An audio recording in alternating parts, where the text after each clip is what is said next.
Welcome back, everybody. It is Rivals Fight Night. I'm your host, Chris Bucket, alongside our casters for tonight. Do it both regions, the one and only Avast. How we doing? Great. I mean, in honor of one of our teams playing today, I'm also in the Oblivion, as you can see. So, we're keeping it consistent. The Obliviones are coming out tonight. ZP, let's talk a little bit about what we saw last week, because we crowned our first Rivals Fight Night champions, not only in NA, but also here in the EU. Yeah, we saw last week on the EU end of things, Virtus Pro continued their streak of dominance. Of course, it looked good in the official Marvel Rivals tournaments, and in our tournament, much the same. They were able to come in and just keep our production on track with a crisp 4-0 in the finals. And of course, on the North American side, which we'll get to later today, Sentinels looked all the more dominant. But word on the street is that the test they'll have today from our new teams in 100 Thieves and FlyQuest will be very harsh. We are going to see some awesome matches throughout the day, and of course, we're starting with our Challenger Series. Let's talk a little bit about this format for the tournament. ZP, I love it. Basically, we have two up-and-coming teams that are going to challenge the returning champion. It's best of fives until we get to that final. What should our fans expect? A lot of games tonight? Or maybe some blowouts?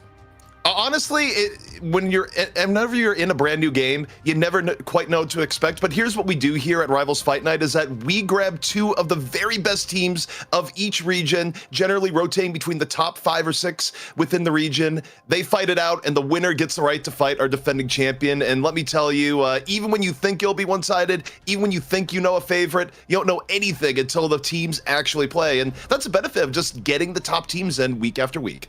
I was told we are best of fives all day long. First to 3 wins is going to be moving on. We're going to keep this show high pace. So Avast, let's talk a little bit about our competitors on the night and what we're expecting. Virtus Pro is waiting in the wings. What did you see from them on week 1?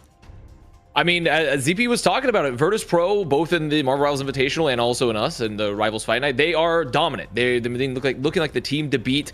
ZP said they're the schedule resetter, the schedule clearer, and they keep everything on track. They look really, really good across the board, extremely flexible, and in particular, just on those Winter Soldier comps, the Bucky comps, just look so dominant. So they're the team to beat. I mean, right now, that is like everyone's eyeing them like, okay, I can't wait. And by everyone, I mean it's our two challengers really between X Oblivion and OG Esports.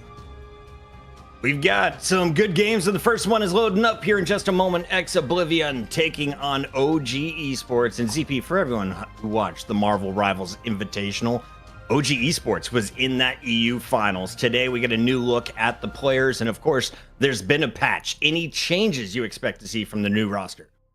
You know, in terms of changes, it's always hard to tell after a new patch. This patch was more on the minor side, but it did include big buffs to Human Torch, right? And there's always a world where, especially in EU, where flyers are favored from time to time, like back in the MRI Invitational, you would see Storm versus Storm mirrors, right? So you got some buffs to Torch, you got some buffs to Iron Man. There's a world where teams might come in here and go, hey, we're going to give that a shot here today, right? That could be something that could happen. Also, a few Cloak and Dagger buffs where Cloak was already getting used, so I'm not entirely sure there's going to be much of a change there. It's like, well, she was good at being used, and she got a bit better, so she'll still probably be used. Yeah, if there was a Loki on the map, sometimes you'd see her used twice. Avast, let's talk a little bit about comps that you expect to see. We're going over to EU. NA had about a thing in every single map. What are you expecting to be the preferred playstyle from Europe? Realistically, I mean, especially with our challenges here today, we're probably going to see a lot of Double Shield, Magneto, Doctor Strange. It really just depends on the map a little bit, but I mean, those, especially for OG, they've been favoring it a little bit in the more recent games compared to more dive-centric style. You know, we haven't seen quite as much Hulk or the Thing like you talked about, and we know we're going to see him. There's still been no nerfs, no buffs either, but definitely no nerfs. I mean, Bucky, Winter Soldier is a staple. You know, throw in some Star-Lord and combine it with, I mean, in OG particular, Wolverine. And I would love to talk about the X Oblivion comps, but realistically, no one's really seen them yet. They're kind of the unknown. They're kind of the unknown. So really, I think we're just going to be likely seeing very similar comps between both of them, but we're not totally sure. But I think you're going to be seeing a lot of Winter Soldier, a lot of Magneto, a lot of Doctor Strange, maybe a little mix, and then on the strategist side, of course, Loki, one of the strongest strategists in the game currently, having the copy. I mean, you can't get around Loki. They're just so powerful with their overall kit. And then, like ZP hit it on there a little bit, Cloak and Dagger received some buffs. We could see her, she's got actually a lot better tanky ability now with more direct healing buffs. So we could see Cloak and Dagger coming out a lot more, but probably going to be Invisible Woman. I was watching OG. They had success on Wolverine. Tanuki. Please get your Wolverine protected tonight. If you're just looking at this OG squad, let's catch you up for the first time. We've got Tanuki there on a Black Panther. He's basically great at all flankers, ZP. But talk to me about the rest of the lineup. What should we expect to see from this squad? Yeah, I mean, it's interesting you bring up the Tanuki thing. Just to touch on that real quick is that, yeah, it resulted in Wolverine getting banned a whole lot by Virtus Pro back in MRI. So in turn, you had Tanuki playing a whole lot of Star-Lord, but still within the realm of the flanking DPS. But yeah, overall, I mean, I think this is mostly accurate, aside from the fact that, you know, on the tank end, it's going to be likely a lot of Strange and Magneto comps, as Avast was saying earlier. Ken on the Invisible Woman, Axe on the Cloak and Dagger. It's gonna, you know, I think it'll be kind of standard from what we saw in MRI. But also, again, the fact is that, you know, this is a format where you can experiment a little bit more. So given how much in flux and how much the comps seem to change from week to week, wouldn't be surprised to see a curveball or two. Avast, what did you learn about the EU comps last week? Is there a preferred style, and will we see any Hulk or Thing played? Honestly, I mean, when we had LG playing, we had to see a lot of Venom. If anything, there was a lot more Venom being played. They really, trust me, they really loved the Venom. But I think honestly, we're probably going to see very, very similar compositions here from the Vanguard angle. It's just kind of a question of, have teams decided to be like, oh, we're actually going to try, especially with Thing not being seen as much in EU. Maybe the Hulk being thrown into that mix a bit more. It's kind of just depends, obviously, but it's like ZP was talking about, like, those have been very, very popular comps for OG. And, you know, Ex Oblivion, like I said, we don't really know what they're going to play yet. I'm imagining we're going to see very similar comps because those comps are strong for a reason. So I really think that's probably going to be the lineup. There's been very limited competition. OG Esports were top 2 in their one tournament. We haven't seen Oblivion yet. Let's take a look at their roster for the night. And I'm hoping we're going to see, okay, we do have another tank-loving Hulk main. Maybe we'll get some Magneto. I do expect a lot of flankers here. Are we going to see a flank off? Is it going to be dive v dive ZP? It very well could be, but also when it comes to Ex Oblivion, the one thing about this roster that you don't immediately see from this graphic is that they also have a very deep roster. Like, you're talking like hero shooters circa 2018 level. We got over 10 people on the roster. They got flexibility. I was getting quizzed on like what are the rules for substitutions between maps. So this is a roster that actually has a lot of flexibility in terms of how they're going to play map to map. So I think a little bit of rarity right now in the scene, but I would expect Ex Oblivion to be one of the teams where when they shift from, say, map 1 to map 2, going from domination to either convoy or convergence, this is going to be a team that is going to say, hey, we have a specialist we want to bring in. So I'm actually quite excited to see them play here today. We've got our Ban and Protect coming up here in just a moment. The teams are ready to go. Avast, you've been in this pro scene for a while. You've done it in other titles, and you've been a part of a 10 to 15 person roster. Do you like the idea of bringing out your best starting 5 for special maps and modes? To be honest, no. I don't. I think it's no esports team ever has yet to have the management style of more traditional sports yet. It's really hard to do.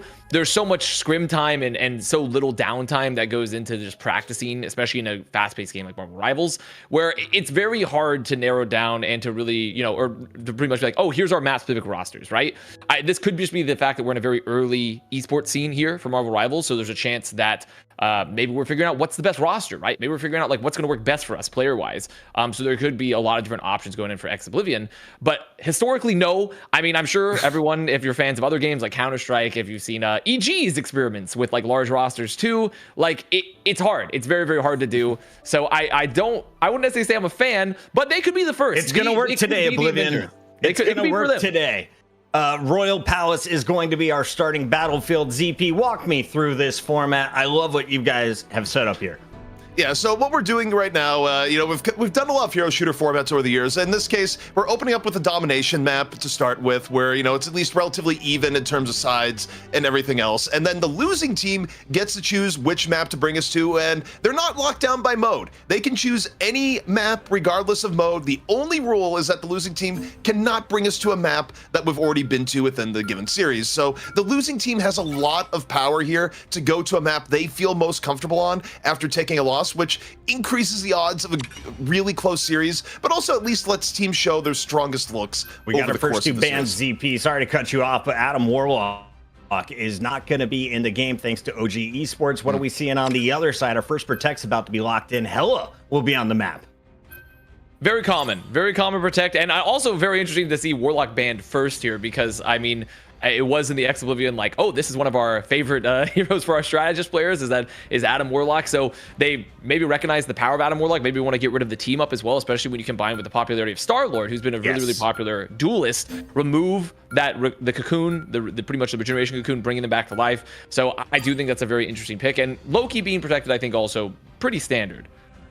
Loki is going to be in the game. We will see some copies. What will we not see in the field? Namor. Okay. So dive has been enabled with no Namor, basically no ultra defense. Is Bucky going to be allowed?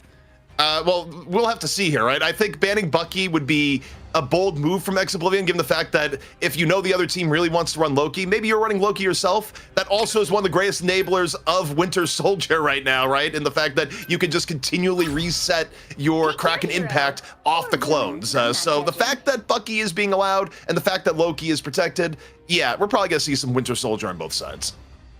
Okay, here we go. Bans and protects are in. Do we have a winner or loser so far, Avast? A little early to tell. I mean, with both Loki and Hela protected, we're going to be seeing likely that team up where both teams here might be playing Hela, looking to get reses from those final limbs that you get, bringing back either the Thor or a Loki that you're playing. Doctor Strange being banned means that we might see Thor. We might see the triple gods of pretty much the Norse gods coming out here, right? So the Pantheon comp, one could say. So it is very possible. I mean, we've gone on the lore accurate map. We're on Royal Palace, right? So the whole theme is just all fitting together. And of course, for anyone who is not familiar with Marvel Rivals, something unique about this game is the team up ability. And we saw Hela being protected. If you have a Thor and a Hela in the same map on the same squad, ZP, what's the bonus of working together? Well, the bonus of working together is that you might get knocked down as Thor, but Hela's going to get you right back up. Also, as Hela, you're just a little bit pumped that you're working with Thor, so you get a little bit of extra damage over the top. Same deal, of course, with Loki. Get there. Also, even if you're still up and Hela gets a knockout, well, you're going to get extra HP in turn. So Hela, despite all the sibling rivalry, actually working pretty well with the other Norse gods. But Avast, we're getting into it here. And as expected, gonna see Hela on both sides. A lot of Hela, a lot of Loki, and of course, Invisible Woman, not to be expected here, is the poke. Coming out a little bit early, and Venom here for Enzo means they're gonna be trying to put a lot of pressure onto the backline for these strategists. OG Esports trying to take a lot of space, forcing out some of the copies pretty early, but no one going down yet. Yeah, right now, both teams just kind of poking out, trying to see where they're gonna get their first edge. Hela's, of course, looking for picks into the backline, but right now, speaking of backline, a little bit of Venom action right here, directly to the back. Getting Hela real low, taking down the Hela threat early. And it's a nice start here for OG.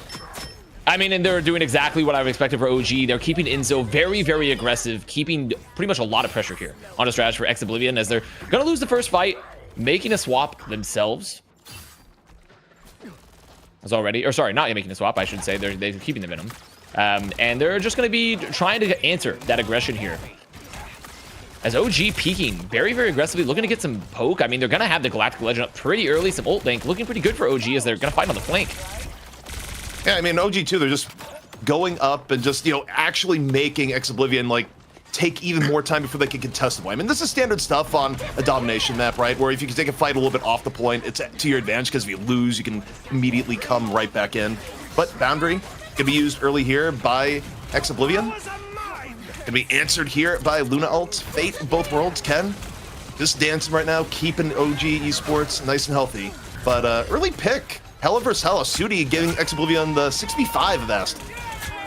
And Jake's with the very early boundary there to start this fight. Maybe gonna cost X Oblivion as they use the boundary just to get onto the point. They're missing that strategist ult now, as there's Tanuki dropping the Galactic Legend, finding one. Some of the pressure onto the strategist, but OG should be able to pretty easily peel. Even with the Feast of the Abyss, just not enough. I mean, there's just so much health for X Oblivion, for rather OG Esports, and X Oblivion just having some issues. And this is also just kind of a problem with this point with the archives in particular on Royal Palace, is that it's so hard to make a hit, but that's gonna help. Yeah, again, Sudi coming in with the pick on the Tanuki, and for Ex Oblivion, still not in control of the points, still looking for their way in, but you get an early pick off like that, you start creating an opportunity. Enzo, though, into the back. Right now, just getting heavily focus fired, but the thing about Venom Avast, doesn't die easily. Them just sits here and, can just do these longer distraction flanks. And the problem is that because of that early pick onto Sudi, there's a lot of damage gone for Ex Oblivion. They're still trying to just stay alive in this fight. OG Esports, though, currently down to Nuki, missing some damage of their own. There's going to be the Goddess of Death. One down, a lot of damage here on the point as OG Esports still coming up on soon. Another God of Mischief. They're going to have another copy as they're going to be taking down Andraco, which means that the heals are gone for Ex Oblivion. They're getting staggered. I think the fight's just pretty much over here, ZP. Yeah, I mean, this many down, the odds of turning it, not going to happen. And pretty decisive round coming in early for OG Esports. But again, you look back to their performance in the Marvel Rivals Invitational, not too surprising. But things change a lot here in Royal Palace from stage to stage. Throne Room, different plan of attack than what we just saw in the archive. But still going to be seeing a lot of priority for the high ground. I imagine we probably won't see too much change in the comps. I mean, Star-Lord still we've seen a lot of Star-Lord play across both regions just because of the mobility given by the rocket propulsion, just being able to do so much damage so quickly. You can force a lot of cooldowns. You have so much skybox to maneuver around. And Venom, I mean, like I talked about a bit, I think EU, they love Venom. They really do. They've been playing more Venom than the Thing. Maybe, I'm not quite sure where the regional split is happening there, but I mean, Venom is just so incredibly mobile, so tanky, like you talked about, because of the symbiotic resurgence. And you have the ability to do some incredible one-shot combos here because that primary fire for Venom can headshot. If based off his ult, the Feast of the Abyss, it does 50% of the target's current health. So the higher health you have, technically, the more damage it does, right? So I do think there's a lot of very interesting combo opportunities, dive opportunities, and there's been some great strategies ults kept alive for OG Esports in this first fight here. As Ex Oblivion, they're going to have a copy of the Loki ult of their own, but they're going to have to be very, very careful because of that ult being different. Right now, just taking a look at Ash diving into the back, getting hit immediately. A little bit of CC from Luna. Etsu, though, finding Demon super early, putting OG up 6 versus 5. Fate of Both Worlds going to be popped immediately in response by Ash. Now, making it the point here, ZP, and the Meteor use means they're going to try to find a strategist. There it is. Perfect pick. That's exactly what you want forever. On the Magneto, that's exactly what you're looking for, the Meteor M. As just pretty much more strategies pop here on the point, but there's going to be another Meteor M coming out. Can they get the strategy they want? Nope. There's the bubble. Great bubble. Forever getting a lot of impact here on the point, ZP. Meanwhile, Enzo is able to get to the back, find Sudi one more time. Both teams down one now, except Oblivion just getting a little bit crushed into the back line. Andre super low, can't stay alive, and Enzo's just being a complete monster right now, Avast. It's just the power of the Venom. You just put so much pressure onto the backline. You're constantly a threat. And you just see, again, also the power of the Star-Lord combined in this comp. Even with all the value that Forever got, bubbling Jakes, keeping them alive from that opposing Meteor M, getting a pick onto Alex. They just wait out the fight. They have plenty of health as Tanuki just going to pop the Galactic Legend, clean them up once the strategy ults are gone. So again, OG Esports with first control. Oblivion looking for a way back in. Andre has got a Mischief on deck. And it's Demon coming in here. Early Galactic Legend. So he's going to be able to get anything here right now, putting a lot of damage into the Venom, but not necessarily the best target right now of all things. The answer would be no. They saved the bubble, but I mean, they had counter bubbles for OG Esports. They had the regeneration domain. There is going to be a Star-Lord fight. They're going to be trying to take this flank fight. Oh, just not able to get the pick in time. And I mean, that's a lot of damage off the field already. Is Ex Oblivion, they're probably just going to have to back. They have no ults. They can sit here and poke a bit, but they don't want to stagger. No, not at all. And for Ex Oblivion, this is like one of those rough spots where, okay, you're down one, you don't want to give up even more, but you're still waiting for your Star-Lord to get back into the fight. Maybe Sudi's able to get a pick off here. We have Enzo. Solo force by the Venom ZP, getting that Fate of Both Worlds out. I mean, that's actually humongous. Just a solo dive forcing that is exactly what you want. I was able to grab one on the OG Esports, but here we go. Tanuki back in, Blaster Barrage, Ash finding Alex, and right now, time running low for Ex Oblivion as they need to make this push work. They're able to get Tanuki and Enzo out, so okay. Ex Oblivion not dead yet in our first map, but 73% to 0. Long way to go to bring this one back. But very doable. I mean, they kept some ults in the bank here. I mean, that's what looked to be a potentially worst case scenario for Ex Oblivion, getting that Lunar Force, but staying alive, getting the picks really, really crucially. as OG Esports going to make themselves a little bit of damage, make some space. See some of the early damage there. Oh my gosh, Etsu again with the picks on the Hela. The Hela, I mean, just does so much damage on the poke on a long map like this. Well, also, Jake's had Fate of both rolled up on top of it, so you lose your Luna ult right away. And of course, the healing from Luna to begin with. Now down 3 to 4 members. This is gonna be a very quick retake for OG.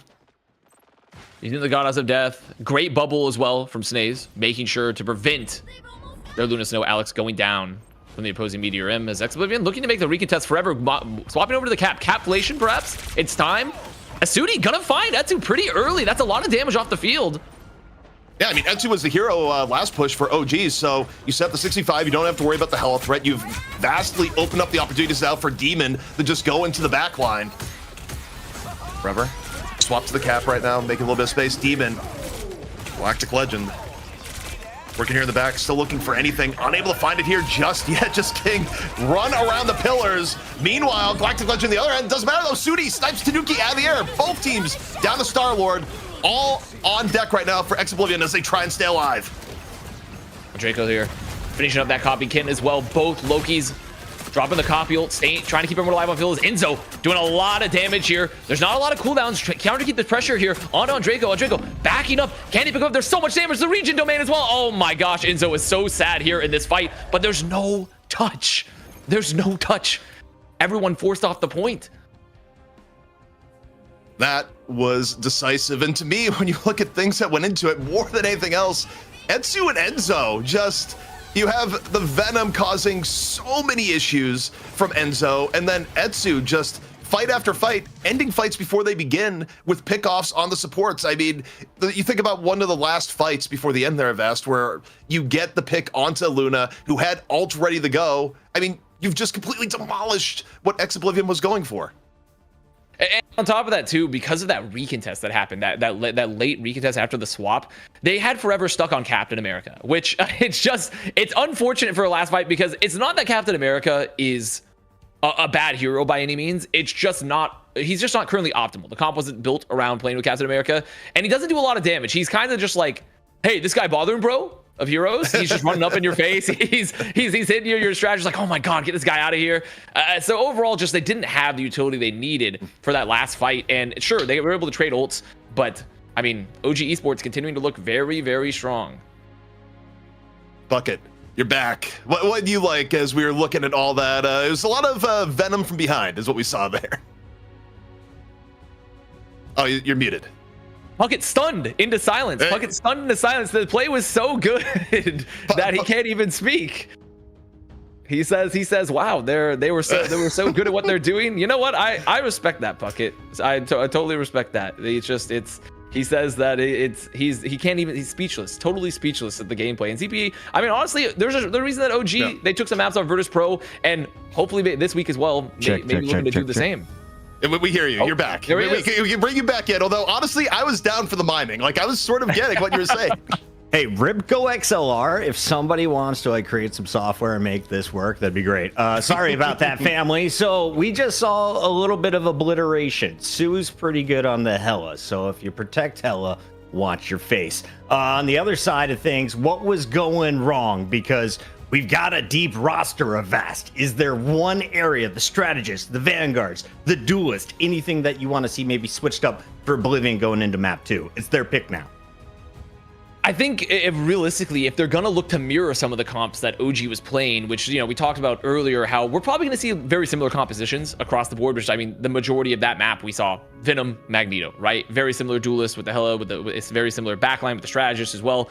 I think if you're going to look to mirror the compositions, you need to play it better, right? You can't be losing the battles. You need to be getting a lot of value from the Venom dives as well, coming in with the Venom swing and the Frenzied Arrival.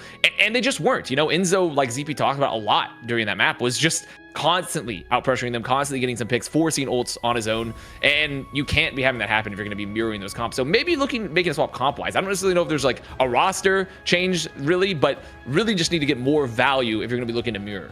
ZP, we saw with the Luna, he dives in, Luna freezes him, and still he's able to get shield to escape. How do you stop the survivability of Enzo? Because if not, he's going to be a problem every single map.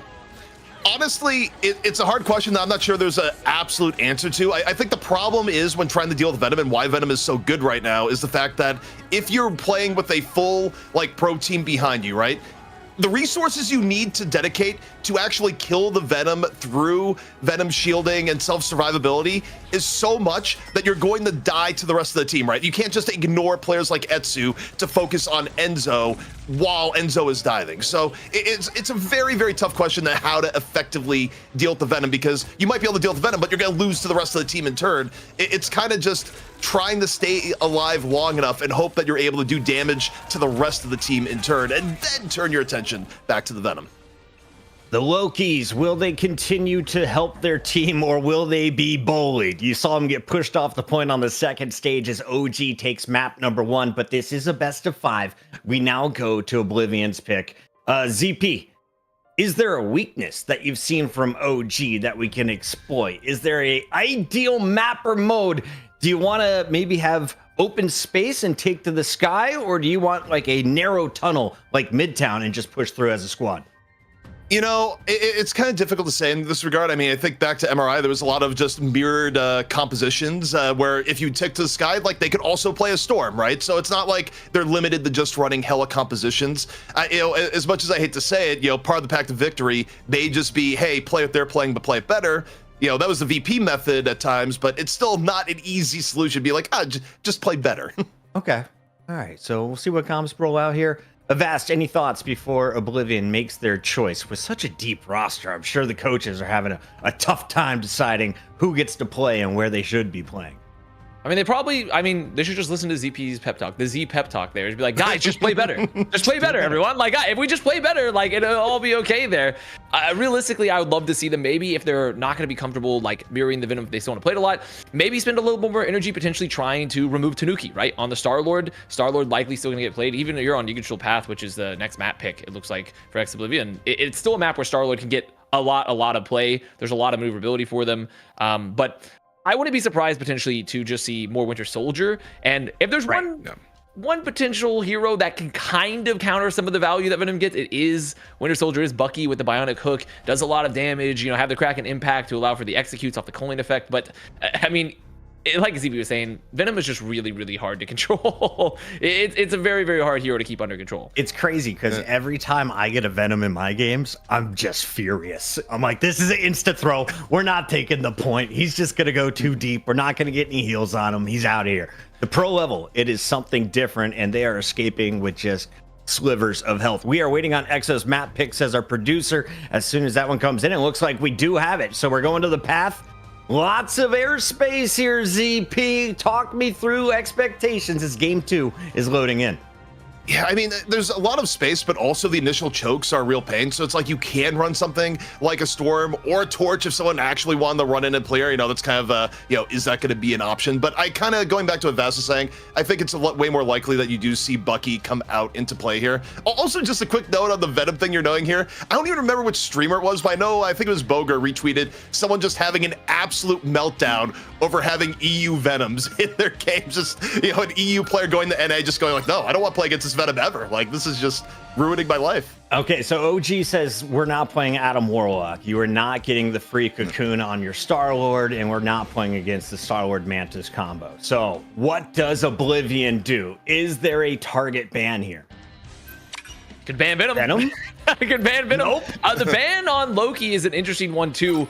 You know, the more I think about it as well, banning Adam Warlock is not just a comfort ban, but also Warlock is actually pretty good at, especially at the high levels, surviving dives, simply because of the ability for him to disperse the damage and disperse that heals when there's a lot of play, especially like a Venom diving onto. So reason OG Esports, I think, going for this ban a lot is because they want to empower Venom, right? They want the ability to play more Venom because of, like, you don't have the live stream, you don't have the soul bond. So actually, that's a really, really smart ban. The more I think about it here is Oblivion, they protected Namor. So they're like, no more diving. We're done with this diving. we're going to play Namor. Okay, just get ready. Says, if you want to hang back, we're going to pull your tanks closer. Winter Soldier is in the game. One of the most, I guess, valuable abilities we've seen is when you can isolate your opponent. Will we see Groots on the map? Will it be all shields? We've seen a lot of Magneto through our first 2 weeks of Vast ZP, though. Let's talk about the Duelist, because We've got Namor, we've got Winter Soldier, no Hela this time around. So what else do you expect on the map?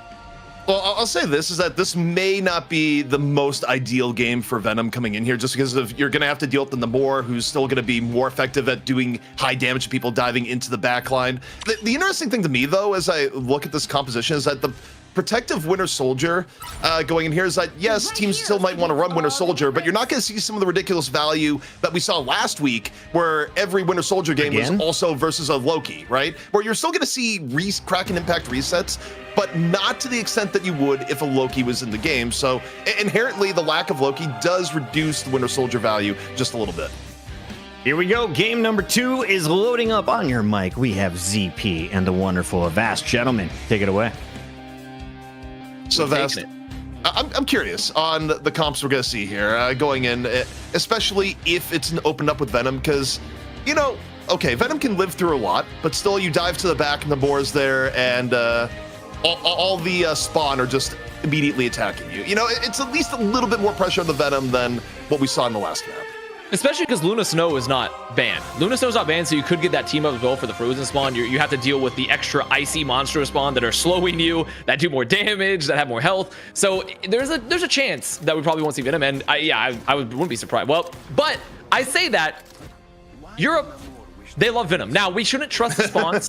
We shouldn't trust the spawns just yet. But I think if this is the comp they are going to roll out, we've seen OG play a lot of Wolverine with Tanuki on Wolverine here. And this comp will make a lot of sense. I mean, you have Storm able to give that AoE, giving that Aura of Thunder and the Aura of Tornado just to empower everyone, give them the speed boost, give them the damage. I think this makes a lot of sense. Same thing for Oblivion, where the thing on this map, the Yancy Sweet Charge, you can get a lot of value.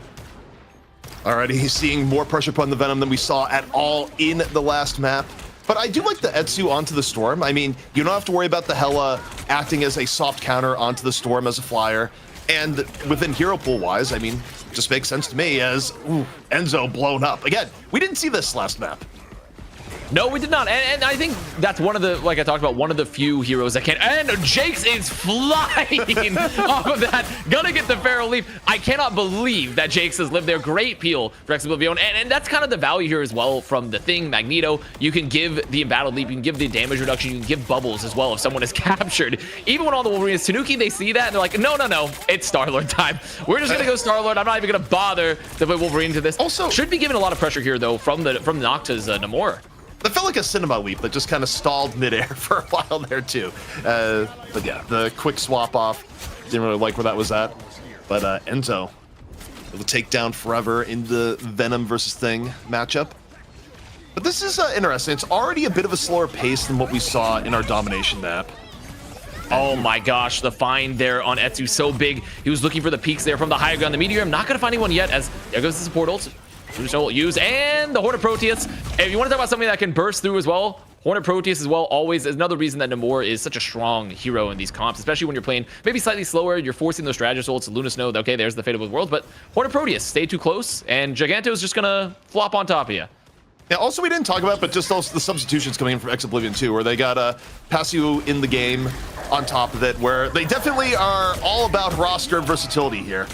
But again, Enzo getting isolated in the back. Oh, I am to the Winter Soldier. Upset if I'm Etsu. Or Enzo. They sold ulted Enzo there with the Clobber in time. Gonna be forcing another ult there. Everyone backing up. As there goes the Hornet Proteus. Doesn't find anyone. Great, absolutely great. Blessing to the deep, keeping Nocta alive. As will we get it? Will we get the resets? The answer is no. It's not looking like we will be. It's not a reset-friendly game right now. I mean, again, without the Loki clothes, you're not going to be seeing quite as many agains. But Demon has still been super, super effective on the Winter Soldier in the back. Going again for another bionic arm. Meanwhile, looking over here with Forever on the Thing. A little bit of fisticuffs into the front line as Oblivion continues to control space. And, you know, Vest, we're starting to look at the possibility of first point hold. A minute 13 left to go here on the first point. Very possible, and this Oblivion comp is actually amazing. I mean, they're doing such a good job at mitigating the value from the Venom, from the Star-Lord, just giving constant damage reduction, keeping pressure on the backline. They have the bubbles, they have the Namor with the Luna passive, they have Bucky just constantly looking for hooks. As they're gonna force the invisible boundary pretty early from Kin, and they're just gonna say like, okay, time to leave. We'll use some cooldowns. They have to make sure that no one gets caught by the pool. They don't, but in return, have to pop a Luna ult of their own. Yeah, Andre immediately coming out with Fate of Both Worlds and turn forever, though. Into the back line, actually creating a whole lot of pressure. The Horn comes out, just sidestepped. Meanwhile, Meteor M from Stays gonna take down Andre, and that is exactly what OG Esports needed to clear the way. That swap to the Thing, I mean, I think it just, we talked about it earlier. It's not like Venom's impossible, but Thing I feel like is a lot better pick on, at least on these first 2 points, even I would say even the whole map of Yggdrasil Path. It's very narrow. You're getting constant cleave damage from the Stone Haymakers. You're able to get that damage reduction. You can chase down any player that you need. Clobbering time is on there. As everyone coming through the Strange Portal Hill, gonna drop the Invisible Woman ult here as well. Can they find a pick? I mean, drop the boundary out of the portal. If nothing else, is gonna force OG completely off the payload, but they have to come immediately back in, and they don't! They back off too far! Oh no, they tried to back up and go for the Galactic Legend, and I mean the Charlie Niner. We can't let it die. The Charlie Niner, it's here. C9, you're not even in this game, but honestly, your legend. I mean, it's here. The status is here. I can't believe it. What a recontest from X Oblivion. That was organic and certified, by the way. Whoops. Like, I mean, look, it's understandable, right? The boundary comes out. You don't want to fight people inside boundary because clearly you're going to lose, but it has to be dedicated to someone to go over and get on the convoy, as it were. You can't just sit there and be like, it's actually fine. And you see here, there's the recontest. I mean, they come out with the crack at Impact. There's the boundary you're talking about, ZP. And everyone's like, okay, we gotta leave. We gotta get out of here. Get out of here, guys. And they're gonna pop the Galactic Legend shortly after. And they were just hoping they'd be able to get the touch in time. I mean, they just couldn't. They couldn't make it back in time. And I mean, it's one of those situations where, okay, you might just have to commit to sacrificing a Vanguard potentially to keep the contest when the time is so low. I just think they thought they could make it back. They were just like, oh, we can make it back. Maybe if you had the Storm, have that aura of Tornado, get the speed boost, but you know, they were not fast enough. Getting a little bit mystery heroes right now. Can't imagine. I mean, aside from maybe the opening shot, don't think the Widow is going to be a thing, but I liked what they showed at the beginning here. They potentially just go for the shield busting with Rocket Punisher, but nope. Okay, Widow's actually coming on out, at least for the opening shot. We'll see what the full comp is here for X Oblivion, but they have 4 minutes here, Vast, and they don't have to bring this very far. No, I mean, they know their win condition. They're staying on a really, really strong comp that worked for them on the defense here. Is OG, they said, okay, guys, we are not going to be playing the Venom. We're going to play a little strange, little double shield. Keep everyone alive. Look for the pressure here. Is when they're playing into the double shield, I mean, X Oblivion, they have to be careful because of all the poke. There's going to be a lot of poke. They don't have as many barriers. They're going to have to be looking for forever to maybe make some space. I think the scary part here for OG is that they essentially have to be perfect, right? Like one pickoff and it could be over before Ulti come to play. Oh, the bionic hook! Oh, hooks Enzo in a Vast, sets them up. Now 6 versus 5. And again, if you're OG, you can't really leave the point right now. You have to stay on here. You have very little to give. In Oblivion right now. It is a 5v5 with Forever going down, getting frozen by the Cryo Heart there. Or quick boundary. Or the Absolute Zero. Boundary coming on up. They're going to try to walk and force that Luna Soul. Great, because now, however, unfortunately for them, PassiW does not have the Meteorium just yet to just burst through the Strategist ult. So X Oblivion going to have to fight here for a little bit. Look for the clobbering time after. Maybe find some kills. They need to get elimination before Andre gets Luna ult. It's really close, but okay, Luna ult is up. Here comes Meteor M. Over, hits the pillar, but Fate of Both Worlds now up for X Oblivion. They lose Demon though. Ken able to get a massive pickoff. Out goes the Horn. Horn does not connect. Oh, and OG Esports there as well. The blocks very, very good, keeping everyone up. But OG looking for the eye boggle. The push so good from Jakes, keeps everyone up. No one gets stunned, but OG still finding some picks as X Oblivion. They're stalling here a bit, ZP. They just can't find. They can't get the momentum. They just aren't able to find enough value from the ults currently. They're gonna need it back, and they might get staggered. They're full resetting. They're trying to avoid the stagger, trying to get back up to 6. They've burned about half the time off the clock now, so this could be the full hold meet fuller hold. X Oblivion is not careful. A little bit of flank fighting there for OG Esports. X Oblivion coming forward, trying to find any limb, just need to get something to happen. That's Forever making some space, getting poke, getting a lot of poke here. Is Tanuki. They need to remove Tanuki. They need to get him off the angle. Tanuki burning the Galactic Legend, looking for anything right now, but just getting denied by the boundary in turn. That's 3 down for OG Esports. And X Oblivion, what a response this would be. Moving the convoy forward, and this Avast is an immediate response. The series now tied 1-1.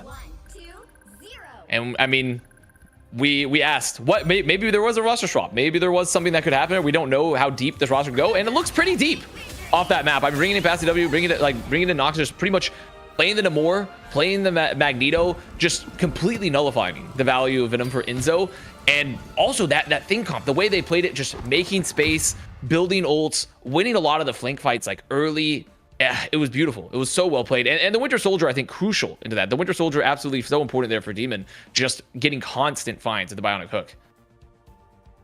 Yeah, I mean, look, if nothing else, they made adjustments from the first map. They decide, okay, domination versus the Venom. This did not go well for us. We're going to shift up the course of battle. We're going to bring it to a convoy map, and we're going to run a composition that, you know, will give us way better power at stopping Enzo's dives. And also, you think about, too, the Hela wasn't available for Etsu. I mean, they took away the strengths of OG Esports from the first map, and they did in a way that looked really good as the long ride. The Wolverine, I mean, but you see there the bubble, the force physics as well, like after the Pharaoh Leap ends, and they're just even, you know, just finding picks, finding some value from the Trooper's Fist. Yeah, I get one Horde of Proteus. Honestly, really not a lot of ult Namor value during this map outside of that moment. Really just a lot more value from just controlling the flanks, putting a lot of damage. And this is just the pivotal moment here, right? Is the recontest. There's a good chance that like more whales actually passed away than players they knocked out. Like, the whales were taking more punishment of the two, but hey, sometimes it just works out there. But oh man, the highlight there, just an absolutely brutal ending to that attack for OG Esports. And a great, I think also just as importantly as highlighting some of those like great picks from Demon was the strategist. I mean, getting a lot more value there. Jake's in particular on the Invisible Woman, staying alive, just making sure to mitigate a lot of the other ult value that was coming out from OG Esports. Invisible people were pretty terrifying. You saw some eyes just getting dismantled. You saw OG being scared of the cart. That's going to be the thing that haunts them, though. Let's talk about it, ZP, because we have seen esports teams become mentally boomed in the past. Is OG going to be able to bounce back after failing on their attack? They thought they had checkpoint 1 all but locked in. Look, I think OG has already proven that they're an experienced enough team that this shouldn't set them back too much. But, you know, and the fact that they won the first map is something that they can rely on. But it never feels good when you're a team, regardless of how good you are, they get held on first point, especially in that sort of nature where it was still a very winnable fight and you just don't have anyone touch the point. I mean, it hurts mentally, but look, I think OG does have a pretty good coaching staff from what I understand. If anything, they're the ones to step in and be like, okay, guys, last map is over, doesn't matter, win the next two. I think OG will definitely bounce back. Shout out to Bayman. He is in the chat, one of our OGs from the Overwatch days, watching Rivals Fight Night. His team OG is coming to play, and they get to choose the next map. Avast. First, though, can we give a shout to Passy Woe? How do we say his name, chat? Let us know. Passy Woe, though, coming in, goes on to the Magneto, and the bubbles honestly seem to be the difference maker on defense. I mean, a huge amount of value there. And I think also just constantly following up off of some of the displacement that was coming from the Bionic Hook from Demon was using your right click, that mag cannon, to also displace a tank further that gets caught. And also just when you build up a lot of extra charge as well, using your iron and metal bulwarks, the bubbles, just it does a lot of damage. And I think that Magneto pick was crucial in continuing to make sure that they got value, that they lived through some of the opposing Meteor Ims. They had the bubbles they needed for the fight for the flanks as well to remove Tanuki. So the Magneto pick worked for them beautifully on that map. ZP, can you bubble Tanuki and let him just abduct people through the sky? Hold that thought. We have our pre-hero select. The picks and bans begin right now. So far, we've seen Adam Warlock as the first ban for OG every time. EX Oblivion is on the right side. They will be choosing first. Yeah, and this is, they're choosing first simply because they had side choice before in the first two maps, but because things have swapped up now, it's EX Oblivion up first, and they get rid of the Groots here. Did that last map. Yep. It's interesting, but must not like Groot at all here. I mean, they must have a particular reason. Maybe it just, I mean, depending on like what they're going to end up going. I mean, Groot is a very popular pick, and once again, OG says we do not want Adam Warlock entering the arena here at all. We do not want to have the ability to spread that damage around if we want to play any sort of dive comps. They did protect Loki, though, and this was the second ban by Oblivion last map. So I like that protect coming in from OG Esports staff. On the other side, we saw it was a Hela and Adam for OG Esports. Their last ban will be coming through after the Namor. And Namor being protected, Who is that trying to hard counter? Is it Spider-Man? Is it Black Panther? At the pro level, what are they trying to shut down? I think they're trying to really create problems for the Venom and to a lesser degree the Star-Lord, right? It's just the fact that Namor is very anti-dive. And also, it's kind of interesting because OG, they would like to run these things. It's a big strength of theirs, but they're clearly terrified of the Adam Warlock play of Ex Oblivion. We don't know the full story. We might have to dig for that after the fact, but the bottom line is they don't want to deal with an Adam Warlock ever, and they're okay with the Namor being in play. They're not going to let Etsu play that Hela, though. Removed, and with the Namor protected, they say, okay, but you're not getting the cool squid. You are playing without a Luna Sky. Best of luck. I say OG won this ban and protect, but it's a little early to say. Avast, what are you liking here? For OG, I think the worst case scenario is you lose the ability to be able to play the comp that you want, as an option is the Venom. And with Luna Snow being banned, that means that Namor's effectiveness as an anti-dive into both the Star-Lord, into a Spider-Man, into the Venom is definitely lessened. It's lessened a lot because you just get so much extra value from the frozen spawn, from that extra monster spawn that it slows, it does more damage, it has more health. It makes him such a threat, and especially when you can able to contest the flank even more effectively. So I think, like you said, Puckett, OG Esports removing Luna Snow gives them a lot more option to run Enzo once again on the Venom. Here we go, game 3. It's the swing game in our best of 5. OG Esports, EX Oblivion, fighting for a chance to take on Virtus Pro for $1,000. This is Rivals Fight Night. ZP, take it away. All right, Vast, we're getting into it. So one thing that strikes out to me, OG saying, we're going right back to domination. We don't want to deal with your roster depth on, Convergence nor Convoy. And we just want to brawl it out. It worked well for us on map number 1, Hell's Heaven, map number 2. Where Enzo gets the Flex of Venom, and even though Namor's in play, getting rid of the Luna does lessen his value. And of course, domination merchants, they're not playing. Domination merchants here, and they're also going to be pop very early portal onto the high ground, but found off the Sonic Vortex, off the damage there from the Institute charge from Forever once again on the Thing. And I like that they continue to play the Thing here. Just not only is the Thing good, but also into OG Esports in particular because it gives you a lot of that damage mitigation, a lot of extra pressure, a lot of extra aggression, especially with the first fight here on domination. As right now we're just looking to clean up here on the point. It looks like they're going to do it. Demon, nice pickoffs towards the end on Storm, and also some nice roster versatility here where you think back to the last map, it was Demon on the Winter Soldier, and now Nocta taking up the mantle going, oh, you got better Storm? That's fine. I'll play a little bit of Bucky in your stead. And I think playing the Storm here with the Thing, with the Magneto, with the Winter Soldier means that they're going to be playing very deathball-y. They're going to be looking to try to just take the aggression, run past the Venom, find some of the squishier picks for OG Esports using the aura from the Storm. And you can play these off angles so effectively because you're using both a Winter Soldier and a Storm. You have multiple threats. Nocta right now, here in the back line. Ex Oblivion already a big difference here from the first time around. First control onto the point. Boundary, though, can be used here early over by OG Esports. Ken, of course, cloning it with the Loki. And Ex Oblivion right now, Avast, they're just backing out and dropping a boundary of their own. Really nice disengage into the re-engage. However, Etsu found off the Mad Cannon yet again. The clobbering time, not going to find anyone just yet. As OG Esports, though, there's just so much damage on the field of Ex Oblivion. They're going to drop the Kraken Impact as well. And the trades are going so strong for Ex Oblivion, which, to be fair, should be expected after winning the first fight here on Domination. They got the very early force of the Loki, the God of Mischief, get the Invisible Boundary. They were able to force another one, using that Omega Storm and or Omega Hurricane, I should say, for Demon. And now they're just in complete control, and we're looking at a last fight situation for OG Esports. And Ex Oblivion kind of pushing far forward here. I mean, I think, okay, they just drop Invisible Boundary, and they're just buying time far away from the point, pushing OG Esports back once more. OG Esports, though, tools to use as they come back on in here, Vest. Likely, you got to look towards Tanuki, right? Early opening Galactic Legend here, maybe even enabled by the Aya Agamotto. But OG Esports are just getting pummeled in the poke right now. The neutral has been brutal. And you see the immediate pop from Pasuo as well, with using the immediate realm to actually deny a lot of the value from Tanuki because there's no strategy till it's alive, and finds it a limb, keeping the pressure onto the flank on Tanuki, and Tanuki just having the worst day of his life. This is dominant. This was incredibly dominant. And I mean, think about the first fight and how it began. I mean, Forever just charges on the Thing, sets up first pick, and what a difference 2 maps make, even within the same game mode.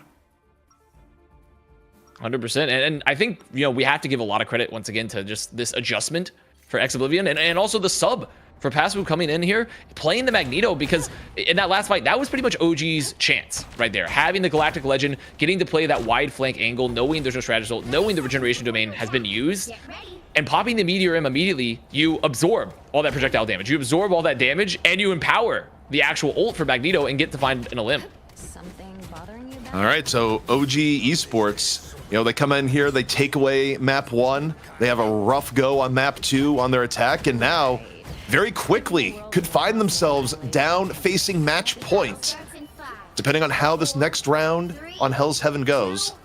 See if there's any change-ups here, but so far I've really liked the versatility of this Ex-Oblivion roster, responding to what worked from OG Esports. And OG Esports, once again, using Sneh is going to drop the portal entry again on this first fight. They don't want to chance it. They want to walk on in. They want to save for the recontest. So, like, we want the better position right away. Taking the Mega, taking the flank. They get here to the point very, very quick. Also, if you're Snaze, I think part of the reason why you do this, too, is give yourself a better option for an Eye of Agamotto setup, right? Usually a little bit easier setup on the defense, when you can hide behind a wall, go in for something sneaky. But instead, clobbering time, out. Can be answered here. OG Esports dropping the visible boundary. Ex-Oblivion, though, God of Mischief about ready to go. Gonna be Andre KO coming on in. Oh, the force physics again from Jakes. I mean, just the push just denies all value, ZP. Yeah, enemy with the first pick. Ex-Oblivion feel pretty good here, and here come the Agains. Of course, they gotta get a one. little bit by the Loki clone. Needs to get another reset here. It doesn't get it, but might not even be necessary to win the fight. Ex-Oblivion still pretty healthy on the point. Have the pick. Gotta be finding one. Should be able to find Sneh soon, and they do. And I mean, Ex-Oblivion playing this so expertly. Again, this comp is just giving OG Esports so much trouble with the double shield. If you're playing the Magneto plus the Doctor Strange, you're doing a lot of poke, but what do you do when your backline's getting constantly disrupted? You have to worry about like the early clobbering time build, because you build clobbering time so fast for forever. Just keeping that constant pressure, forcing the strategy results very, very early in those fights. And they're gonna make the swap. I mean, they're like, okay, we've had enough. Here's the thing, ZP, times 2. Here's our thing, specifically. And hey, it works out. They get to immediately pick on the passy on the other side. A little bit of thing, fisticuffs here. Clobbering time out. Match with another clobbering time. It's just, you look at your watch, there's only one time left. Demon, though, Omega Hurricane off into the side. Nocta able to take down Snaze. And again, off the flank here from Ex-Oblivion, they're able to still turn the fight, and Demon is just crushing on the Storm. And the problem there is that Ex-Oblivion, they still had the point control. They had a regeneration domain for Enzo's clobbering time. There was no counter pressure for OG Esports when Enzo tries to drop that in return against Forever, and they were also just had the Omega Hurricane. The Omega Hurricane, I mean, it just guarantees the fight cleanup there. There's just so much damage, so much positioning. It's the boons of winning the first fight of domination, and now they're gonna have to deal with geometry. They're gonna have to deal with rotating geometry, just waiting for the point to change here a little bit, losing a little bit of extra cap time.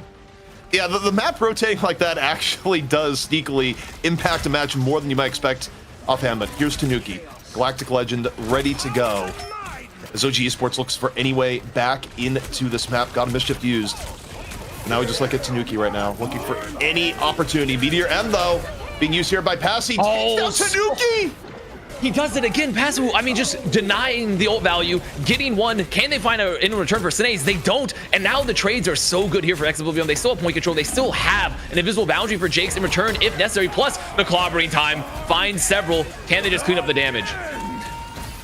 Well, here we go. Galactic Legend coming in for Tanuki a little bit late to the fight, as Nocta, though, still just finds 2. The overall setup here for Ex-Oblivion, far too good. Another Omega Hurricane coming on in, and that is going to clean up OG Esports and put Ex-Oblivion up 2-1 in our Challengers match in EU. Unreal adaptations coming in from Ex-Oblivion. And realistically, this map wasn't even that much of an adaptation. They're just playing the comp they started playing on Yggdrasil Path, right? They are just playing a comp that is so good in general into what OG Esports are playing. And I think I have to give a ton of credit as well to Forever on the thing, just keeping so much pressure, along with just the Vanguard line of Ex-Oblivion, just both of them, Pazu, Forever, just keeping a lot of pressure, denying the value from Tanuki constantly, and getting picks through the strategy result. Whew. And now here's my question here. And again, we don't know some of the full stories on the Scrimbucks. We knew enough from the Scrimbucks that Ex-Oblivion was going to be a good team, and that the Scrimbucks have paid off. For once in their life, Vest, they have paid off because we didn't have a lot of official info here. But I do wonder, is it worth it to continue banning the Adam Warlock? Like, what is the scary nature behind the Adam Warlock? Because if for OG Esports now you're facing Match Point, you got to wonder, what do you change up? Yeah, I mean, it is the question to be asked here of, do we really want to keep permabanning Adam? But I think they're kind of in a catch-22 potentially, where maybe OG is in a situation where we know they like to play a lot of Venom. We know they obviously can play other comps. They can look strong at other comps, but they're trying to force the Venom comp potentially by removing the Adam Warlock, removing that comfort pick pretty early. But maybe they could be just potentially looking to like remove something else that makes the X Oblivion comp pretty strong. Realistically, maybe just the depth of X Oblivion is making that there is no particularly great ban currently for OG Esports. I think with that win, we've seen both teams take a domination. I don't think we're going to see another dom map coming forward from OG Esports. They feel like they messed up on their first opportunity back on the path. Will they be able to bring it back? Before we get to that, though, can we give a shout out to all of our co-streamers? Thank you guys for tuning in. This is Rivals Fight Night. This is just our second broadcast. If you haven't already, hit the follow button, subscribe to our YouTube channel. We're applying for partnership, and every follow helps us. We're just there. I think they said we're, what's the mode underneath, partner have asked? Affiliate? I think we're affiliate tonight. How do you feel about that? Me, I feel amazing. Any blessing we have in this channel, I think it gives a ray of sunshine on my face. You know, so overall, I think getting closer to partner status just gives us the ability to give more amazing content to the people and to hopefully give more options for free content to co-streamers. Because I know co-streamers, you love free content. So please, so help us out here just a little bit. You know you love free content. We'll do the production for you. All you got to do is open up another tab, support us over here at Rivals Fight Night. Thank you to all the subscribers. Unnecessary awesomeness coming out of the chat already. We're up over 500 viewers on the Twitch channel. We're also live on Twitter and on YouTube. So wherever you want to watch, drop the follow, drop the subscribe. We're going to a break. When we come back, it's Game 4 OG Esports with an opportunity to tie things up.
And we are back. Big shout out to the seagull flock that has just landed in our chat. Much love to one of the greatest Faras to ever make me watch Overwatch. Seriously, I was playing Call of Duty until I loaded up a seagull screen, saw what he was doing. I was like, okay, I'm switching games. ZP, Avast, you've been longtime friends of Seagull.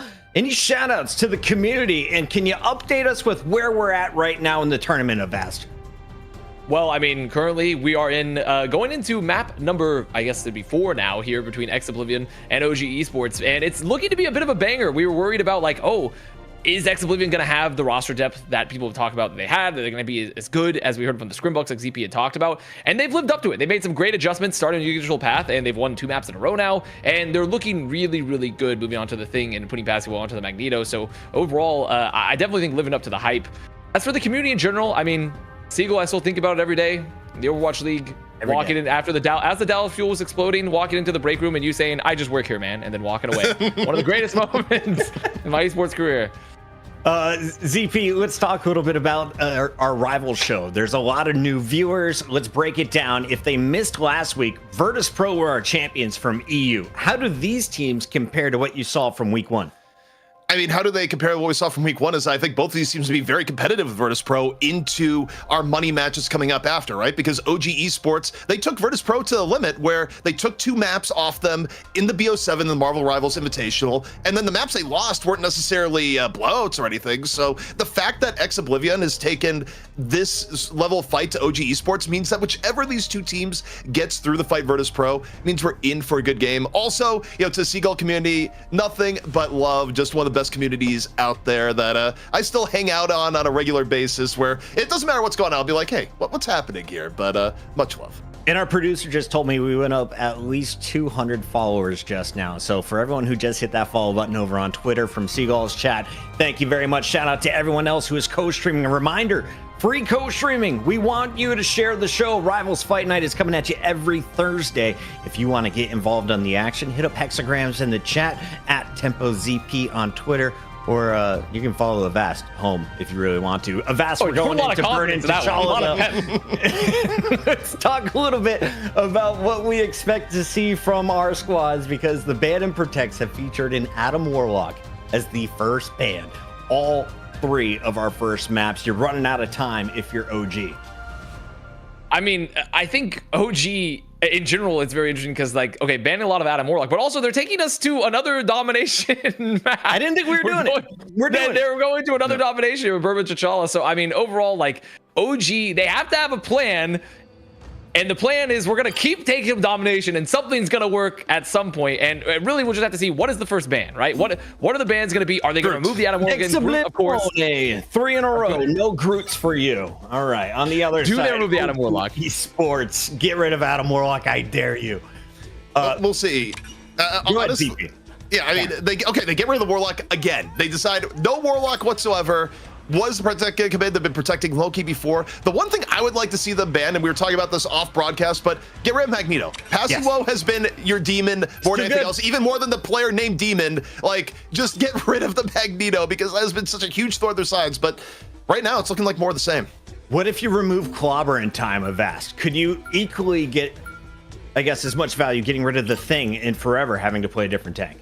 I think that's a very interesting option too, as the Namor gets protected, which, you know, to be expected, probably a lot of Namor, Winter Soldier. I think the Thing could be a very interesting thing to remove, because you get forever off that Thing. You get a lot, you can remove a lot of the value and the pressure. And okay, that's what they're going to do. So one of the 2 options probably was one of the better options. I think ZP talked about the Magneto. So I think that's one of the best cases they could have done to maybe change up how is Oblivion going to play. I wish I could take credit for the Thing ban. That was all the chat. And if you're just catching up, we're playing a best of 5. Winner of this moves on into our money match against Virtus Pro. OG Esports came out hot. They took Royal Palace 2 straight stages. Then they looked like they're going to take the first checkpoint. A C9 has led to back-to-back Oblivion victories. And now they could close it out with the Vernon T'Challa W. ZP, Avast, the mic is yours. All right, so they've taken out one of the 2 tanks. We were thinking more than Magneto. They decided to go to Thing. Either way, it's going to force Oblivion to go for a different look here, Avast. But The downside here is that they've let the Luna through, which means that Nocta gets to play the Namor and also have it be a very scary Namor backed up by the team up with Luna. So either way, I'm not sure we see a Venom here. Doesn't seem as likely. Importantly, Puckett keeps on saying Ex Oblivione as a joke, and now it's going to ruin the cast. He keeps saying it, and I'm going to say it, and it's just, we have to stop him. Oblivione. We have to stop him. He's super villain posted. He's just super villain posted. He actually is, and we go in there, it's like, oh, it's Ex Oblivion, and we make our best efforts there, but Puckett is just this agent of chaos that's just continually, just throwing in every little monkey wrench into the spanner. But either way, Ex Oblivion out here, and yeah, take a look at the compositions here. It's going to be a Magneto Strange setup, so a more historic EU setup. Wolverine for Tanuki as well, which is something we've seen from OG a lot. Oh, Tanuki getting bubbled, taking forever off the map with the Pharaoh Leap. I mean, that's exactly what you want to see if you're OG, getting the early pick, getting the first cap here, as well as you're going to look to chase, even going down. And this is something we've seen from OG a lot, is we've seen a lot of Venom, we've seen a lot of Tanuki on the Wolverine, and the Wolverine, obviously, if you're not familiar, which I'm sure many people are, he gets banned in almost every ranked game you ever play. If you're at that level, he's just so survivable, and he does damage based off the percentage of the health of the person he's attacking, and also on top of that, he does more damage the more hits he does with the Berserker's Rage. So just a very, very strong hero that scales the longer they're in the fight. Also interesting in terms of setups here, Mantis coming out from Passwell, where you go from Magneto to Mantis is quite the setup here. Where I think you put a lot of extra damage on the field here. You get some damage boost as well, along with the sleep or slumber to potentially punish. Oh my, Etsu. Yeah, the magic goes in and immediately just gets plunked by Etsu here on the Winter Soldier. Laying down plenty of damage. I mean, that's just from maturing. It's just the magic's gone, you know? The magic's gone. That's just getting old there. As they say, much like for Ex Oblivion, the magic is gone there as OG Esports just continue to take space, looking to poke out Demon. Demon gets out very, very narrowly there, using the invis there for the Psylocke, as OG Esports about to have 6 ults here. And it's same for Ex Oblivion. It's going to be a very stacked ult fight. Oblivion going on in. Dance of the Butterfly out early. Enzo, though, was able to take down Magic again. Magic goes in and just immediately gets focus fired. Meteor M out from Enzo, takes down the Mantis. And again, even with the late Meteor M coming out, okay, they get Etsu off of it. Point still firmly in control by OG. Ex Oblivion still looking for anything to go in. Fate of Both Worlds gonna be coming in. We'll see as right now you see Forever just getting pummeled on all ends, cannot stand the point, and this is looking like a very dominant round for OG. I mean, they're just trying to stay alive here. They do have the dark hole, or rather, the dark. The 3 Lokis. What?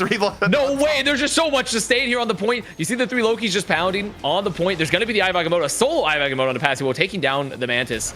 And I mean, there's still anyone's fight potentially turn, but I think with the Kraken impact, I think that should probably stop it now. They're getting the resets. They have the portal to come back and touch from Forever, but I just don't think it's going to be enough. And Ex Oblivion just struggling. I think their comp was also really, really interesting. ZP. This is a very interesting comp for them to be playing. I mean, and even with the Dark Child just popped there at the end, just completely mitigated. Can I chime in real quickly here, gentlemen? We have official word from Kevix, who I have not done any background checking, but he claims to be the owner of Ex Oblivione and confirms that I say it correctly. Avast, go ahead, say Oblivione. It's Ex Oblivione? It's Latin, my friend. Enjoy. Okay, so I was right the entire time. I was right the entire time. He was right. Okay. This is unbelievable. Okay. I mean, wait. You know what? Actually, you know what? ZP was wrong. Let's gaslight him. Everyone. Everyone on the broadcast. Believe Avast said it right, and ZP's like, absolutely not. I'm the gaslight bit. That's what it's all about. Well, one thing I wanted to ask Avast is that, into the last round, they go in with the solo tank, and they're still going in with the solo tank. Well, I think it's a really... it's a very interesting... It's cerebral. It's a cerebral idea, and the reason why it's cerebral is because, like I was talking about, Wolverine does damage based off the amount of the target's health pool, and it scales. And Wolverine's kind of just the definition of a Vanguard buster. And I think you're like, okay, we're gonna play multiple DPS is typically the answer, because you're gonna be taking less damage and you have more options to shut down the Wolverine, right? You're not a big bulky body that's having to worry about getting caught with a Feral Leap. You're gonna have a lot more options to remove the Wolverine, as the aggression here from OG on top of the backline from Exoblivione. It's a shield, but you just walk forward into the enemy team the entire way through. You create room for Etsu to get the first pick. OG Esports looking pretty good here off the rip. God of Mischief, Meteor M, perhaps to seal the deal as Ken does a little bit of dancing. OG Esports again, really strong start. Where, by the way, out of domination maps out of this here. We've just gone through the gambit of domination maps, though. It would be Exoblivione's pick here after the fact. Anyways, this Enzo even grabs the Mantis for the stagger. Unreal. Oh, the leap. Oh, the leap too. I mean, just the abduction. And also, Exoblivione CEO/owner, if you're still here, could you also confirm, is it Passio? Could you also confirm that for the pronunciation of your player? Could you give that one a bucket there as well? As OG Esports playing very aggressively on the corner. And I mean, and even with the adaptation here for Exoblivione, they just have not managed to break it through, you know, running into this Wolverine, as the Omega Hurricane forces the regeneration domain, forces the ult there as well. Not finding anyone. Yeah, OG Esports just able to withstand. Now looking here at Nocta, drops the horn, gets two with the aid of Demon, and Exoblivione, a little bit better opening here off the Namor ultimate. And Nocta right now just landed spear after spear. Nice bit of cleanup. And that's exactly what you want to see. And I mean, even more amazing than that is the fact that Demon popped an Omega Hurricane, by the way. I want you to look at their ult charge. We should take a look at that. Okay. They have another one. They have another one. They got so much AoE value there from using the Goddess boost, because when you're using the Goddess boost with the Thunder Aura, you're getting AoE damage. You're able to use the Gale Burst, get more AoE damage. There's the Omega Hurricane again from Demon, forcing the region domain, forcing another strategy ult. This time, Kin having to pop the God of Mischief. The Goddess is real mad, and it sets up Nocta to just use the Tridents from the side, grab two right away, and yeah, fight immediately over. So Demon setting up Nocta beautifully in these fights, and OG Sports back to the drawing board. However, you take a look at ultimates as they're setting up here. Both teams actually loaded for Bear into the next fight.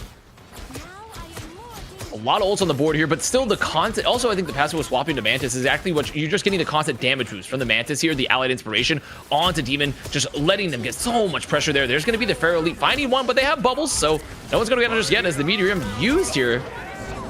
Meteorium used early, answered by Eye of Agamotto into Horn.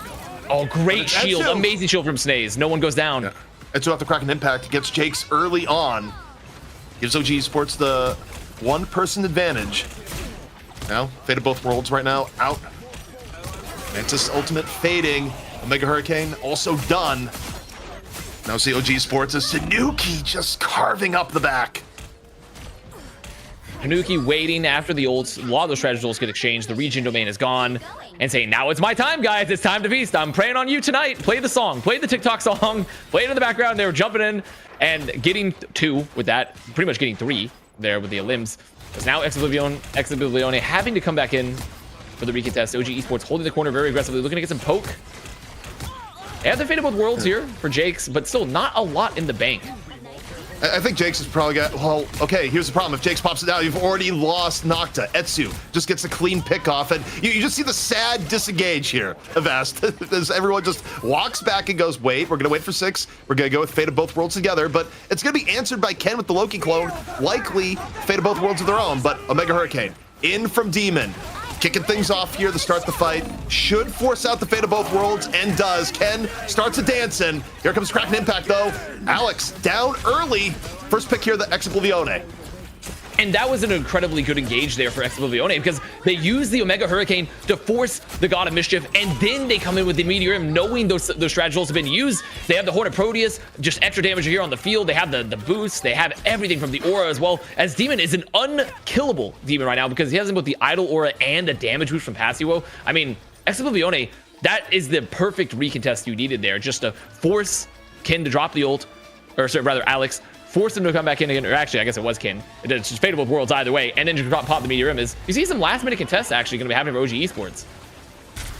All right, Strange Portal in for OG Esports, 99 to 99. Meteor M used here early from Enzo. It's huge. Sets up 2 with Etsu.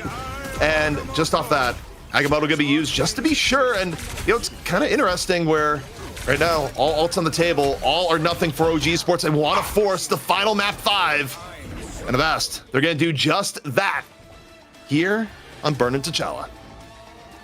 And even with the perfect recontest, what's even more perfect? Teleportation. As still, they're trying to make it through the portal yet again. Exablivione, I mean, they're trying to make it out of the spawn. It's absolute chaos. They are going to have to crack an impact over Etsu. Hold on. Nocturne gets one. Is there a chance? I mean, there could be a chance. They could get some more ults here. They're about to have a Meteor M. Yeah, I mean, the Strange Portal, usually you just get mauled coming out, and it does kind of result that way after, but last-ditch Meteor M, not going to be enough, but still, a little bit of gas left in the tank from the final Strange Portal. OG Esports, though, holding strong, forcing us to a map 5, 2 weeks in a row here, Avast, where EU just goes to the limit in our Challengers match. We deserve it, boys. We deserve it, Avast. As we take a look at some of the best moments from this one, the chat was asking about some of the player swaps. It looks like OG moving over to the Wolverine. That gave him a little bit of a change. Demon on the Storm, a little bit terrifying. But at the end, OG Esports gets the dub. How'd they do it? I mean, I think you hit on the points exactly where we talked about the thing being banned. You get Tanuki on the Wolverine. It forces Exablivione to pretty much not be able to play that comfort comp. And also, just because of the Wolverine, the threat of the Wolverine, they're like, okay, we don't want to play double Vanguard. Even if we could play double Vanguard, we don't want to play it. We want to put Passivo back onto something like the Mantis, maybe to empower Demon. And I feel like they just didn't feel nearly as comfortable. They weren't getting nearly as much value. And it showed. It showed there where Tanuki being on that comfort pick of Wolverine, just providing so much damage, forcing so much. And even with Exablivione, I think having some great moments, it just wasn't enough. Here's the first sample. Wolverine bowling off the Strange. Now you see Magneto getting in the mix. We mentioned it. Maybe you remove this character for the final map. ZP, it looks like both teams very comfortable with him in the lineup, though. Yeah, and I think the key change here is that once you got rid of the thing and then you changed up and ran a Wolverine of your own, you put Exablivione into this world where they figure, okay, we're going to run solo tank, triple support, try and mitigate the impact of the Wolverine. But in the end, it gives them a comp with way less control than what they were getting when they're able to run the Magneto thing compositions. And look, I mean, they still showed amazing versatility. They nearly swung the second round, but OG Esports, getting back to the basics, getting Tanuki back onto the Wolverine, and, playing in a way that really worked out for them and has forced now this map 5. Chat, question. Is Tanuki the best Wolverine in Europe?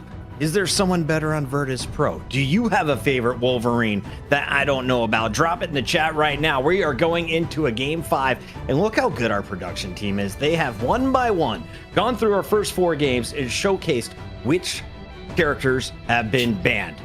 Thing, most recently banned, but you can see a whole lot of Groot choices here from Exablivione. Why is that character such a problem for them, Avast?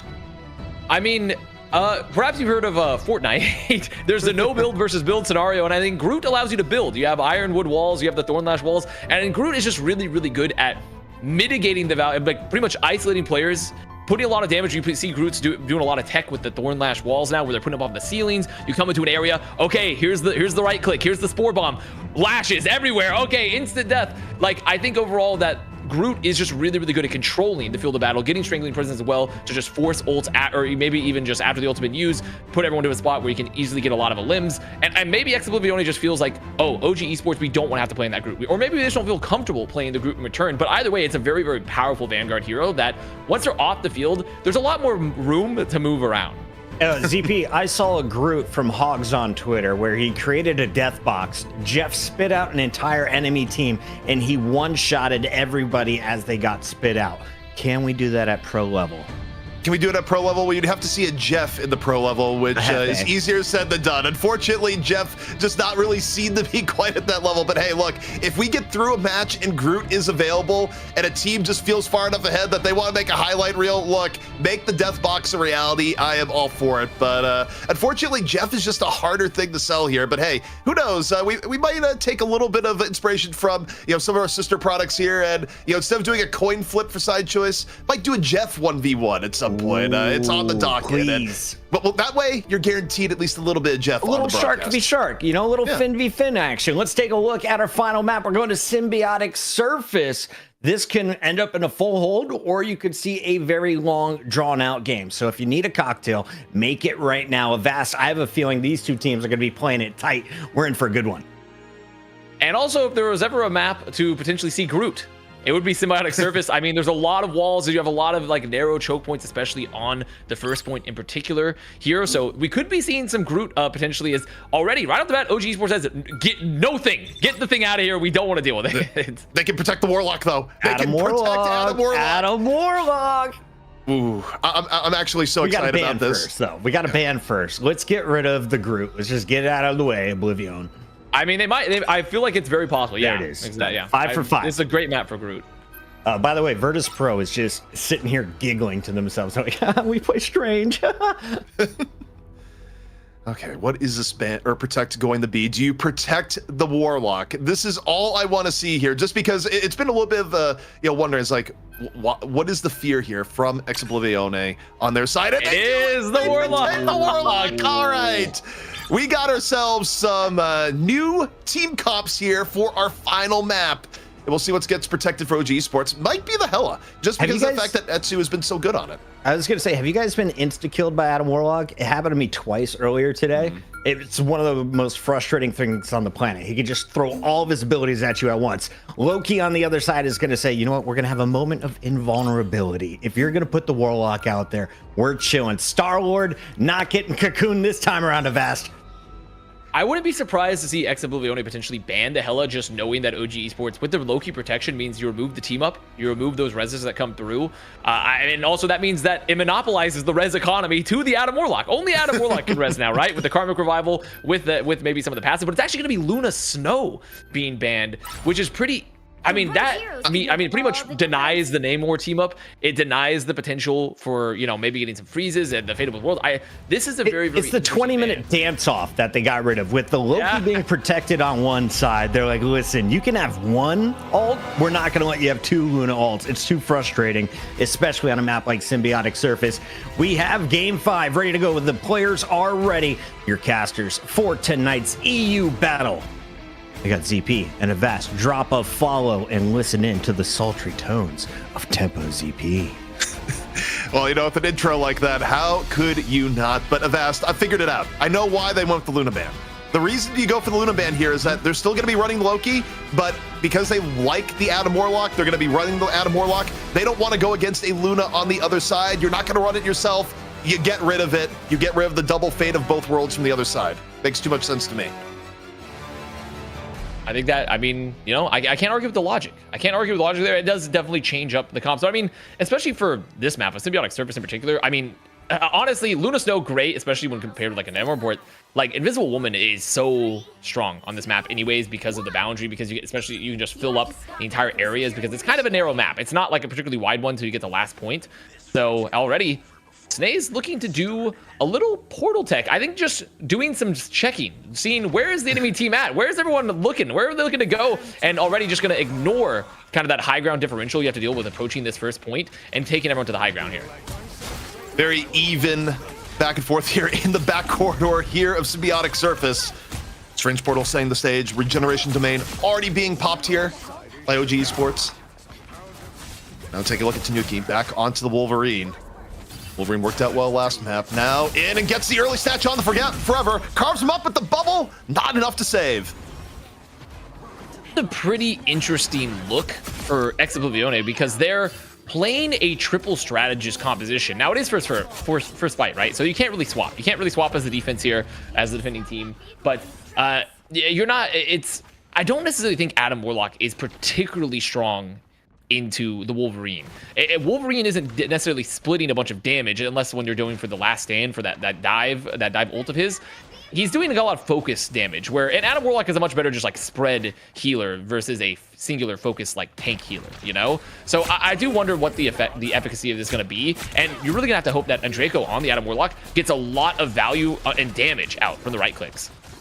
Yeah, I think a lot has been kind of set up around the Adam Warlock. He was getting banned the entire series long, so Sid Andre has on it things here. as things develop. But I'm also interested in the Hella versus Hella matchup. Etsu versus Demon.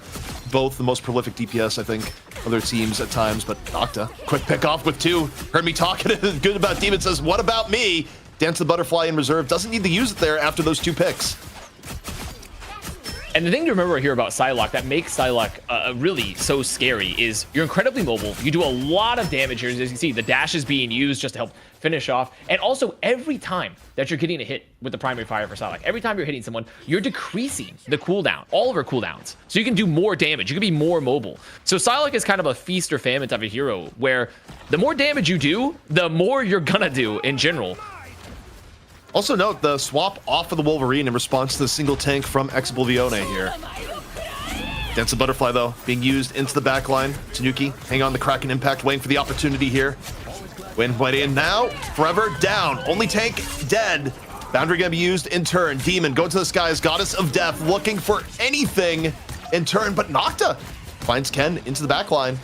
This Exoblivione, I mean, the Psylocke is finding value right now, Avast.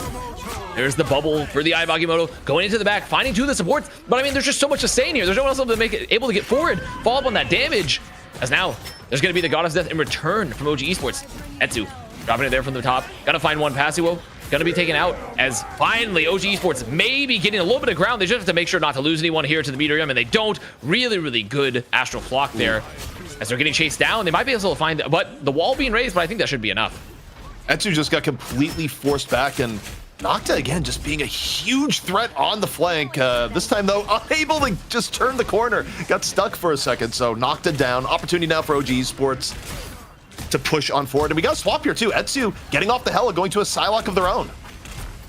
I really like this because there's a lot of side angles here for both the last point and the second point here. So Psylocke, and you can still go very vertical as Enzo chasing down on Draco along with the Snaze. They're gonna find one. That's a lot of heals off the field now, but Exoblivione, they are playing that triple strategist. Still gonna be able to sustain for a bit, but I just don't think it's gonna be enough. There's so much damage here on the point here for OG Esports. OG Esports getting gummed up a little bit. They had like 5.5 minutes left for second point. Now down to 2.5. Burning through a lot, but now nearly at the apex of point 2. Tanuki looking around right now. Moment of calm here before the storm really kicks off, Avast. They're hunting for Nocta. They were hunting for Nocta there. Nocta is invis. You see, there's the portal used. That's Forever gonna make it. And it's finally Nocta gets found though. There's gonna be a counter. Invisible Woman ult there. This Meteorium looking to find just one through the ult. Just needs to find one to get any sort of value. Doesn't find one just yet, but still puts a lot of pressure onto them as the Goddess of Death for Demon being used behind them, but I think immediately focused down. Demon had an opportunity, but no, just taking out Goddess of Death before the boundary disappears. Tanuki punishing as he hits the ground. Dance the Butterfly, though, now out for Nocta. Looking and looking, finds 1, 2 with the FJX, but Etsu fires right back. OG Esports still smothering onto the point. Both teams a little bit wounded here. Counter Dance the Butterfly in time, out from Etsu. And that might be enough for point 2 here, Avast. I mean, Forever still very tanky, very healthy here on the point. Has 100 Maelstrom to use, but unfortunately the anti-heal, there's no heals there on the point. Maybe some of the spawns can make it back. Draco about to be there. They could use the Karmic Revival just to continue the stagger, continue the fight here if someone goes down. As OG Esports, they're waiting for their spawners. They have the Spider-Man up for the fast recontest here as Tanuki making it back, but Nocta finding one. Yeah, Karmic Revival immediately being used as soon as Jakes goes down. So Karmic Revival up for a moment.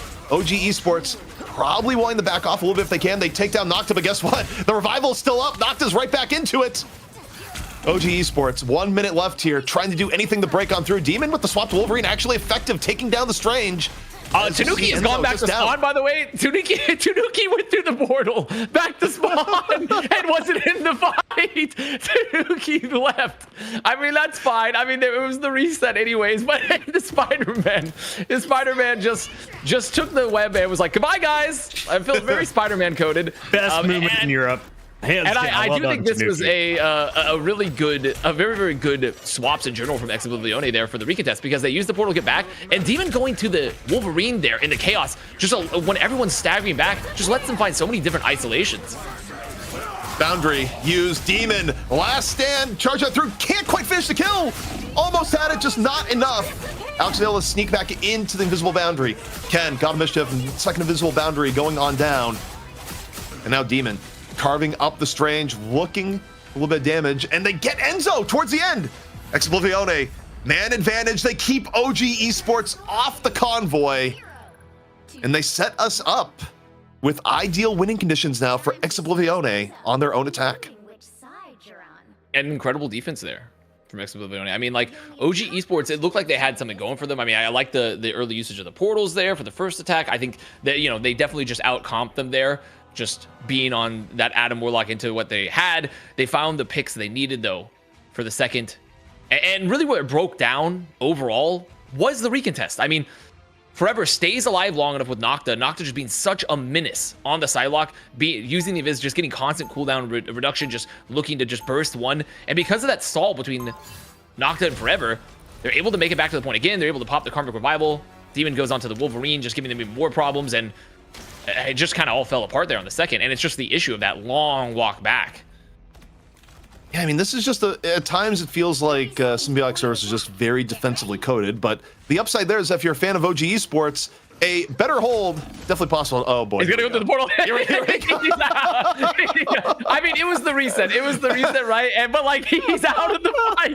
I mean, like, I think they might have been hoping that he could go back to spawn, make the swap, get health back, refresh the cooldowns, and come back in again, potentially. But the portal ends, and so they're just down the player. Oh boy, that's too funny. But we're getting into it. At stake is entry into the money match, into a match versus Virtus Pro for $1,000.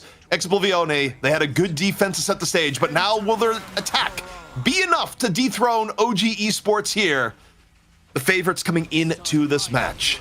Oh, interesting. Nocta going on Doctor Strange to get the portal behind it and making swap back to Psylocke, so they don't have to make, but they're still down a player right now in this fight. Snays finding Forever early on.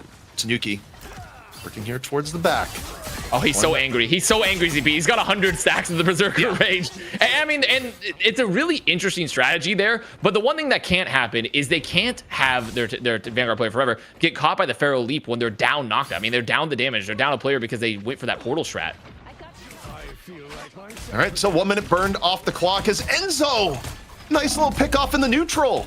Gets rid of the Psylocke, slowing down Exoblivione even more. And again, when this first point is so difficult to take to begin with, Avast, these pickoffs really do add up. And like we were talking about, I mean, this is a very, very strong defensive-sided map. So Exoblivione, they just need things to go their way just a little bit, or rather, I should say OG, and just getting these constant picks, and then they're going to get like repeated staggers. This first choke in particular is just so strong here.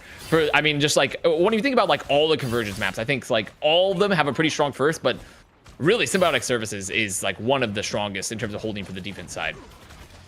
Yeah, I mean, these pickoffs have effectively cost Exoblivione a full team fight attempt. Just absolutely ruined in the outskirts. Also letting OG Esports build up their ultimates bank-wise. Now I look at Enzo. Enzo, Meteor M in reserve, Demon holding on to the Goddess of Death. Exoblivione moving forward, Nocta getting pummeled on the entry. Jake's getting super low. He's gonna have to drop the invisible boundary. Barely gets off before dying, but Tanuki punishes Demon while that goes on. Invisible boundary used here by Alex and Jake's respectively. And Exoblivione just forced back a moment. Minute 50 left, and this defense from OG Esports so far, Avast, has been impenetrable. Oh, they really don't want to have to lose someone there, and they're not. The Meteorium gonna be used, doesn't find anyone just yet. There's the Goddess of Death pretty far out here of this choke. Gonna be finishing off there. As Exoblivione, now this is their chance. This is their chance here to potentially find some picks. They know the region domain's gone, but Jake's going down. That's a lot of health, a lot of healing, a lot of sustain gone. Nocta dance the butterfly into the back. Takes off Ken. Karmic Revival up. Gets Jake's back into the fight. Exoblivione making their stand here. Still have to watch out for the Agamotto from Snays, but they are pummeling Strange. He has to drop the Agamotto under duress, but it still works out beautifully. Takes down 2. Nocta, though, into the back. Gets Tanuki, and the Karmic Revival just too good at turning the tide here, Avast. And once again, just so much pressure onto Nocta, and they definitely deliver. They deliver there. They needed to get value there. They needed to make sure that when they try to go for this recontest, when they come back in, they get some picks in the back line. As you see, OG still trying to contest here, dropping the invisible boundary. But I mean, Ken using the God of Mischief copied and getting the invisible boundary. Oh, they try to take Forever through the portal. It's not going to happen just yet. It was a nice try. They tried to take him away. And I think this recontest might actually end up hurting OG Esports more than it helped, because it gave a lot of ult to Exoblivione. Well, here's what we know for sure. In 3 minutes, we will know who is going on to fight Virtus Pro in our money match for $1,000. 2-2, this best of 5 coming down to this last push here in point 2 for Exoblivione. Do they have what it takes? OG Esports setting up on the defense. Not an easy point to get through here, Avast. And we'll see what both these teams have as this match reaches its conclusion. See there, a little bit of high ground poking, a little bit of fighting for the high ground here for OG Esports. They come back in, trying to set up Etsu, making sure they can get some value here, build up another Goddess of Death. Oblivion on the corner, and something to be noted is that they do have the Dancing Butterfly.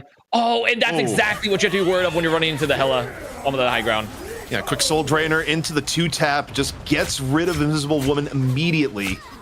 OG Sports, of course, still living in the invisible boundary of their own.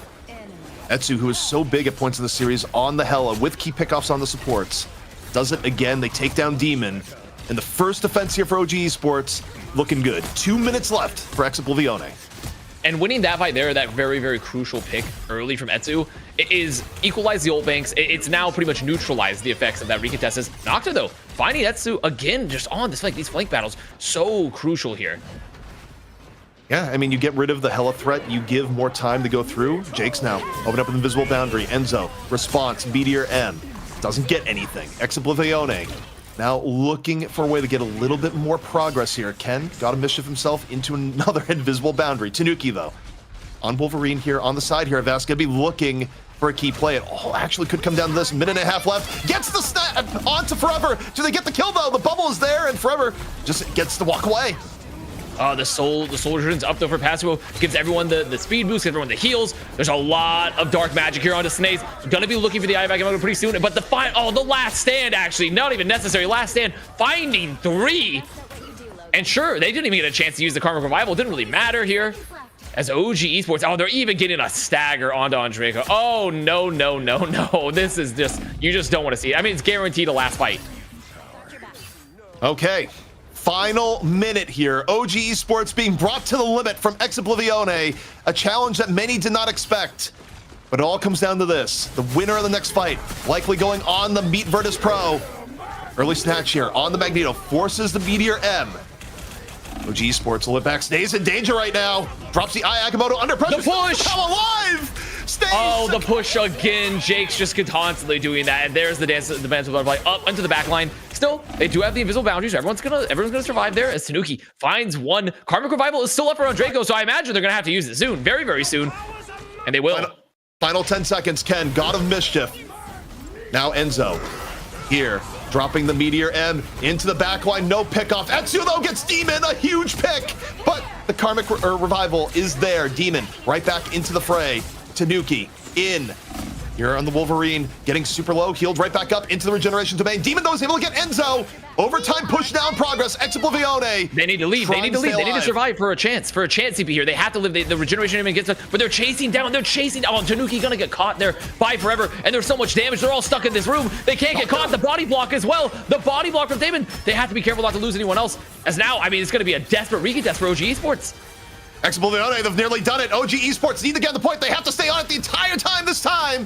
Exoblivione, they're completely drained on ultimates. Tanuki has the last stand. Demon gets on the stage. Does Tanuki have a response here? Invisible Boundary is out. Goddess of Death in. Tanuki still hanging on to that last stand. Could put it over the top. Enzo able to take down Forever. This is back and forth. Both teams, entire match online. Tanuki, last stand, gets one. OG Esports holding on in. But Andre KO comes back in off the cocoon. And it's Exoblivione who turn it in the end. They defeat OG Esports, what many would consider an upset here, Avast, and win the right to fight Virtus Pro in our money match right after this. Exoblivione, I mean, this team, they were an unknown for us. We hadn't seen much footage of them. They weren't obviously in our last Rivals Fight Night, and there was a lot of scrimbucks. We said, oh, like we've heard some whispers on this team, put our ear to the ground, checked which side of the Moss was on the boulder, and it looked like the Moss was right. I mean, this team looks really, really flexible. They look great across the board. They also have a pocket pick strategy with the Adam Warlock with Andreko that was banned the whole game, and they pulled up for the final map here, and it looked really good. It definitely struggled a bit, but it definitely got the value they needed. The constant sustain, getting a lot of the damage as well from that Adam Warlock. I mean, this team looks like a threat. Just incredible stuff across the board. And you know, what I wonder right now is that if you're Virtus Pro, you know, look, they're in the scrims, they're all keyed in, but if you're Virtus Pro right now, Puckett, you're looking at this going like, I hope we did our homework on this because this was not the expected result. You were thinking, oh, this $1,000 is free. We've already beaten OG Esports. You didn't see Ex Oblivione coming out like this, especially after dropping the opening map. They come out and they take 3 of our 5, the closer. Nail biter finish, and I was watching. Did it come down to the Psylocke, the dance of the butterflies? Because Nocta was getting to that ultimate so fast. I got to give him and Jake's mad respect. They played their hearts out. I think Nocta, I mean, they have to be definitely a huge shout out because there was a lot of pressure on them. A lot of pressure on them. I mean, they pulled it to more. They looked really good. They were crucial in that comp when they're playing with the thing. And the Psylocke for this final map of the series was most of the pressure in terms of opening up the fights, in terms of finding a pick, once again, was going pretty much to that player. I mean, they had to rely on Nocta to get the picks they needed to open up the space on the flanks. And I don't know if necessarily the dance of the butterfly was always the pick. It definitely wasn't getting what they needed elim-wise, but it was giving them the space they needed, and they were getting plenty of other elims elsewhere. Huge games out of Forever. He played so many different Vanguards throughout it. Ash flexing over to the Venom. We saw Passio coming in for Ex Oblivion and the Latin squad showcasing their depth. What are you going to take away from OG Esports performance as we say goodbye to the runner-up in EU from the Marvel Rivals Invitational? Tanuki, fantastic Wolverine. They looked their best when he was on it. Where else do they need to improve those, EP? I mean, I think where they need to improve, first of all, maybe homework into Ex Oblivione and where they were coming from here, where I do wonder about the bans throughout the entire overall course of the match where, you know, they feared the Adam Warlock. And look, it did win in the end, but I don't know if they needed that level of fear. I mean, the Wolverine worked out well, but the Wolverine also did get kind of countered a bit by the one tank setups, right? So, you know, it's kind of interesting because I feel like Ex Oblivione just forced OG Esports a little bit out of their comfort zone relative to what we saw in the Marvel Rivals Invitational. So I think to me, the real takeaway from this is that Marvel Rivals is still a young game. It's a game where the meta is changing constantly, and you just got to be continually prepared to adapt because if you're not, other teams are going to come in with different looks and might beat you with them. My show was on. There was the dance through the port. Almost got back through after the switch. Not in time. The Wolverine, though, that was one of the highlights. But the one time we see Adam Warlock come through, he ends up winning the game for Ex Oblivione. If you're Virtus Pro, did you pick up on a trick or two maybe watching this Avast? I mean, Virtus Pro, I think something that they've had a lot of success with in the region is getting to put Tanuki onto Wolverine, right? And they finally, yes, the map that they got Ex Oblivione off of their double Vanguard and, you know, onto this like triple strategist composition, or rather triple duelist composition. They didn't win, they did win with Tanuki, but they got to see the flexibility of what they could play into the Wolverine comps, right? They could see what Ex Oblivion played to counter, you know, across all the other maps, and that general flexibility. I think they need to look at that and be like, and EU in general, and be thinking, do we really need to be playing Venom all the time, or maybe it's time to start playing some Thing as well? Put some more Thing into the lineups potentially. I like this call out. We have Ash in the chat right now asking, how long is this finals? Don't worry.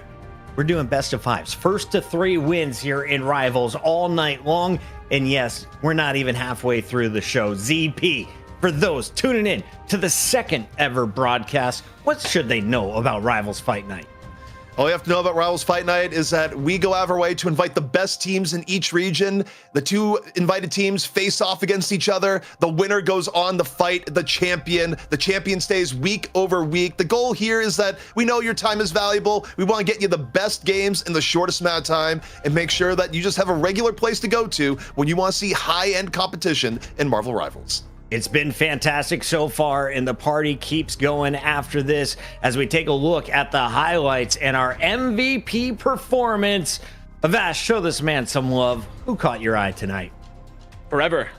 I mean, we talked about it throughout the series. What the strength of Ex Oblivione was their flexibility. But guess who was not subbed out? Guess as part of this roster depth was considered the deepest, and it would be Forever. I mean, playing across Magneto, across Strange, and especially on the Thing. I mean, that's Thing swap pretty much driving those early 2 map wins that are taking them there to the pretty much match point, and still looking good across a variety of all these compositions. And I think that's what's so crucial when we talk about a team like Ex Oblivione is like, yes, all these players are really good. I think we saw hero moments from pretty much every player on the roster, and we highlighted just how strong they were. But what makes a really flexible team at the top level work is a central pillar, a pillar of a player that you can play across a variety of comps. And often what is driving your overall archetype for that composition? It's your vanguards. And Forever was the central pillar of that across every composition they played. As a duelist ZP, I put my vote in for Demon. He's looking pretty good on the Winter Soldier. Looked Or a fantastic farmer. on the Or a Storm. But he has another chance. The bad news, you're playing against Finzi's Virtus Pro when we come back. Ex Oblivione, tonight's challenger.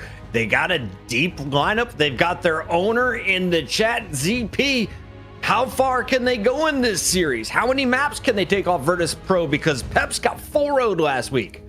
What I'll say is that I don't think any team is invincible in Marvel Rivals right now. The game is too young. Every week is a new story. Virtus Pro, they got wounded deeply by OG Esports in the Marvel Rivals Invitational. Ex Oblivione just beat OG Esports.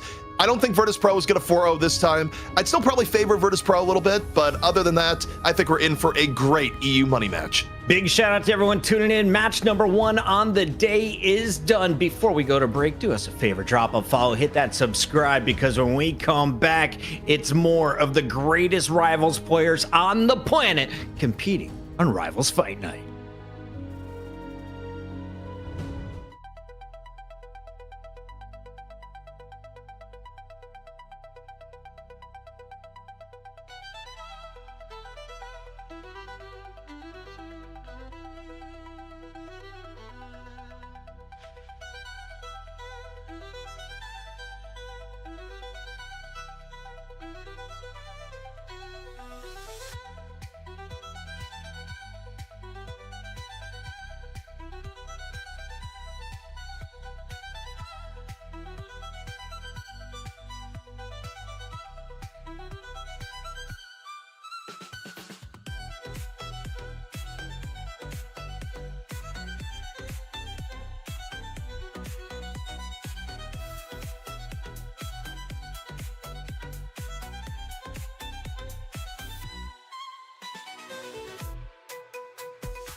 Welcome back, everybody. You are watching Rivals Fight Night, where OG was just taken down by the triple Lokis. That's right, the Green Gargoyles. The Naughty Boys up top doing damage. It's going to be Oblivione. Moving on to our finals of Vasted ZP, our casters for tonight. And for anyone who missed last week, they're in for a treat because Virtus Pro took home our first ever EU title of Vast. Not only did they do it, they did it in 4 straight games, dominating Peps. I mean, Virtus Pro is the team to beat in EU right now, and if there was a team that maybe has the flexibility that's necessary, it's Oblivione right now. After watching their last match, there's a chance, but they're coming up against players that might be just the best in the world on their roles, in particular like Sparker on that Winter Soldier, which is just a dominant meta pick, so omnipresent, so just overpowered almost when he's on that hero. So I do think it's going to be a bit of a challenge here because Virtus Pro have looked incredibly good. I will say Demon played his heart out on Winter Soldier, but Sparker's on another level. He's got 3 characters in the top 10. If you're looking at our global leaderboard, he will be one of the star duelists in this match playing for Virtus Pro. Let's take a look, though, at our full rosters because Virtus Pro have some OGs of hero shooters. On the far left, you'll see Finzi and Nevix. The Icelandic Swede combo was in everybody's face last week. ZP, what should we know about the core of this lineup?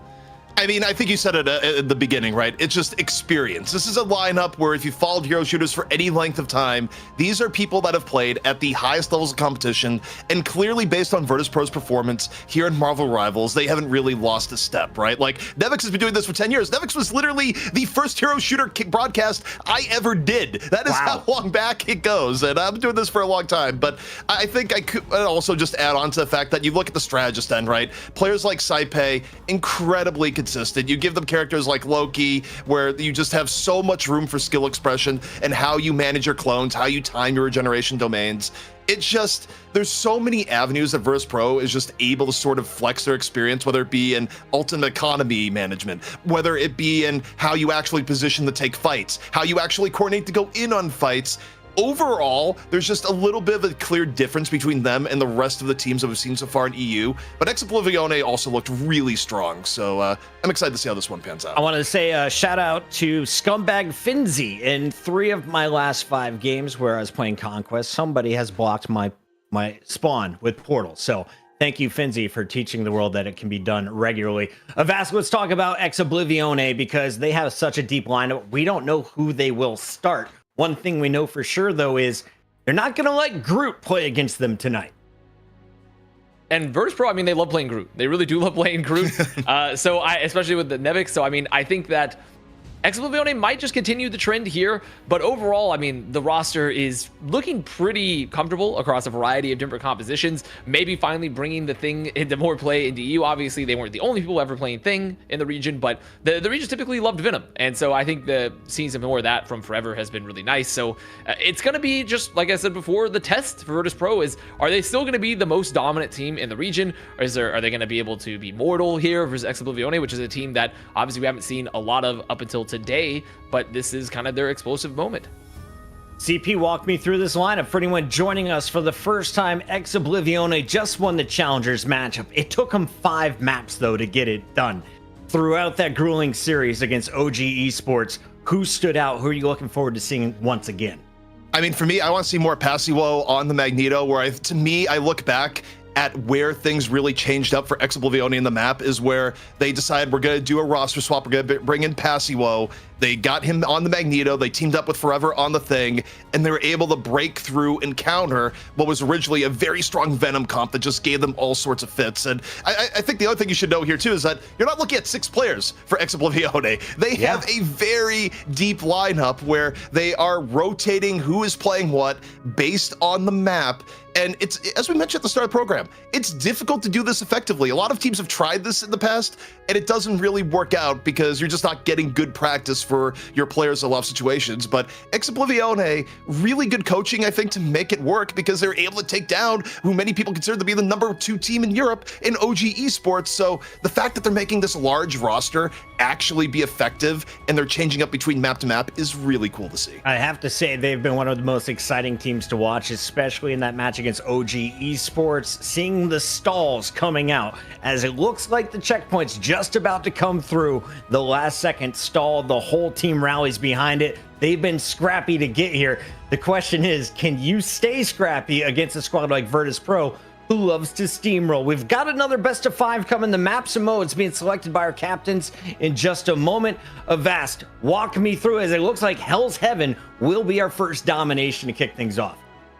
Well, as a reminder, I mean, we always start on domination right here on Rivals Fight Night, so it's going to be a very constant thing for those who are just tuning in for the first time. But I think I wouldn't be surprised to see Thing come out again. Right off the bat here, because Hell's Heaven, a lot of room for Thing to be charging through with the anti-street charge, get leaping to the teammates, giving that damage reduction. You get a ton of cleave with his right click, with that stone haymaker. So I wouldn't be surprised if maybe similar comps that we just saw on their match versus OG coming out here again for Exoblivione. And for Virtus Pro, I would be shocked if they're not going to potentially just run some double shield with a Winter Soldier, with Sparker. Yes. I mean, they have like a bread and butter. They know what they like. Maybe they try to get the Groot in there as well, because Exoblivione seems like they haven't really been wanting to try to play into the Groot at all. They don't even want the Groot in on the field, because it is someone that can kind of just mitigate some of the value from, Vanguards that get a ton of cleave damage like the Thing, and to also just block out and just remove a lot of the space that's given to them for that charge. So it could be possible as well for Virtus Pro. ZP, in the one game they were allowed to run Adam Warlock, it was that game 5, and they won it. Do you expect to see more Adam Warlock if he gets through the ban phase? I think you do, right? Is that because, again, there's clearly Scrimbuck data there coming in from OG. There's a reason why they open up with all the Adam Warlock bans. However, if you're VP, I guess it's kind of a matter of how much do you take it away because you know they're good with it versus how much do you want to tailor ideal compositions for how you want to play. And I think for a team as good as Virtus Pro, historically at times, this is a type of team that might just be like, we're just going to play our style, because when we play our style, we don't lose. We don't really care what you're going to come in with. But if they don't ban the Adam Warlock and Exoblivione comes in, plays the Warlock, and it's effective and they win, then I think that's where you'll see VP shift them to be more on the realm of target bans and getting rid of what Exoblivione is good at.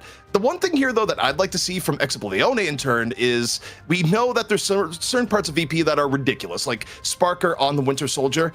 I don't think they need to play Winter Soldier for Exoblivione. They've shown they have so many different looks. Just get rid of the Winter Soldier to start with here. That's what I'd like to see from Exoblivione. I can't wait for you to witness the rest of Sparker's hero pool. It's gonna be a massacre if you ask the chat. Shout out to everyone tuning in. Reminder, if you like the show, you can support us here at Rivals Fight Night by dropping a follow. Do the subscribe button if you're over on YouTube. And if you're following us on Twitter, hit the sub and follow button as well. Every sub helps us get a step closer to being partnered here on Twitch, and we are ready to get game number 1 on the way. The Venom, our first band coming out of Exoblivione, saying, please do not dive us, Virtus Pro. Also, the Hellabeen band as well. Okay, so I was about to say that makes. I mean, honestly, it's still relatively confusing either way, but I mean, Exoblivione, they definitely could play Venom, so I mean, it's definitely something that they can remove from the table. The Hellabeen band, I don't mind it. It depends on what, essentially, I guess they just don't want to remove the team up, because you probably know Saipe will likely play Loki. What does that mean? That means they didn't protect anything. Nothing's been protected? Okay. No, that was either they were asleep at the wheel or an intentional choice. You do have the option to just not protect anything. Sure. Yeah, but Winter Soldier gonna get protected, and that means Sparker gets to play what he wants to play. Hey, mad respect to Exoblivione, said, we will play everything. We don't need to protect anything. You make the game, we'll play it. After the Winter Soldier is locked in for Sparker, now you're going to go for a ban that counters the best player on Exoblivione, ZP, or are you trying to remove a team up? Well, they decided to just get rid of Wolverine. I think this goes back to the idea of they have a certain style they want to play, and they just don't want to deal with Wolverine. Also, I do think this is a little bit of a reach, but I do think there's wisdom in not doing a protect, potentially, is that if you think the other team has limited info, by doing your protect, you give away the composition that you might actually want to run. So if you don't give the protect, they don't know what to ban in turn to ruin the composition you want to run on. So That's the Yeah, excuse man. I'm using next time I'm in a game and forget to hit the button to vest. No. Yeah, I was protecting the info. Me Yes, being away from my effectively. keyboard, going to get drinks from the fridge. Guys, I'm protecting the info. I'm protecting the info. It's okay. It's okay, everyone. We have game number 1 predetermined. We're going to Hell's Heaven. If you're just tuning in, Domination is going to be the first to 2 rounds. We have different stages, and with each stage, different comps are going to have an advantage. With the Ban and Protect's locked in, though, I think we have an idea of the comps we'll be seeing from Virtus Pro. What will Ex Oblivione, our challenger, bring to the table? That's the question I have, ZP. And it looks like this map is ready to kick off. So once again, if you're enjoying the show, hit that follow button, hit the subscribe. And with 20 seconds left, let me give you a quick reminder over on Marvel Rivals Fight Night, aka rivalsfightnight.com. We have a giveaway with Intel a Core Ultra 9 285K CPU. If you want free gear, all you got to do, head over to our website. I'll drop it in the chat. You know, Vast, all I gotta say is I love Intel. They are just the absolute best in the gaming space, just sponsoring cool things and giving out even better gear. They are the best. But getting into it, we got Sparker on the Winter Soldier, no surprise. But again, you look at compositions here, 1 Vanguard for Ex Oblivione to kick things off. I mean, on a previous point, you could say we were protecting the intel ourselves. We were Yeah. also protecting the intel there. But I do think that the triple strategies here yet again from Ex Oblivione with Andreko on the Adam Warlock. It's pretty much giving not only a ton of sustain, but also a lot of damage. You get a similar damage from a duelist from your Adam Warlock if you're hitting your shots, right? And so they're just going to try to rely on having the extra sustain. But unfortunately, the sustain was definitely not enough for Pasuo, who was immediately taken down. Sustain, you say? Well, there's 4 people just knocked out. Not much to sustain there. Sparker on the cleanup. I mean, they did get some members of VP low in the start there. I don't think that fight was quite as brutal as the ending may have suggested, but the results are still quite brutal. Very quick early take by Virtus Pro. And I think having the Loki and having also the Namor here for Virtus Pro, it's going to provide some issues for Ex Oblivione. Because yes, you can fight for the flanks. You will have Nocta to be able to counter-fight here just a bit. But Saipe is a Loki player, and just in general, Loki, if you're hitting your shots, you do a lot of damage on Loki, especially when you have the multiple clones up, the multiple, those copies. So I do think it's something that I have to be worried about, is that Saipe can just duel really, really effectively if you don't have a Vanguard to just push them out or just shield the damage. Soulbond invested, again, kind of like a mini ultimate as far as Adam Warlock is concerned, but even with the Soulbond used, Nocta caught early in the Namor versus Namor battle. And you're down 1, Virtus Pro is looking completely healthy, and Sparker just drops down the Kraken impacts, it's time to go. Response could be here from Ex Oblivione. They actually decide to use Fate of Both Worlds, turn the fight even down 1 from the start, move forward. Here we go, Galactic Legend from Demon looking for anything at the moment. Finzi very, very low. The map rotated. Yeah. They had a very unfortunate time with that. Yeah, it's unfortunate. It's one of the unique quirks of Hell's Heaven relative to other maps. Midtown does some of the same, but Demon right now trying to do anything to put this back over the top. Self-res in from Andre, and oh, the horn is huge. Ends up resulting in 2 strategists going down. However, the Karmic Revival out here from Andre. The fight not over yet.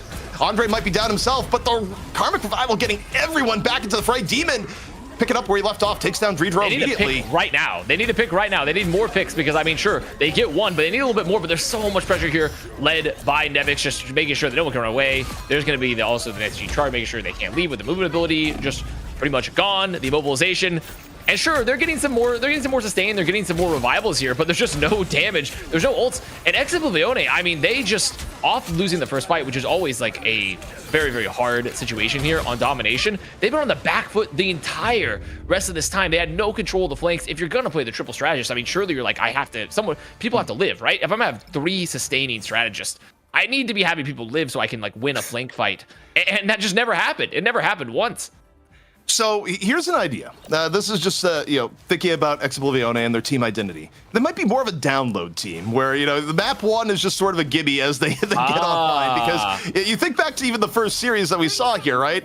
Ex Oblivione got blown out on map 1, and then they did have the adaptations. Map 2 came right back into it, but so they're reducing the fog of war on the first map. On the first map, they're not protecting any heroes, protecting no picks. They come out, they lose, then they push up their glasses and they say, "I've got you now. I understand it now." Yes. And then it just all reverses, huh?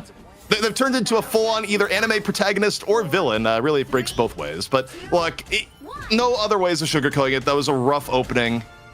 We'll see if things change a bit here in the second. And already, they are deciding to go with 2 Vanguards rather than 1. So, bit of a change-up. And also, as far as supports go, no more Warlock. Demon, the unassisted Star-Lord, instead, more traditional Loki Luna.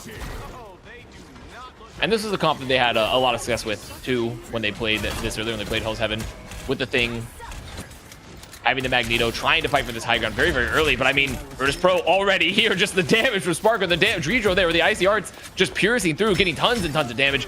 I mean, they need to back up. They're on the back foot, and they're already down 2. Virtus Pro continuing to just look so incredibly strong.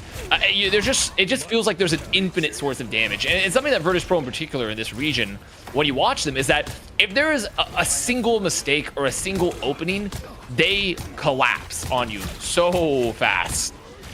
The focus fire at the beginning of the fight is just absolutely unreal. But here we go, Galactic Legend, Demon, into the back. Meteor M gonna be used in response, taking some of the pressure away as Jakes just gets crunched. Jakes down immediately, so is Pie Swallow, and I mean, Avast doesn't get any better here. This is just decisive. It's also a particularly very hard point to recontest on Hell's Heaven. I mean, most of Hell's Heaven has this, I would say, just this particular design where the chokes are brutal, right? And you need to be trying to like maybe force them in on the flanks. They were hoping to do that with Demon rather, dropping the Galactic Legend, but just entirely gets eaten by Finzi's Meteor M, who absorbs the projectiles. They have the regeneration domain, so it's just completely nullified. As Exoblivione, I mean, they're trying to figure out what do we do here, and they said, okay, no more Star-Lord. Let's go back. Let's go back here to the Namor. Look to have a little bit of a tankier DPS. Look to have the monster spawn. Try to force some of these duelists to get off these off angles. Well, it's 5 ultimates versus 5 ultimates, so the result of this fight likely may decide the round. But here we go. Horn out early here. Feed dropping it. No kills right yet. Nocta off the Kraken Impact gets 1. Sets up here for a little bit more. Still in reserve. Virtus Pro down 3. And, you know, this is economical for Exoblivione too, Vast. Also, just as importantly as that, I mean, hey, winning the fight, finally, making sure they're not going to get capped out here entirely. And that was really well played, too, because they make sure to make the space early with Passivo on the Magneto, making them turn around. And then, the Hornet Proteus comes out for Phi, but the regeneration domain is out, so no one goes down, and they're able to just clean up. And that they were really, really close there, hoping the Hornet Proteus would get some, some instant elims. Look at Ash. As Ash, looking for the clobbering time. Yeah, this is just a classic hide behind the corner. Yeah, they know. I mean, Virtus Pros are just like, why go through the choke? Let's go high ground. There's no reason to. Well, the Thing is not above taking the stairs. Is after a very humble superhero to the back. Clobbering time. Regeneration domain negating some of the impact there. Clobbering time out from Nevix in turn. Both teams still at 6. Jakes. Fate of both worlds gonna be popped here. Exoblivione holding on the fate of the map in the balance. As Virtus Pro tries to put it away. Meteor M from Finzi in over the top. Is it going to get anything? It's huge! Ends up setting up 2 with the aid of Saipei. Virtus Pro up 6-4 here. Exoblivione looking for anything to keep it in, but they're down 3. And the cleanup should go the way of VP and likely the map.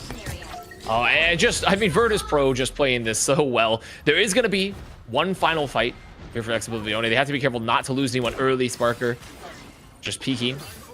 There's gonna be a lot of poke damage coming in. Are they gonna go? Yeah, Ash is gonna go strange, so they can have the portal to touch really quickly. They do have the God of Mischief, so they're gonna have a chance to be able to get a Fate of Both Worlds out here, just get the copy from Jakes, or rather, even from Dredro, and they're waiting. They're looking. Hello? Oh, where was my portal? My portal? Where'd the portal go? What happened? They got the Doctor Strange that was just learning portal magic, not the Doctor Strange that was actually adept at portal magic. Everybody right click sometime. Did they accidentally cancel the portal? They might have. I mean, I don't know if Ash is comfortable on the Strange, but that's very, also saving face. They saved face so they don't have to do that brutal stagger for the recontest. Smart. I mean, honestly, that's very honorable from Exoblivione, I guess, but I just love the mental image of her just looking at Doctor Strange and being like, come on, man. Where is the magic? Cough it up. Come on. Do the thing. Yeah, do the thing. Do the thing. Come on. I mean, wait. Do we have we have a replay potentially of the portal? I mean, we're going back. So Ash, of course, obviously on the thing previously, but let's keep a look. Let's keep a look here. So they're gonna make the swap. They're going to go over here knowing that they have one final fight. Ash will go strange, be like, okay, guys, I'm portaling. Now what Okay. happens here? Okay, the portal begins. There, Attempted yes, the portal reposition. begins. They canceled Please, it. Oh, please. they canceled it. I know. They. Oh, look at everyone giving him the stare. Look at the stare. Ash is getting benched. I'm calling it now. We got a deep roster. Ash, you are going to think about that mistake. No, that game was probably already over. Virtus Pro, the best team in Europe, showcasing their strength. And I just want to ask the observers, can we keep our eye on Sparker? Because I have my nephew tuning in and I told him, Matt, just watch where he puts his crosshair, because the man is hitting a critical shot every other blast. Avast, it's not just the duelist though out there. What did you learn from VP? I mean, it's something we already knew, but their strategists their backline in general are extremely fundamentally good between Saipei and Tridro. They've always been constantly getting value here. I mean, this is also, this is just a sad time for Finzi. I'm not gonna lie, the map rotating. There's a lot of unfortunate moments here, but you're definitely right in that the strategists for Virtus Pro, they are just constantly getting value. Tridro always is hitting those absolute zeros, just getting the freezes, getting tons and tons of value, popping the ults at the right time. And Saipei on the Loki, I mean, not just hitting the clutch regeneration domains, which are so important as a Loki player, but getting damage, lots of damage with that primary fire for Loki. And I think it's something that's kind of like under noticed occasionally and sort of like flies under the radar, is that Loki actually, especially if you have multiple clones up, does a lot of damage. I want to give a big shout out to the mods. They're working for free and they're having fun. 82% of the chat got that first map prediction correct. But ZP, now the symbiotic surface arises once again. This was game 5 as we saw our boys make it all the way through. Can Oblivione do it once again on this map? And if so, what hero should they bring out? Well, look, I think Oblivione, they definitely can. They look way better when they get into Convoy and Convergence maps. I think this is an incredibly well-coached team. And in terms of comps, they could do it. I think anything that they can run, whether, I think the Warlock, if they can run it again, would still be really good, regardless of whether or not they can run the Star-Lord with it. They've shown that they don't need a Groot. They banned the Groot actively. So, if they can get back to running something like a Magneto thing, I'd be happy. But also, I need to just interrupt and give a little bit of defense to Ash, where it was the map moving. The map moving interrupted the portal with just very tragic timing. Oh, so Ash is it's out the here. bug. Thank you. Yes. Thank you, chat. It's the Thank you. bug. Yeah, It was well, not Ash Ash. is Ash, we owe you an apology. You can stay in the starting lineup. That was my bad. My fault. It's really Hydra's fault, because they're the ones that built the space that apparently cancels astral magic, is what's actually going on. I could smell the evil from here. Let's take a look, as Venom will not be played at all tonight by Virtus Pro or their opponents. Ex Oblivione normally gets rid of the Groot. And your Groot in 3, 2, Groot. Well, just wait. Just give it a second. There There it it is. is. All right. There it is. And to be expected, especially on symbiotic surface here. I think the Groot is. We've seen a lot of Groot play, and also from Virtus Pro themselves, where you just get a ton of value from the walls, and especially on the first point when you're on the defense and even on the offense, allowing you to approach. So makes a lot of sense. Ex Oblivione has not wanting to be playing the Groot or be playing against the Groot. So, and there is this protection on. I mean, there's a. So Human Torch was buffed today, essentially. Thank with the God, Passively because Live. he was worthless last week. So impossible. This could be. I mean, I'm interested to know, because I don't know what situation. Just we haven't seen it, where Human Torch is going to be played over like a Storm or something, or even a Star-Lord. So maybe they have something cooking, or maybe. Do you think he's in there for the one-shot potential, ZP? If you have 250 health, he can take you out in basically one combo. I mean, it's hard to say. I mean, Ex Oblivione has been so much in the, we have so many options here. This could have been something they held back for the finals. We know they can play a Storm really well from Demon. I would even go, okay, I don't think this is likely, but you talk about team-ups. What if you do the Storm, Yup. Human Torch team-up? Firestorm, baby. Yeah, that would be ridiculous. I don't expect it. But man, you talk about like bringing out the full totality of your toolbox. That would be unreal. By the way, if you guys come up with any alt combo names, we had Surf and Turf submitted by Uber. That definitely won. That was a Groot combined with a Namor ultimate. If you have a combo in mind, drop it in the chat. We could feature it on the stream. I was just thinking, Firestorm is kind of the default that everyone uses in matchmaking. But Farts on Fire, I was just thinking Methane. Avast, you got anything for me? I mean, that one is a wonderful one, the Farts on Fire. I feel like Human Torch, I mean, Why? It's tough. I gotta think because I just haven't been thinking about the combo for Human Torch. There's actual playtime. What if we did a clobbering time Human Torch and we called it like the perhaps the sizzle and the smash or something? The sizzle smash? Something like that? Ooh. I can dig it. Makes sense to me. But also, as we roll out here, it's going to be Virtus Pro on the attack first, and we have a Widow defense. Sudi on the Widow. I'm interested, Avast. I don't know if it's great, but I'm interested. It's a long sight line. It's a very long sight line. The ult can be pretty good once you get it up, but I mean, Black Widow has not seen a lot of play. You're just hoping to get a ton of damage. One shot's already. Demon just getting caught off the Astral Flock, and they're just going to be able to walk here onto the point. And Sudi, I mean, probably just going to be looking as Virtus Pro just walks on top of this point. I can tell you that chat is already going to be spamming swap Widow. It's an instinctive response from their ranked games is what you're going to see here. But I don't know. It's just a tough opening where Sudi unable to land a whole lot of shots on the Black Widow. You see Demon get instantly caught, and this is just the most free Point One has ever been.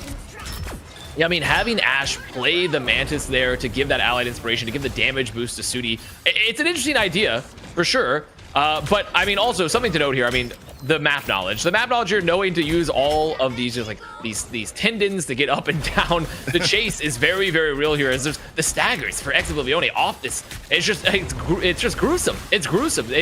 I mean, here's the thing. End your spawn. Who's the wins on the payload right now is what I want to know. When you have it would be Saipe. It would be Saipe. Yeah, when you have 5 members just rushing forward. Oh boy, that me and the boys capping the point while we spawn camp. Well, tough start for Exoblivione. Sudi now swapping back over to the Winter Soldier. A little bit more of a standard composition here. Demon on the Star Lord, but Sparker again, very early pickoff, Kraken impact to seal the deal, and Sparker's just been absolutely dominant so far, Avast. Playing this so aggressively as well, because, and this is the best case scenario for a second point here on Symbiotic Surface, is because you get the late staggers from the forward spawn, you make sure that there's no early fight here, you hold really aggressively with the thing, just getting tons of clean damage, you pop the Invisible Boundary there, and they come to the entry, you know they're not going to have ults yet because there hasn't been another fight. It's just a free second point, and this is typically a somewhat hard point to cap.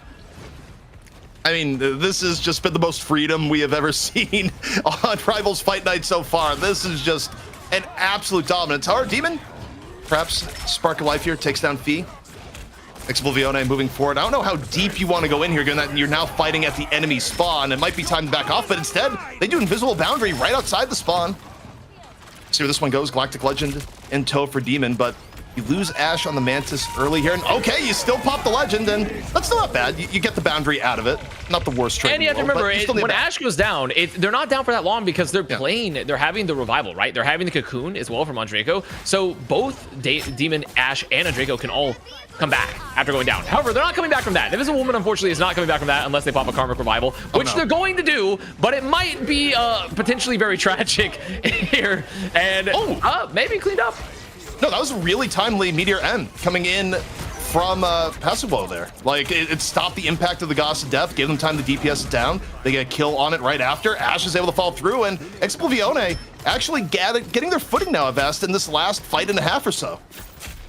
And the great thing here, too, for Exoblivione, like, as we look at the team up, as they're keeping this comp, is that they can afford to pop ults to force other ults and then even give up a life. So, because they know they can just use the cocoon, come back in, as the Bionic Hook gets one, but however, the geometry. They have to be careful, though, because Sudi playing some frontline since they are currently down a Vanguard. Goes for the Kraken impact, unable to trigger the resets, gets punished in turn. 2 down for Exoblivione, Virtus Pro pushing up. You see Nevix in the back, laying down haymakers.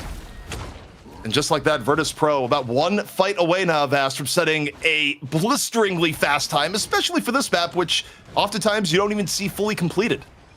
I mean, like a 3.5 minute cap potentially, or even like a over 3 is like very, very fast. Jake's, though, is holding on to the barrier. Galactic Legend about to be up, so there's a chance, but I mean, ults for both sides here. Virtus Pro, they're just trying to give them no space, give them no options here. It's the clobbering time already on to Sudi. Quick pick off, Sparker gets the reset, holding on to again Demon here in the sky. Visible Boundary just ruining most of this Galactic Legend, where Galactic Legend is over. Blaster Barrage into the back. Fivo just crunching people off the flank. Sparker finishing off. with the banked Kraken impact, and Virtus Pro finish this with 3 minutes and 18 seconds in the bank. That is ridiculous, Avast. And they weren't even able to get the Soul Resurgence. I mean, Ash literally was not even able to pop an ult. Was not able to pop the ult, the Soul Resurgence, not even able to got him, because they just used the Kraken impact so deep in the spawn there. And it's just so characteristic. I mean, this fight is just so characteristic of Virtus Pro. I mean, they're just keeping the pressure on you constantly, always making sure you have no space. The focus fire is so brutal. The tempo is so high. And when you're playing a comp like that as well, with like Nevix on the thing and you have the Invisible Woman, so you're getting the team up as well, just getting extra bonus health generation to keep you in the fight even longer. I mean, it just has to feel absolutely smothering. Also, one thing that I think is easy to overlook, even from the casting end, but I think is actually making a lot of this happen, is that yes, Fee and Sparker are playing ridiculous and getting pickoffs, but I also think part of this is that Finzi and Nevix are doing just more damage than the norm that you expect from your Vanguard. So they are setting up Fee and Sparker to get these pickoffs in a lot of these early fights, because it's just, you're not expecting the level of burst damage coming out that VP is putting down. It interrupts kind of the heal tempo that you'd otherwise have for Exoblivione and results in someone dying in the first 10 or 15 seconds of a fight. And the way Marvel Rivals fights break down is that unless it's someone that has a team up with Adam Warlock, you lose someone that early in a fight, especially before ultimates are built up. It's just very hard to win 5 versus 6. Already, Oblivione just fearing the spawn spam.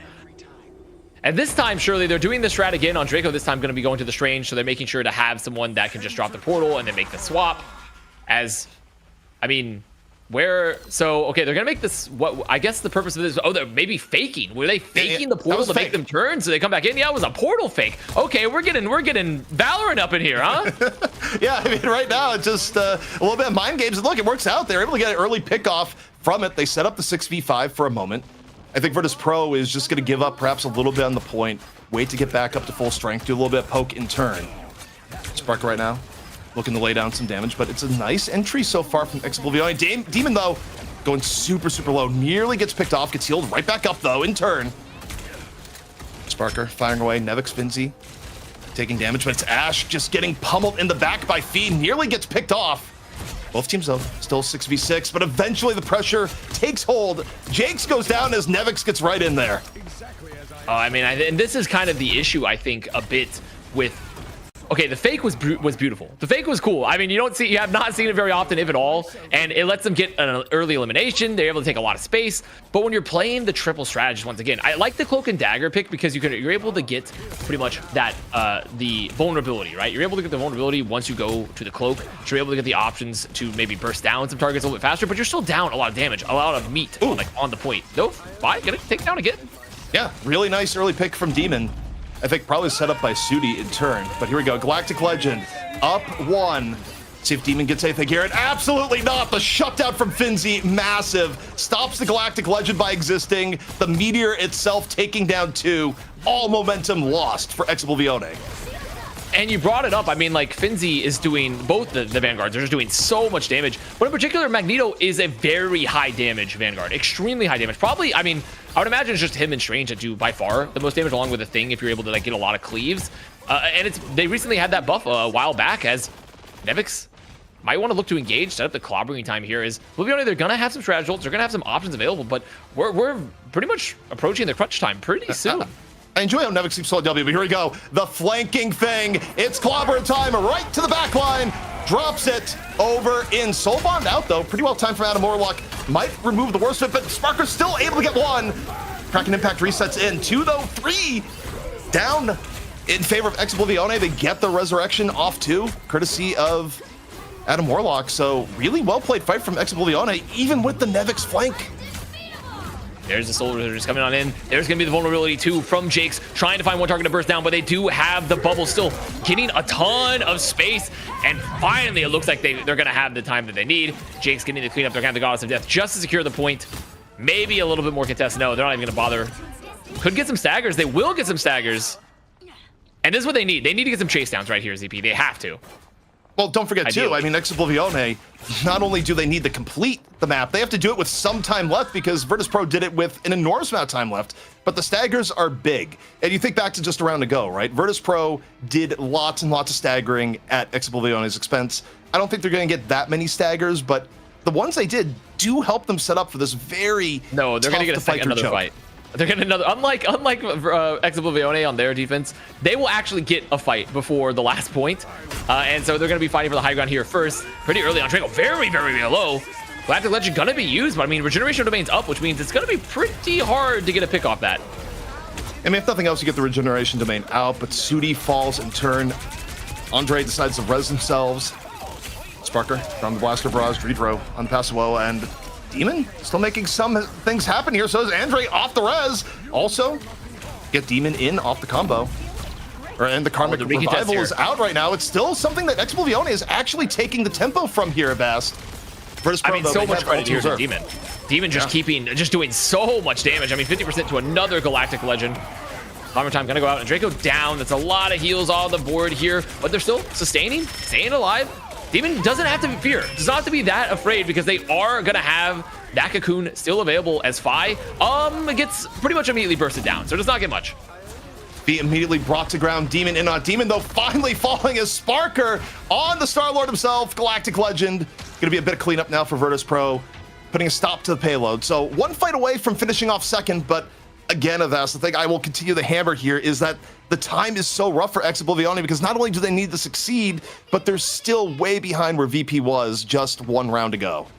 And now they're coming here into a much more set up Virtus Pro for the second point, and they still have ults. I mean, sure, Demon gonna hold on to the Galactic Legend for this fight, but Finzi can just be a free pop of the, pop the Meteor M, absorb a lot of the damage without even having to use a strategist ult necessarily. And you see Virtus Pro just being so aggressive here, trying to force it, but they're gonna get cleaned up. Sparker maybe getting a little too big for his britches.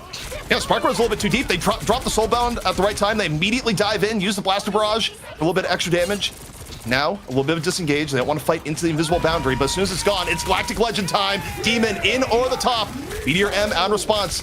Delays a decent amount of it. Still, a little bit left in the tank. Jinx, though, gets picked. Fee got to the back line. Now down to his Ex Oblivione. 45 seconds left. They need the reset here at best. I mean, they absolutely have to, but they're still going to be getting staggered. See the Cocoon coming out. Might be able to get another.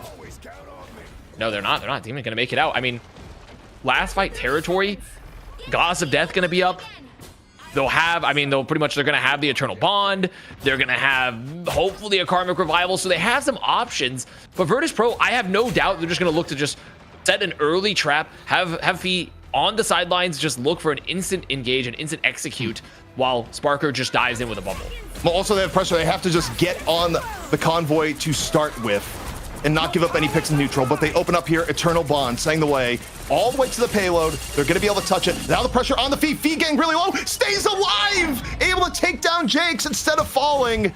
Oh boy, meanwhile, Nevix into the back line crunching, but that's a huge Karmic Revival. Everyone back into the fray. Ex Oblivione not done yet. And the value that Andre just got from the Karmic Revival, massive. And yet Nevix goes to the high ground, surprises Sudi with, the back massage no one ever wanted, able to go to the back, and Ex Oblivione right now, Avast, hanging in there, 5 still alive. Oh, finally, Fee, look for the pick there again, and Demon looking for that, watching for the flank, gonna punish, and now they're down 1. They have the Soul Resurgence here too, so there is sustain, but they have to be worried about the clobbering time. They have to be careful, and the clobbering time, oh my gosh, it does find 1. Invisible boundary drop here by Virtus Pro into the Meteor M. Ex Oblivione cannot stay on the point, and that is map 2 going the way of Virtus Pro, already putting them on match point in our EU money match.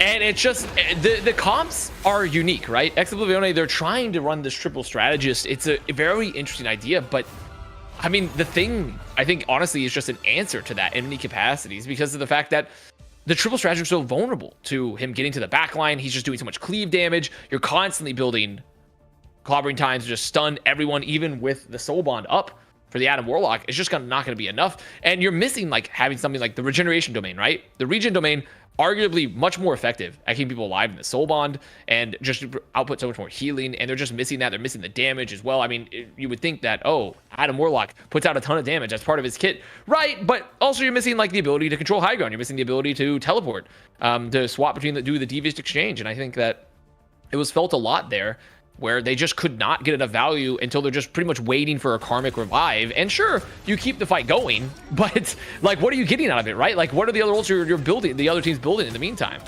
I think the big thing for me, though, when you compare the two teams so far after 2 maps, is that the neutral gameplay from Virtus.pro has been significantly above Exoblivione, where obviously a lot of Marvel Rivals really relays around the idea of how you cycle your ultimates and your ult economy. But you know what's better than even having good ult economy at Vast?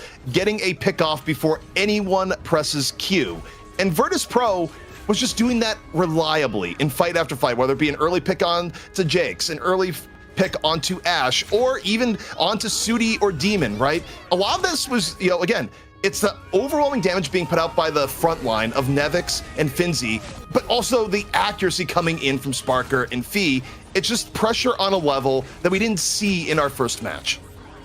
And it's 100% a great call out there too, because I mean, just you see Fee, just in particular in a lot of those early highlights, where they are completely unafraid to fight the flank extremely aggressively, knowing that you're going to be saved by your strategist, knowing that you'll be able to use the Astral Flock to just kind of like back out.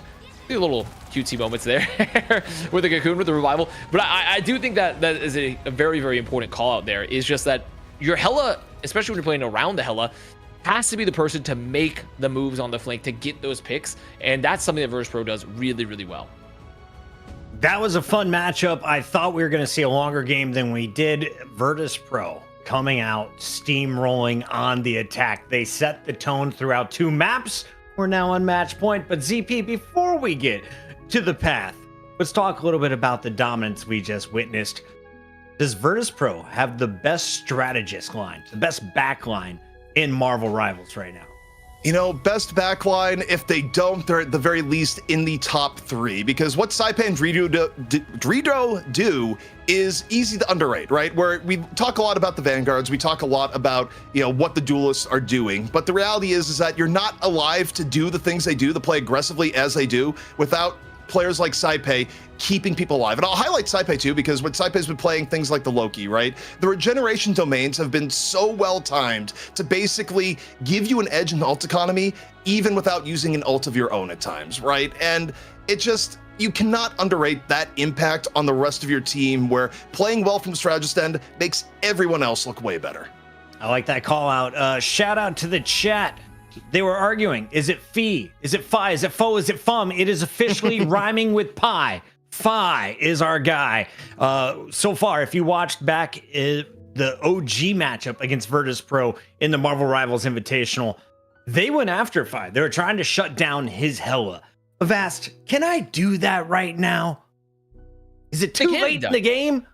It definitely it can be done. I mean, even Demon was doing it there in the map. I mean, on the Star-Lord chasing down. It's just the problem is that if you're not controlling a high ground, right? If you're playing reactively to the Hela, it gets really hard, because Hela's just gonna peek, pop, pop, Soul Drainer, pop, and then like, okay, one person dead, Astral Flak, goodbye, like I'm gone. And sure, you can go for the chase after that fact, but I think realistically, proactively, you want to be controlling the flanks a lot more into the Hela versus trying to react, because of how much burst damage she does currently, and she has the ability to get away after getting the pick too. So it's hard to react versus being proactive. Virtus.pro is not going to get bullied by Logan tonight. Venom also is not going to annoy their backline on the other side. It looks like Groot will never get played against EX Oblivione. ZP, what do you want to see different, if anything, going into the Ban and Protects? This is your second map choice in a row if you're Oblivione. Look, I think you have to target obvious things that are giving you trouble. And the obvious things to me, yes, Winter Soldier. That is exactly where I was going. Ban Bucky. Sparker's far too good at, or at a minimum, get rid of Hela, just because the combination of the two has just been causing you to lose so many fights in the neutral before it even begins. I think you have to at least target that end of the Virtus.pro lineup. You're on match point, your back is against the wall, change up something here, and I would say go in that direction. Avast, what do you want to see going into this next one? Honestly, I'd like to see Forever Make it back. I mean, they've been playing this solo tank with Pasu. Like, yeah, maybe just potentially not run the triple strategist option, just because I feel like a triple strategist is, in my personal opinion, when I look at like the Adam Warlock comps, you're running into an issue. Sometimes you're just down in the ult economy because you have a Karmic Revival, which is a good ult. Nothing wrong with it, but you would love to have some more strategist ults that are giving direct healing, direct sustain, direct damage boost, right?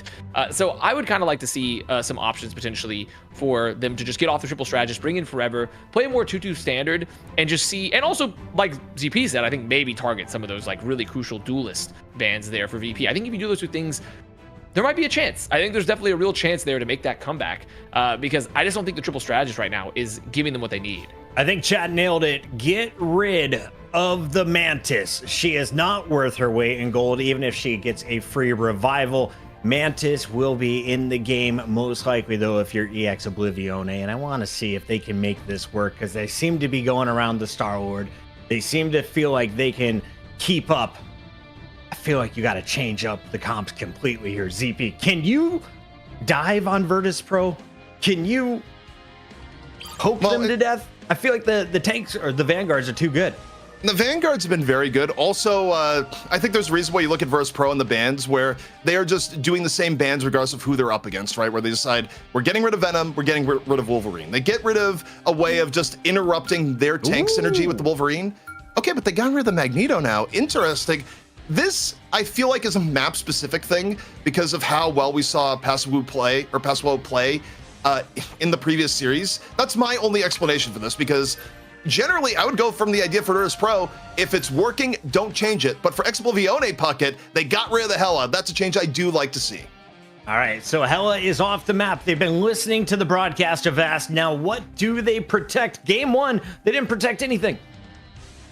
I mean, at this point, I'm worried in general. I don't know if there's like maybe a Star-Lord protect even, just to make sure they keep playing Star-Lord, but I don't think Virtus Pro would ever get rid of it. A Namor. Okay, a Namor protection. I mean, I don't mind that at all. I think he's very, very strong on Path in particular, on Yggdrasil Path, just because you can use the Blessings of the Deep, you can use the bubble to get up the high ground, to set up all the monster spawn, to look for picks on the back line, and Groot being protected, now that has to be a bit of a nightmare. Oh, nope, they're going back to the Wolverine. So they say, we are not worried about the Namor, and we're definitely going to be playing with Groot in the game.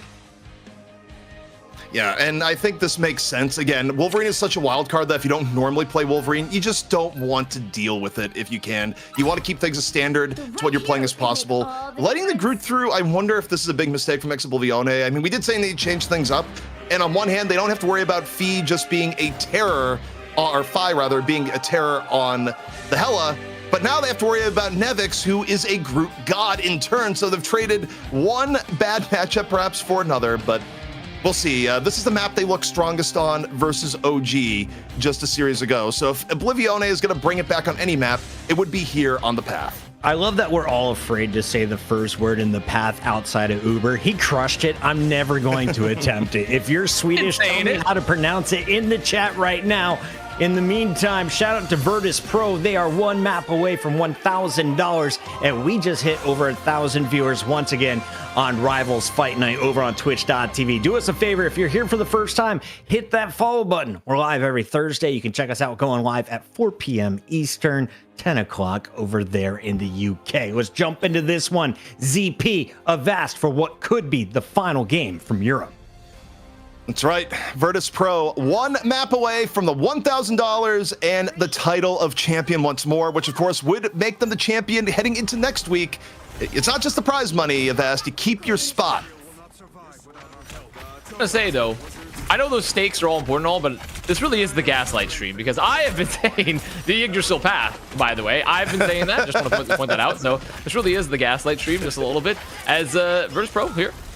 Advancing. Is Avast talking? Is he muted? No, I haven't heard anything from Avast this entire time. Oh, yeah, we heard nothing. Yeah.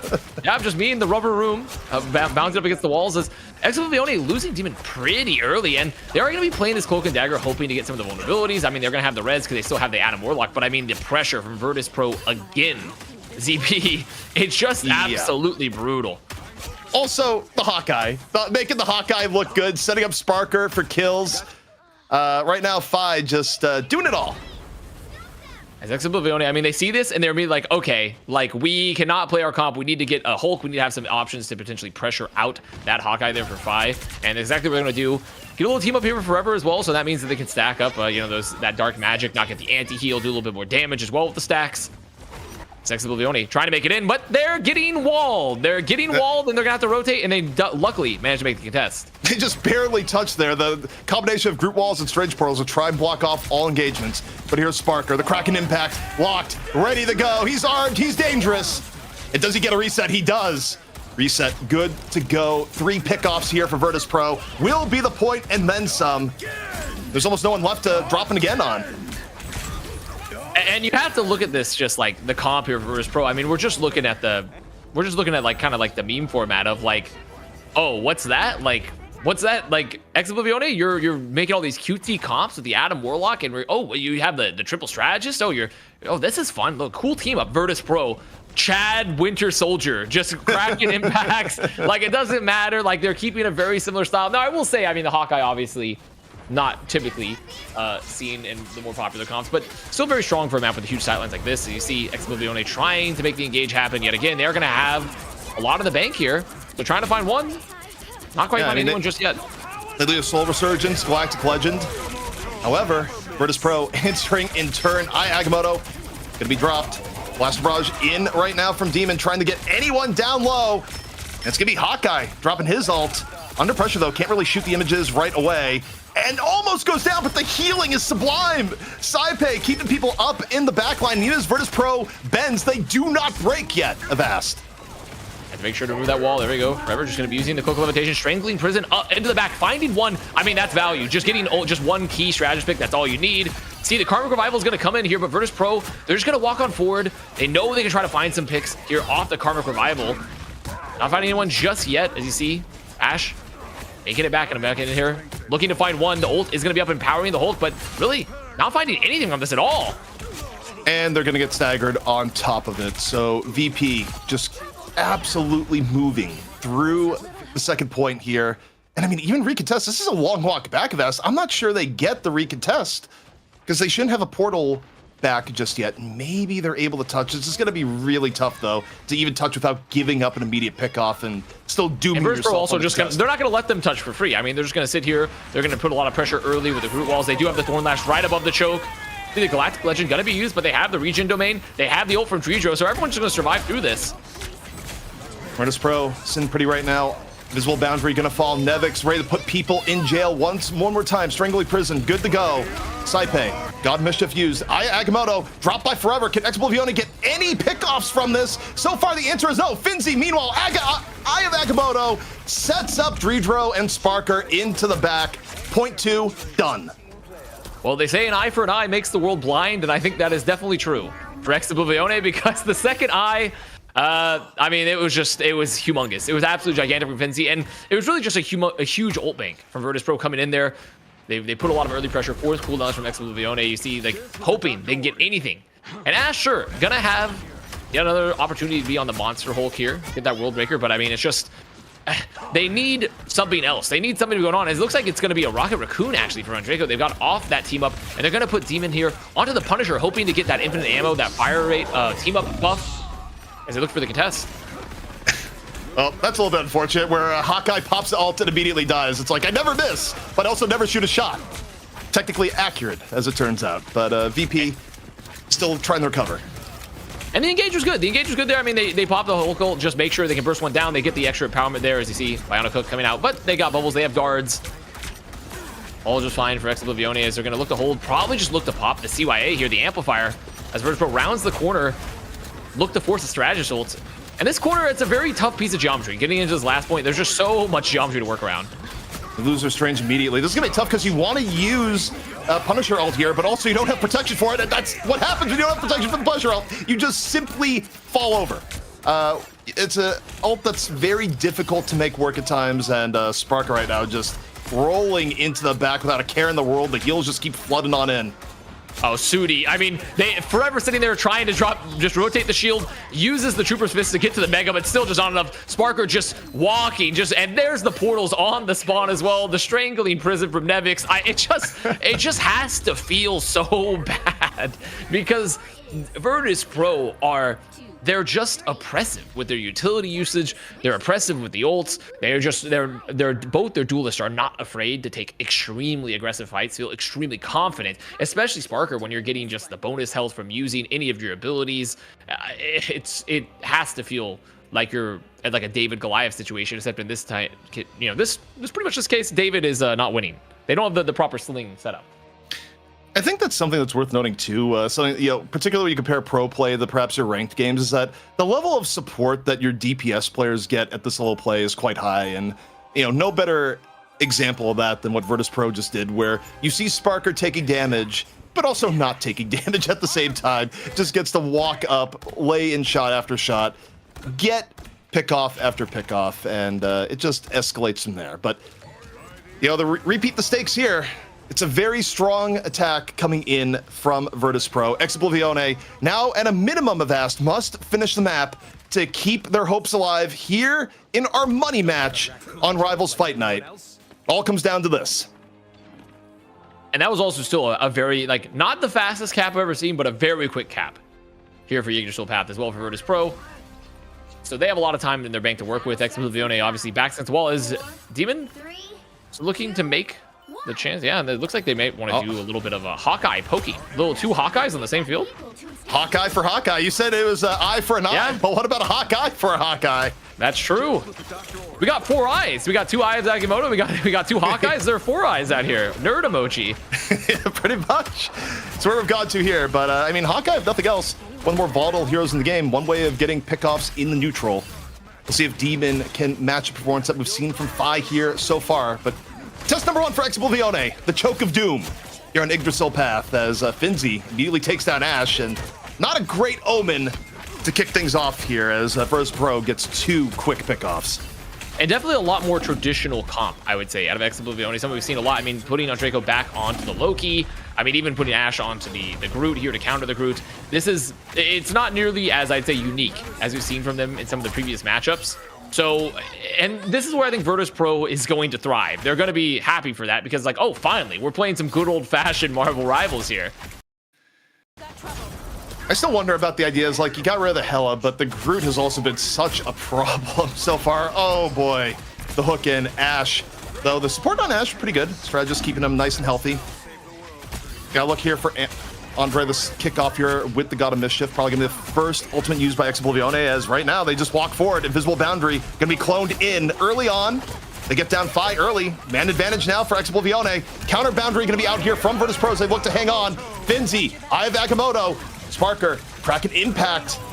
So far, Exoblivione hanging in here, Vast. Oh, but Sudi going in, getting immediately shut down. You see Finzi has so much dark magic stacks here right now, just dropping the Maelstrom, and they're down a lot of damage. With, someone else, rather with Sudi off the field, it's up to Demon to maybe get one. The Hawkeye will use, Strangling Prison used as well. Can they get anyone? Maybe. The split on the region domain guarantees they can get Dredro as well, so this is big. This is exactly what they needed. Agamotto dropped here for Exoblivione, but instead it's just forever falling in turn. Made no one blind that time. Sparker working the outside, finds Jakes. Virtus Pro masterfully staying in this fight, forcing Exoblivione to another reset in what could be their second to last fight of the tournament. Oh, Ashe desperately taking all the heals. Luckily, Sudi makes it back. It's 2 on the high ground. Those kills, giving them the chance to make it back in. Good wall here as well, denying some of that counter damage. Getting some extra damage there from the Thorn Lash just forever on the Captain America here. Looking to get some extra pressure onto the Hawkeye, onto the back line. Strangling Prison, drop the fall through there. Jake's down. Invisible Boundary coming in from Exoblivione, a little bit too late to save, but Nevix goes down in turn. 5-on-5, still winnable here for Exoblivione. The emergency Captain America swap, also best coming on in. But it's Sparker, Kraken Impact, the back-breaking play from Sparker, leaving Exoblivione with only 1 minute left in their tournament life, perhaps.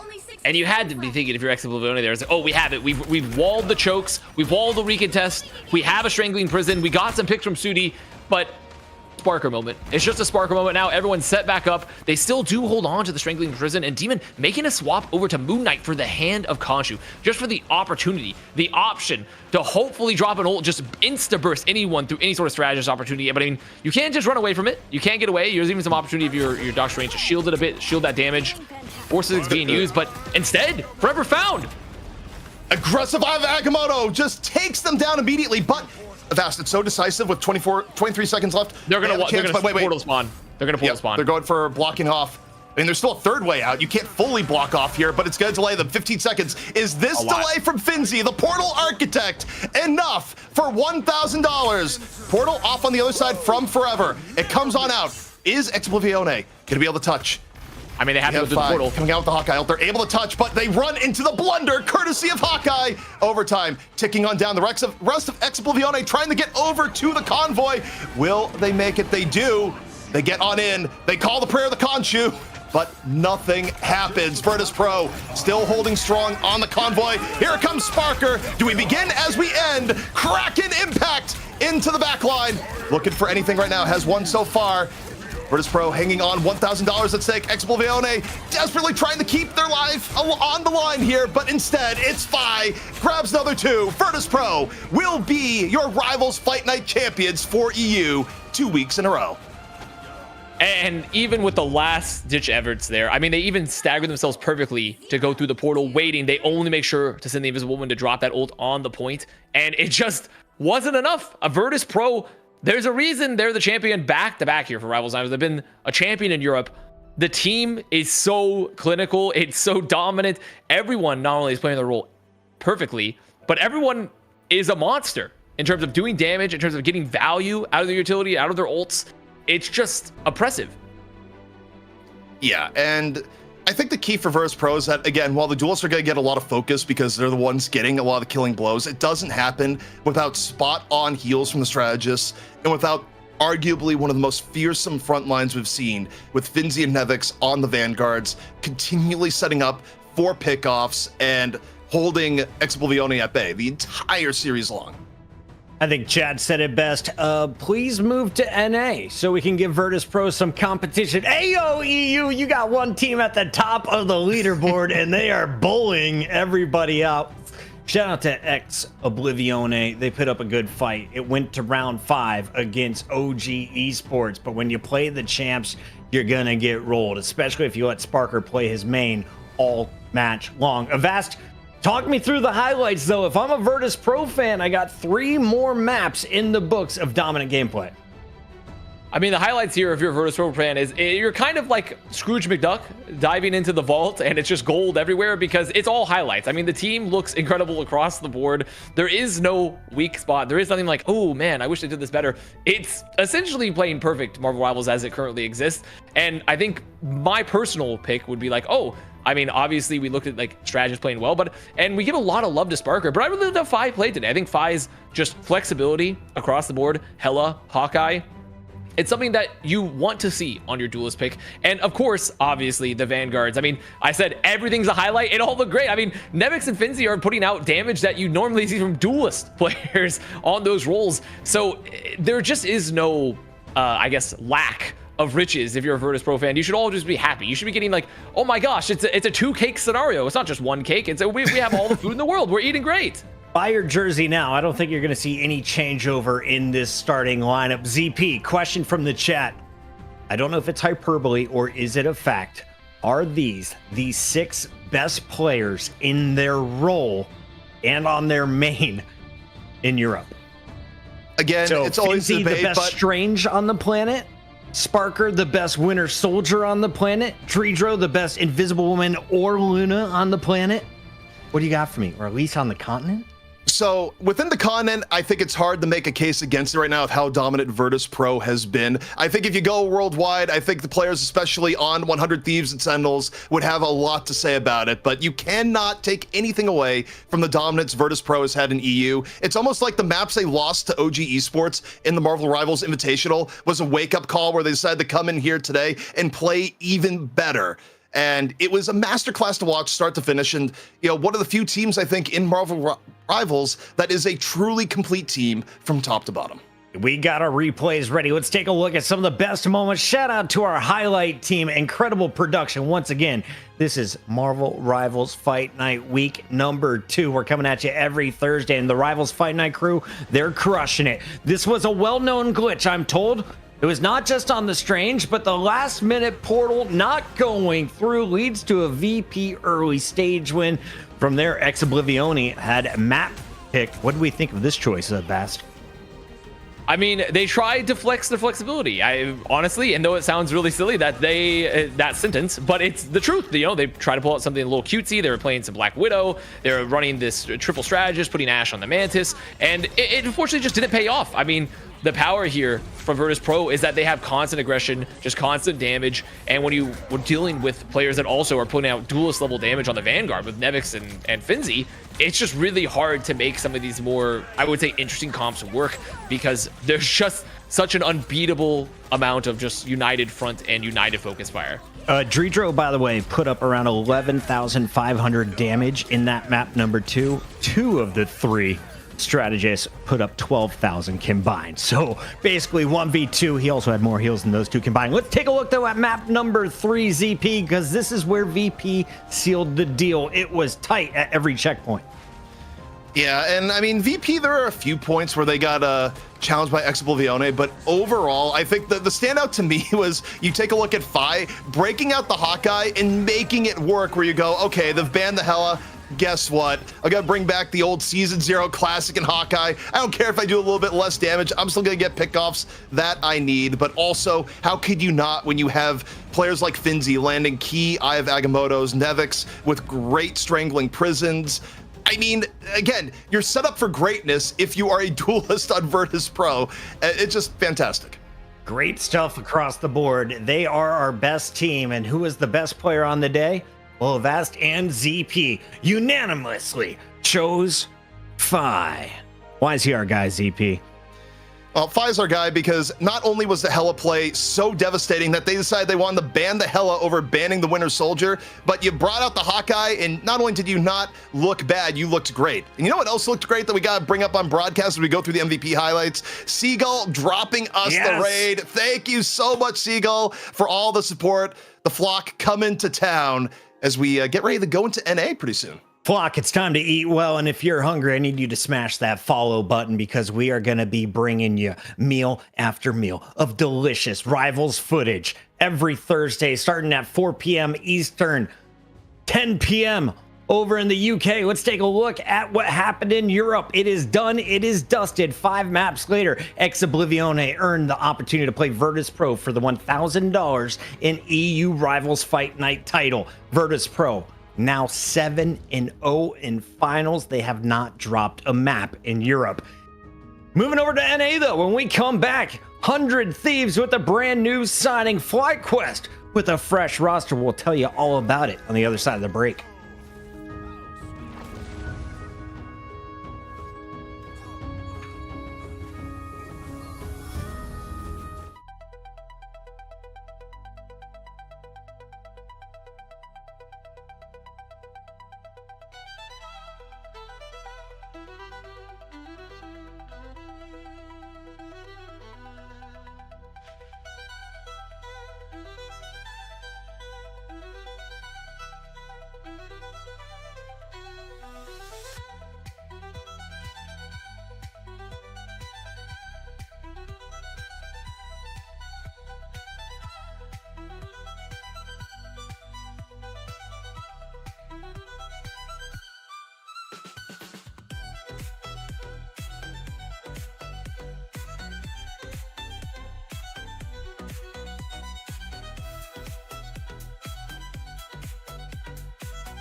Rivals Fight Night Round 2. We turn our attention to NA, bringing back the squad as we get into another Challengers matchup. Who will move on and play Sentinels for $1,000 tonight? It's 100 Thieves taking on FlyQuest. Welcome in, everybody. We've got a Vast back in the middle and a very special guest on the play-by-play universe side. We have Achilleos. And Achilleos, how many games are you casting right now? Because every time I turn on Twitch or YouTube or even just Twitter, it's like a pre-recording of your voice now. For the moment, I'm only. This is my second title, I suppose, that we're doing. But I'm trying to branch out a little bit, get the feelers out there, see what I want to, what pies I want to get into. And Marvel Rivals was kind of just an obvious one given the history. So I'm excited to be here. I think it's going to be awesome. First time casting, I believe, as well with Avast. I think that while we have spent a good amount of time together on your co-streams, we've never actually worked together in a formal capacity. So we're breaking down barriers in multiple ways. And as always, Puckett, a pleasure to be here alongside you as well. Yeah, Achilles is going to go full on American Pie. Don't you worry. He's all about the rivals these days. Avast, though, let's talk a little bit about this matchup. Why is it so exciting as we have over 2,000 folks tuning in to watch 100 Thieves play FlyQuest in NA? Well, these are two brand new rosters in terms of the orgs entering the space with 100 Thieves and obviously FlyQuest. But both these rosters have been around a while, and they've been powerhouses, really, of the North American Marvel Rivals space. I mean, essentially 100 Thieves, the old Mutants roster, which was been gone demon mode in some of the early tournaments of the scene here in North America, and FlyQuest, formerly Shikigami. I mean, I just think overall, like, you look at these two teams, and these are already storied rosters within the North American Marvel Rivals space, within this, emerging esport here, and now they're with very, very storied organizations. And I think there's something to be looking at that and be like, wow, this is a very fast growth for this game, and also potentially going to be an extremely good matchup here, because if anyone that's seen have either of these rosters play in the past, they bring a lot of firepower to the table. Shout out to my guy Nadeshot, CEO of 100 Thieves, or at least the man who started it all over there in LA. He brings in TTK and Sarah Jessica Parker, aka SJP, to line out his roster. 6 new players for 100 Thieves, 6 new players for FlyQuest. Tonight we find out how many maps will we need before we crown our challenger in the grand final. Sentinels looked pretty dominant of Avast last week, so they're the team waiting in the wings. But if you're gonna beat Sentinels, what do you need to see from our challengers teams tonight? Flexibility. One, you want to see flexibility. You want to see the ability to play a bunch of different comps, a bunch of different heroes. And 2, obviously the firepower, which I think, especially for both these rosters, they have that. They have the firepower. It's just when you come against a team that's been very strong in the Sentinels roster, that looked really, really strong in the past Rivals Fight Night, is you want to make sure they have the coordination, they have the ability to make those swaps on the fly, they're not getting banned out during that phase, that they can actually look adaptable to win at the highest level. And realistically, looking at both these rosters, in particular, I think the 100 Thieves roster, especially with the history they've had of Mutants, they have that. They definitely do have it. So Sentinels should be afraid. I think they should be afraid here with these two rosters. I can't imagine the process. Like when you play against Nadeshot and ranked, you just send him a message, pick me up, pick me up, pick me up. Or do you have someone reach out on your behalf? Mutants, was the squad scooped up?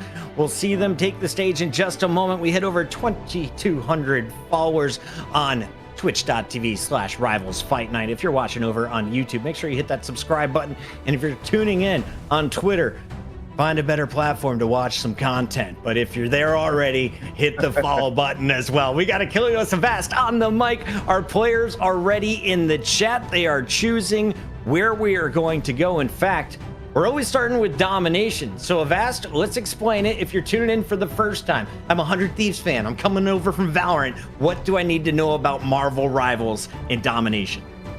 Well, first, I mean, Seth, if there are 100 Thieves fan coming over from Valorant, ouch, ouch. There's not that many that they can afford to lose. There's not that many they can afford to lose. But I think, secondly, overall, I think that, remember, we always start with domination, like Puckett says, and then it's always going to be loser pick on the map. Whatever team lost the previous map, they're going to be picking the next map. The only rule is they can't repeat maps. We could play, I mean, like what we had with OG earlier in the day with the EU, we could play domination 3 times in a row if we wanted to. Obviously, it just can't be the same map necessarily. And it is going to be a BO5 or a first to 3, because I know there's going to be some people pushing up their nerd glasses being like, well, the first to 3 is actually the same as the BO5. Yeah, and we're calling it the BO5 just for the ease. It is a first to 3, okay? So first to 3 will win. Ties will take us obviously to the next map. So that is pretty much the rule set for everyone that's coming over, all the 100 Thieves fans, and obviously, of course, the FlyQuest fans. I know you guys, I mean, we love the color scheme. We love the trees. We all love the earth here. Can we see what we have more of in the chat? Shout out to Hani, by the way, dropping some gifted for us. Every sub, every follow helps us in our goal to reach partnership. We're trying to become partners by week 3. Last week, we topped out at 2,700 viewers here on twitch.tv. We're already at 22-7-3, and this is the challenger match in NA. So tell your fam, tell your friends, it's time to roll into Twitch or YouTube or Twitter and watch some of the best Rivals players. Now, Achilleos, you missed it when Uber was on the mic. We said it was rooted and booted, or surf and turf, when you have the Groot whale combo coming in from Namor. Do you have any other ultimate combos that you really like to see in this game? I like the surf and turf. That's a pretty good one. Root and boot is also solid. I mean, I'm gonna have to spitball. I do things on the fly. So you know, if we see a combo come out, we'll just maybe something will just click in my head, and we'll just throw it out there, and we'll see if it sticks. That's the thing. Human Torch, slam and sizzle. That's the thing. Human Torch. Like slam and sizzle. That one. Yeah, we had the hamburger helper. That was a pretty sick combo. I think we need Human Torch to be played if we want to give that combo. That's a good point. Hasn't really been popping up too much here. Hasn't really been in the rotation and in the favor of a lot of the teams that we've been seeing so far at Fight Night. So maybe it'll come up, and then we can go ahead and name it that. But is there a chance we see Is there a chance we see a Jeff eaten and beaten? Was one of the comments in the chat. I hope we see an eaten and beaten on this one. We're going into Royal Palace. It's domination. Avast, walk me through what we should expect. I mean, probably you're going to be expecting for both these squads. Honestly, you might see some Jeff, but only just use the bubbles to get you the speed boost out of spawn. You see it in like games, you know, like Overwatch in particular, you have Lucio like, oh, speed boost you out of spawn, right? You see a lot of teams do that. They do it in EU. Probably won't see Jeff otherwise, though it is theoretically possible. A lot of Loki, obviously a lot of like Luna Snow, a lot of Visible Woman. You know, your front line's pretty set in stone. Not set in stone, but rather, you know, you're seeing a lot of Thing, a lot of Magneto, a lot of Doctor Strange, and the Duelist, the ever-present Winter Soldier. As always, the ever-present, the ever-standard Winter Soldier. Storm, you know, it depends on just at that point. Star-Lord, of course. Like, there's a lot of like kind of set comps, but there's a lot of little miniature variations, right? Of what you put in there, what's being banned, what's being protected. But really, those heroes you kind of should expect here on Royal Palace. And typically on the map, you're not necessarily seeing like a huge change. More so it's determining like, okay, do we want to play more dive, or do we want to play a little bit slower? Do we want to play like a double shield kind of style? Do we want to have like a little bit more sustain here? So it just depends. Excellent, Phil. While we're waiting on our very slow players to learn how to ban and protect, but big shout out, Finzi, the reigning Doctor Strange Magneto European Front Vanguard champion from Virtus Pro, just dropped off another 5 gifted. He is giving our own prize money back to the community. He's like the Robin Hood of Europe, Achilleos.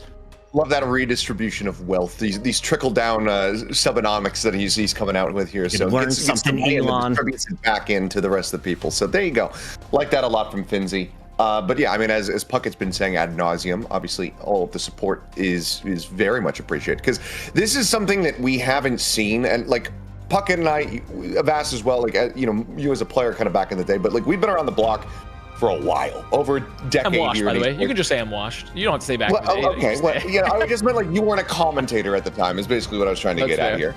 But something like this, where it's really grassroots, I haven't seen in God knows how long, because it's all just been about like big corpo come in, swooping in, just throwing money around, and then just tanking everything within 5 years.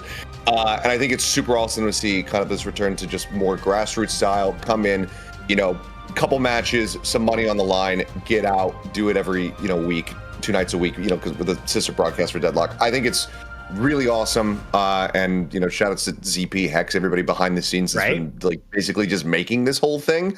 So yeah, it's been super awesome to just kind of like sit back and see this and now be a part of it as well. I'll be honest, I got a random paycheck. And I was like, what is that from? Like, oh, that's from the Rivals first show. I was like, are you serious? We get paid for having fun? I work full time on the Call of Duty League. And he got paid that quickly? I think that's the big thing. You didn't have to wait net 30, then it gets extended to 60. Esports? Big shout out to Intel. Thank you very much for supporting Rivals Fight Night. Big shout out to everyone who is contributing. I just saw another 20 gifted by Then I Met You. Thank you for dropping those off in the chat. Much love.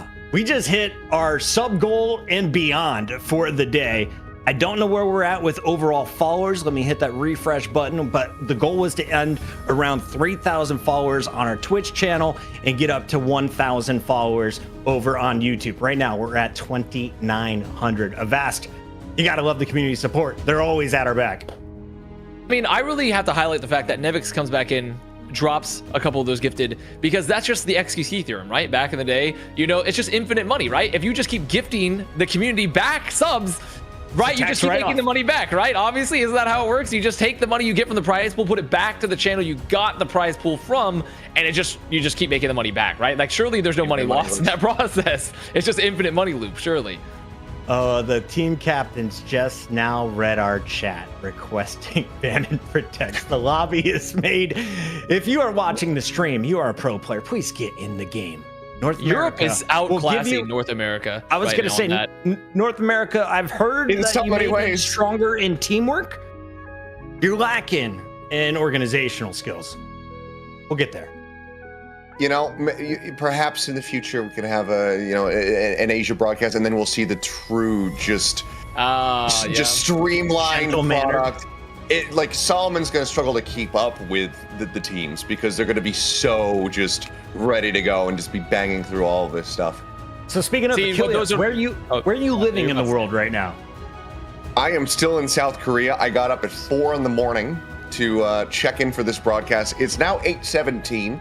Okay. And, 100 The sun Thieves, up? FlyQuest, you're not making today any easier for me by delay, as long as you're doing it. It's, the sun is up. I've had some macas for breakfast, had a coffee. I've got another one on standby in the fridge, and something tells me we're probably going to need it. Might need it. The games tend to go quite long here in NA. We see a lot of overtimes and a whole lot of fists, just things punching at each other. Avast, do we expect any changes in the NA compositions than what we watched in EU? Because week 1, they were very different. Realistically, I would say not hugely. The biggest difference, honestly, at this point was that there was very much a lot more usage of the Thing in NA comparatively to the Venom in EU, along with, there was a lot of Star-Lord use, but realistically, there was a lot of similar comps. I think now with the Thing being adopted a bit more, as we saw earlier and for Rivals Fight Night EU, is that we're probably going to see a bit more parity between the two. I think we're probably not going to see nearly as many differences between those two regions. And I'm glad that you also hit on the fact that Achilles is based out of Korea, because I was about to be like, we're going to explain the glaze on Asia going on. And then there you go. You already got to it. You got it a little bit earlier. So fantastic. I'm glad we have that bias out of the way. But he's still right in that respect. But overall, in terms of the comps, I doubt there are going to be too much differences between the two. Yeah, when Achilles and I lived in Glendale, the same city together, I was always making ribeyes. This man's got ramen options. He's got all kinds of kimchi for me ready to try out. Achilles knows how to eat. Not as well as us Americans who stayed in America, though, Achilles. We have 2,200 on the Twitch, and thank you all for following. We have now passed the 3,000 marker. Thank you to the production team on the back end. And a quick reminder, why are we waiting? Should I throw it a break? I'm not going to. I'm going to force the players to get in the lobby, Avast, because this is esports. This is grassroots esports, and we can be rude to people. Yeah, I mean, I don't think we should throw it a break, because at the end of the day, like, it's our production. We own the means of the actual production in this case. I'm earning And so I'm just subs gonna say, while we're live.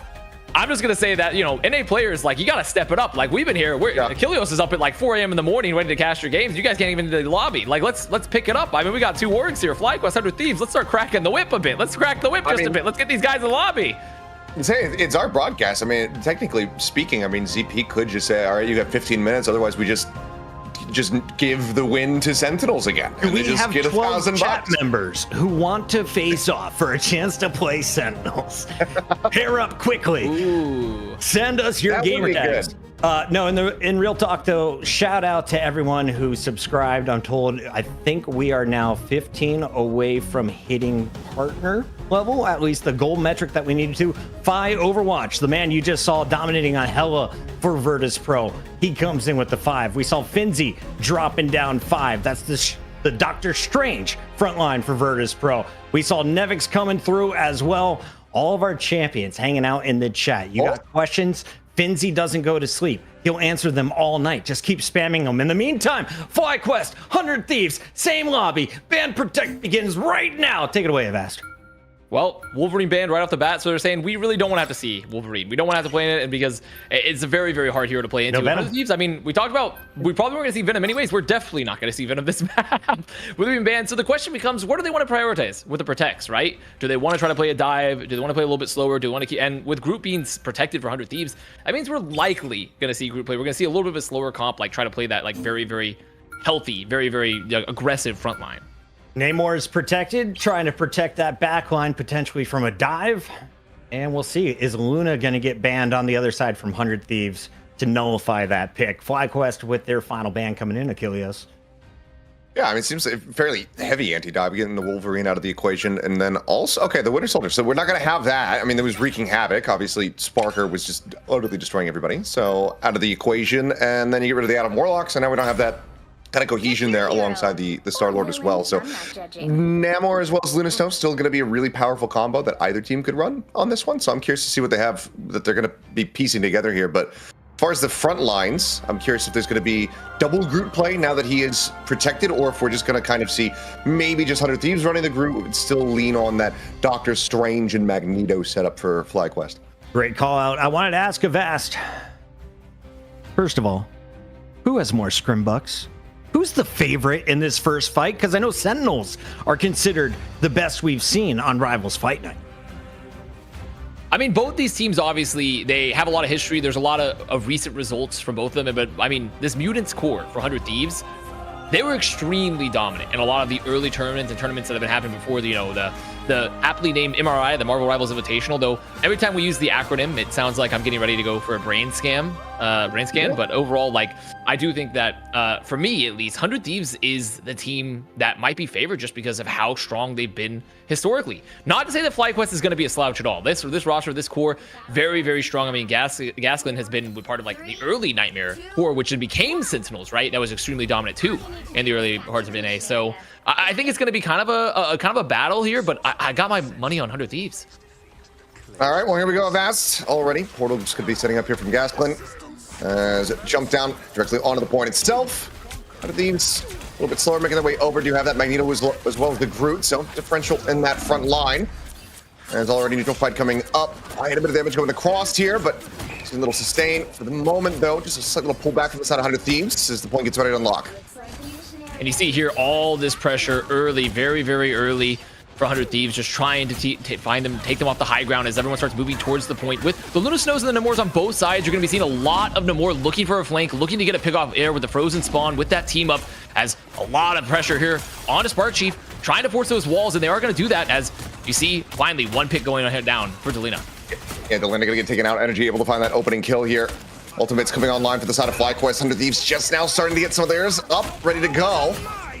First and foremost, there's going to be the Luna Stone coming through, stealing the ultimate as the Whale goes diving forward. Not going to be finding much there, but Energy is able to find another as Terra's going to be taken down. Another blow here for the Hela. And as we continue to dig it out, points still not yet capped, but players locked into position here as Vinny will just hold them down, gets an isolate over on a Spark Chief, but the kill not quite going to be able to come through. Still just looking for that elimination here. Trying to get that breaking point on this lockdown, but 100 Thieves for now going to be in control. FlyQuest trying to turn things around. Light going to go into the bubble. Keeps himself protected here for the moment. Meanwhile, Tarek going legendary up and over the top, looking for an isolated target, but the heal throughput decent from the side of FlyQuest, so not going to find anything off the back of that, but it's going to be Vinny, SJP, Delena again, getting some revenge here, as FlyQuest will finally get shut down, and 100 Thieves very firmly gain control of the point. And that might be the most Marvel Rivals fight to ever Marvel Rivals because you see an incredible amount of ults. Got from the beginning, no early picks. The Groot's dropping walls, just like trying to force cooldowns, trying to force an ult. The ults get traded, and finally, Terra late with the Galactic Legend. After all those ults and those strategy ults have been used, getting some late picks, and 100 Thieves now looking to control the choke, looking to get a lot of value here from the Thornlash walls for the Groot. Just try to force anything very, very early. See the bubble there onto Terra, trying to find one. Just gonna try to force some ults, and they do. Into the air, here goes Energy, ult online, quite a bit of splash on his air shield from Magneto. TDK is able to keep himself protected, but it's going to be Gasklin who's actually able to find Delena, so let's get taken down before that ultimate can come up, and with that final burst, Terra will end up falling. So solid opener here for the side of FlyQuest. They look to get their way forward onto the point, and they do manage to go ahead and shove them back here for the time being. A couple little stagger picks going to be coming in. The flip is going to be there. FlyQuest now gaining control. 65% established at the moment here for 100 Thieves. Is FlyQuest looking for a little bit more, but don't want to over pursue, and they will still get rewarded. It's just going to be hard to be taken down. And 100 Thieves may be overplaying their hand a little bit, trying to take a really aggressive fight of the choke. You see that bubble early with that Blaster Barrage for Terra. Sure, they force some ults, they force the Goddess of Death from Energy, but lose picks early. Great scenario for them, though, is that they actually manage off the Strangling Prison to force the Fate of Both Worlds there for FlyQuest. So they still got some value out of a lost fight, and they are 65% here on the point. Still a decent amount for the side of FlyQuest, though. Spark Chief able to lock some people in position. The Whale just coming on the back of that, but Delena, the neutral kill, just going to come through. His Energy is going to be taken down. That's still available here for 100 Thieves. They continuously try to push back FlyQuest for any additional picks they can get. I'm just going to be thrown out here, looking for a target, drops it down, bit of splash damage, but elimination not going to be found. Terra at the same time able to find Light. Way advantage here for the side of 100 Thieves for the moment. As it's going to be the Root Prison coming through. Vinny, look at that, just go ahead, lock them in place. Delana up and over the top, Goddess of Death in play. Able to find Zealous. The cleanup from 100 Thieves looks good. Flip back into their favor. They don't lose control, they don't lose the lead, and now they're cresting 70%. And just another very long fight, but another very crucial fight there. And have to give some, wait, they're going for an early Galactic Legend, a very early Galactic Legend. I mean, already Cooper-tastic found. They really just want to find someone just off the rip, and they do. But I mean, I guess they were probably hoping there was more people there. Like, I don't know if that was a fat finger, if they really just wanted to go ahead and say, like, let's just get this one kill onto Cooper-tastic. I mean, they definitely get it. They get the elim, and now FlyQuest, Cooper-tastic going to make it back pretty fast because they do have that skate on Luna Snow, and FlyQuest going to be going for the poke. And not exactly the greatest target they're about to find, but now just 4% left to go here. Looking to push them off this point. Contest is going to be there. Overtime going to be forced out, but an immense amount of damage here on the Spark Chief. He's just about able to survive. Alt still here at the ready, just waiting to pull the trigger. 100 Thieves for the moment, not having too much. Harvey's going to go ahead and use that dupe on the alt. Light at the same time, though. Sends it out. That's going to be SJP now on the floor. One of the healers going to be taken down, but the trade back is going to be looking good as Delana is able to find one. So Port 4 at DPS now. Terra going to be joining him in the grave. 100 Thieves down 2 players as FlyQuest look to persevere. Energy still having that Goddess of Death here, should it become necessary, but they would love to get this flip just more so in the neutral rather than having to commit for their ultimates. Now it's looking all right here. The odds for them to be able to do it. Wall coming up, just trying to isolate and conquer somebody. Not quite going to be able to find it. As now the Goddess of Death going to be coming through. TPK will find one. Cooper-tastic going to be taken down, but there's a trade out. The Luna Snow is going to be eliminated. Terra dead. And it looks like this Goddess of Death should do just enough to keep FlyQuest in the map for now. 60% needing to get up to 99 to try to match it out. They will gain control. And it was looking like, I mean, up against the ropes there for FlyQuest just a little bit. They make it back. They do have to use the Fate of the Worlds, obviously, there. And I thought they maybe had it there with the Horn of Proteus, with the combo of the Strangling Prison, but only got one, and they lost Light very early, who's now just going to be over to the Star-Lord here, obviously partially for the recontest as the portal comes on in. 100 Thieves make it here to the point, trying to just isolate one target, but most importantly, get some of that contest. But that's just going to Harvey take it down. Energy with a absolutely critical opening there. We'll find one, but Light's going to be traded out. As that Legendary just come through, Terra up and over the top, looking to try to just mow them down, finds Cooper-tastic for their trouble, and now it's all crumbling here for the side of FlyQuest. At the very last moments, looking like they're going to be able to take this in double overtime, but they fall short of the mark. 96%, about as good as it's going to get for them. The overtime will bleed down, and 100 Thieves, a strong start, strong enough finish. They'll take the opening round. A lot closer than I think it would have been in my mind's eye initially, and despite FlyQuest, I feel like struggling a bit there. 100 Thieves, overplayed their hand that one crucial moment, bringing up that cap times a little bit equal, but gonna take the W there first. There. And I think when you watch these two comps here, Achilles, what's so important is when we see that interplay between like the Star-Lord and the Hela is, especially with Loki on the field, is like you really want your Hela to be getting some opening picks because you can get the res because of that team up, right? You have the damage boost, you can get the res. If someone goes down, you can bring up your Loki. And if you choose to play a Thor, you can also bring up the Thor if you choose to do that. And just watching the interplay of, okay, we force the Strategist ult, Strangling Prison, something like that. Okay, who is popping? Are we using a Meteor to try to like take down the Luna Snow through her ult? Like that back and forth until eventually the Galactic Legend comes out is pretty much the tempo here when we see a lot of these fights break down between these two comps is Force ult. Okay, Galactic Legend, let's see it. 3, 2, 1. All right, well, Energy, despite the loss, still looking like one of the lobby leaders as far as that damage and final blows is concerned. Solid performance and opening picks. Going to be needing a little bit more of that if FlyQuest want to extend this to a third and final round. Well, it's obviously 2 in the back pocket here for the side of 100 Thieves. Cooper-tastic not too far away.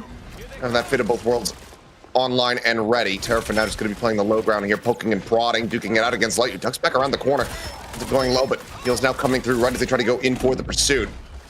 Archie dropping down around the corner here, just hugging that back pillar. Terra getting harassed out. They desperately would love to get this pick here on this Star-Lord, but can't quite make it happen just yet. And they had to use the Regeneration Domain really early to save Terra here, actually, even with the Idle Aura from the Luna Snow from, say, SJP. And there's going to be the Galactic Legend coming on down. They don't have the Regen Domain, so they're probably going to have to use anything, a Strategist ult, but they can't. They can't save Terra in time. Yeah, they just don't have the timing on it. It's going to be Light just starting to take over as Vinny similarly going to be taken down. Pursuit forward here, looking for some additional staggers as FlyQuest, the rest of the team, just go ahead and get the cap on the point. So very solid opening fight off the back of Light, just pulling the trigger on the ultimate. And I'm definitely a little perplexing from my end because I mean you have the idle order for Lunasone allowing you to pocket just one player. When you put heals into someone else, they get that some more of that healing in return, or that spill off healing. And I would think that Terra would have tried to be taking flank fights here versus Light, but was kind of on the point and just took a lot of damage early, forcing the region domain. So then they were kind of just in the disadvantage there for that fight. As here comes the entry again, FlyQuest trying to hold. Okay, well, there's the immobilize, just locking some people in position. Decent protect coming out from the Loki, though. They will stay alive now that Fate of Both Worlds going to be coming through here from SJP.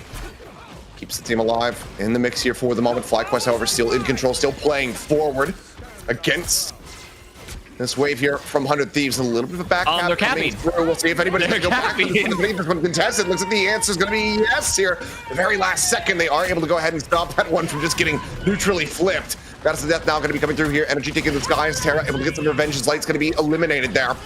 They're able to find one, but broken out of the Goddess of Death is Energy, and he just absolutely gets melted. Terra coming up with yet another critical kill. FlyQuest, however, still have not conceded the point. 100 Thieves have the player advantage here in their hands, especially as Gasklin and Spark Chief are going to be taken down, so it seems like 100 Thieves will finally have their opening and get the flip into their control. 64%, however, a very solid lead for FlyQuest as they look for the retake.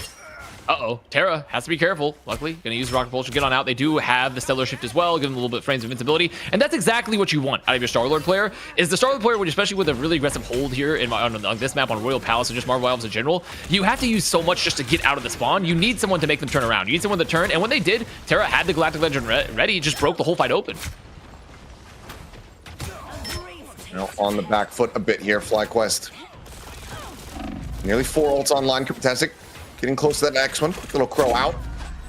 Energy trying to stay safe, but every single time they gain line of sight, just a multitude of shots going their way. Trying to break down that Hela, but it's going to be Light just dropping down straight in on top of Vinny. Goomba stopping him. Coming away with the kill. Now the front line broken open here for 100 Thieves as they try to persevere. Ult still online. There you go. Terra popping the ult, matched now by Light, just duking it out here in the skies, trying to just kill each other off. The healing throughput on both teams is going to be far too much. 100 Thieves now getting closer and closer to taking the lead here on the map. On the round, I should say. Trying to steal this one away and make it a 2-0 start. FlyQuest still not finding quite too much there, but Elena, just as I say, it's going to be taken down. Energy coming away with yet another critical kill. Locked in position, coming through. Vinny just going ahead and keep them in this spot. Light going to be taken down. Energy with yet another kill. TTK going to be taken down here in the front line. Vinny, however, still very healthy, still pushing forward, maintaining control here of the point for the side of 100 Thieves, making this unassailable for FlyQuest. I know, but they still have the portal, unfortunately, even with Vinny's heroics, with the Strangling Prison. Now, the portal comes back up. All the FlyQuest spawns, they're going to be back. They're going to force the regeneration domain, but they do have the Goddess of Death, the counter portal up for 100 Thieves. It's chaos here on the point, but the Goddess of Death getting 2, and now FlyQuest in firm control here, even with all the heroics from Vinny. I mean, just so much damage on the board there from the Goddess of Death. Yeah, fadeaway shot from Energy to just be able to find that killer on a Harvey. Absolutely monstrous.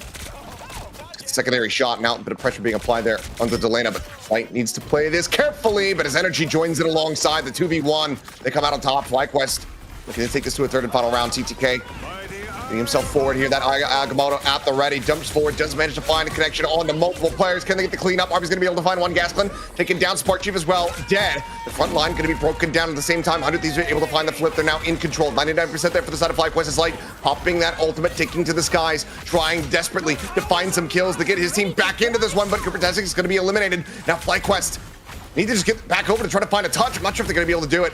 Overtime is going to be forced out. Can they get the clutch? Delena up into the sky, and that got us. I mean, they're gonna have some ults here, Achilleos. Above. Yep, Energy gonna be taken out. Terra finds Zelos, and it's looking like 100 Thieves have actually pulled it off. FlyQuest with such a strong volley in this second round, but Odin's Archive not gonna go their way. Instead, it's a 2-0 start to the series as 100 Thieves get the first map. And I honestly thought, like, that was going to be done a lot sooner. I mean, Gasklin earlier, like 2 fights ago, goes to the Eye of Agamotto, gets, I'm sorry, not Gasklin, but I'd rather, they go for the Eye of Agamotto, get frozen by Cooper Tastic, and they just had to be able to pop the counter ult. And I was like, okay, well, this is it. Like, I think this is definitely going to be the flip there, but just not enough.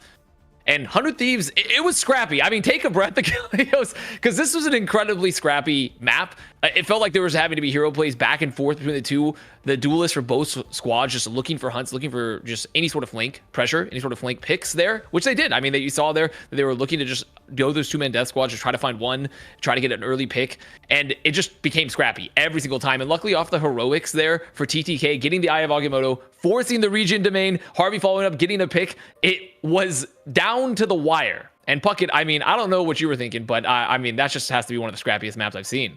That was so much fun, and it's kind of surprising to see our final score 2-0 in the opening map. Big shout out, though, to the chat. During that game, I was asking for facts about 100 Thieves, formerly known as Mutants. Here's a few of them. Hani Extra says they all live in the X Mansion or in Krakoa. I think you're a liar. Roasted Chocolates, they're really good AF, and now they've got Delana Sweet. All former Overwatch players. Vinny is known as the #1 Groot. SJP, TTK, all from Xbox. Sock says all 6 of them were former Overwatch Grandmaster players on console. Achilles, can console kids play Rivals on PC? No, probably not. I think it's probably a safe bet.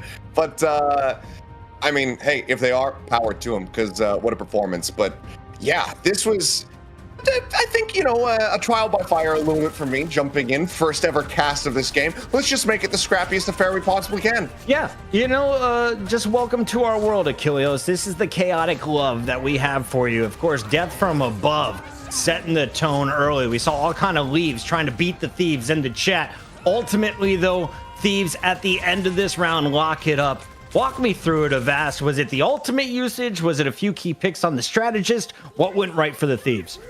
I mean, honestly, it was neck and neck. I think really the ult trading here was once again neck and neck, but 100 Thieves doing it a bit better, and also a lot of credit to Terra in particular on this first point of Royal Palace. Terra just making sure to get tons and tons of value, forcing fights here on the flank, saving the Galactic Legend when necessary. And for the second point, I have to give the shout out to TTK. TTK hitting the last Eye of Agamotto onto the top, forcing the region domain, and then just letting people get some cleanup kills there. I realistically, there's no single MVP. There's no single like, oh, this is what went better. 100 Thieves traded the ultimate better. They got a few more picks. FlyQuest kept it extremely, extremely close. And honestly, none of that would have been possible either without Vinny. As they say, the best Groot is what you heard from chat. I mean, you can kind of see it here because Vinny kept 100 Thieves in this here for Odin's Archives on the second point of Royal Palace. Some massive roots coming out of there. The Strangled Prison from Vinny. We are going to see 100 Thieves with a 1-0 lead in our best of 5 after taking Throne Room and Odin. So good stuff early on from both teams. Close matchups. FlyQuest and I think 100 Thieves GMs, they're smiling if they're in the chat right now, Achilles, because these were 2 strong squads beforehand. Now underneath your banner, we expect them to get even better. Yeah, and I just glanced over. Apparently, TTK does play with a controller. I don't think the whole team does, but if he's sitting there and he's diddling the sticks, I believe is he's a stick diddler. Okay. Yeah. That's what the kids are saying. That's what they're all saying for sure. All the kids are diddling. That's a deep cut reference from season 2, but when the league got called out. But hey, more power to him, because that Eye of Agamotto at the very end was what really sealed the deal. I think 2 fewer players from FlyQuest getting caught by that ultimate, you probably don't. We're probably in a third round on Royal Palace. So huge clutch ultimate coming through to just lock everybody in position, be able to get the flip, and then pick them off from there. So you're proving me wrong here, TTK. I want to give a shout out to Like Butta. You win Hater of the Day award. Only 2K viewers, bro. We're across multiple platforms. We got co-streamers. We got people streaming their own perspective. Put yourself on mute. Sit back, relax, because we're going to burn it to Chala, and we're going to see some amazing bubbling. I have a feeling Magnetos will be out on both sides. They had some awesome haymakers cross map in the first round. FlyQuest choosing to take us here. Why are we heading there, Avast, and who's your player to watch? I mean, we're heading here because they obviously want to play domination. We talked about it earlier how they can play any map they want as long as they don't play it a second time. They clearly just want to play domination again. I mean, it's a very fast game mode here as FlyQuest. They said, enough, Vinny. We've had enough. We're getting rid of the Groot. No more Groot going to be possible. Venom's still going to be out of the field, going to be out of play. So it's just kind of a question of where do they want to play? Because it definitely seems like when we're dealing with like poke comps, when we're having some Namor, when we're having Star-Lord, waiting for the ult to be used to come in with the Galactic Legend, to do a Horde and Proteus for maybe like a combo. It seems like 100 Thieves has the slight edge there. in that. So maybe FlyQuest wants to play something slightly different. We're going to also have the field as Wolverine protected. So 100 Thieves looking like they want to go for a Wolverine comp. And we've seen in some of the earlier matches for EU using the Feral Leap to take some people off the point even. So why do you, I guess, protect the Atom on the other side? Atom Warlock, and then you ban the Hela. Is there a hard counter to Wolverine? Do you just have to mirror match him? What are we expecting here, Avast?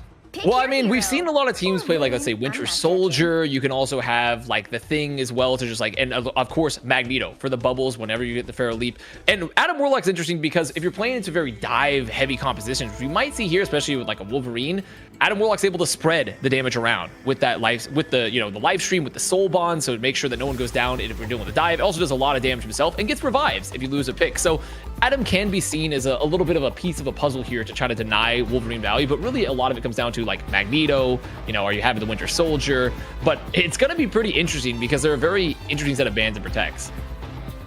Here we go, map number 2. The bans, the protects are in. On the mic, we have the great Achilleos cast and Avast_O. Drop a follow on Twitter. Show him some love. Rivals Fight Night continues right now. Thank you very much, Puckett. Much love to you as well. But yeah, let's see how we fare as we jump into the second map here. Honestly, overall, though, I really love the way that 100 Thieves piloted this ban protect phase.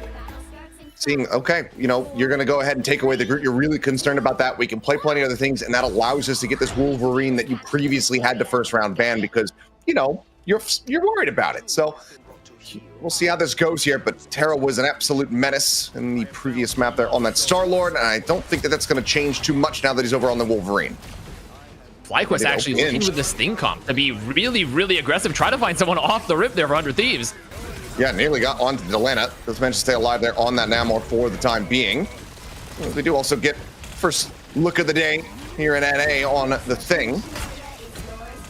There's some back and forth to be had here as fists will fly. Neutral fight so far, not taking too much damage. Terra does nearly get picked off, but shielding comes through, able to stay alive there on that Wolverine for the time being. Coopertastic going to be taking quite a bit of damage. Zealous as well, tagged up, and despite the fact that they got 3 healers on the side of FlyQuest, they still are going to be the first ones to fall. Solid opening fight here. 100 Thieves not going to be losing out on anybody as it's just jump off the side of the map, go for the reset. 100 Thieves first grab the point. Delena there on the flank with Namor, and you have this Luna Snow team up with the Frozen Spawn, and it allows Namor to just jump into the backline there, Achilleos, right?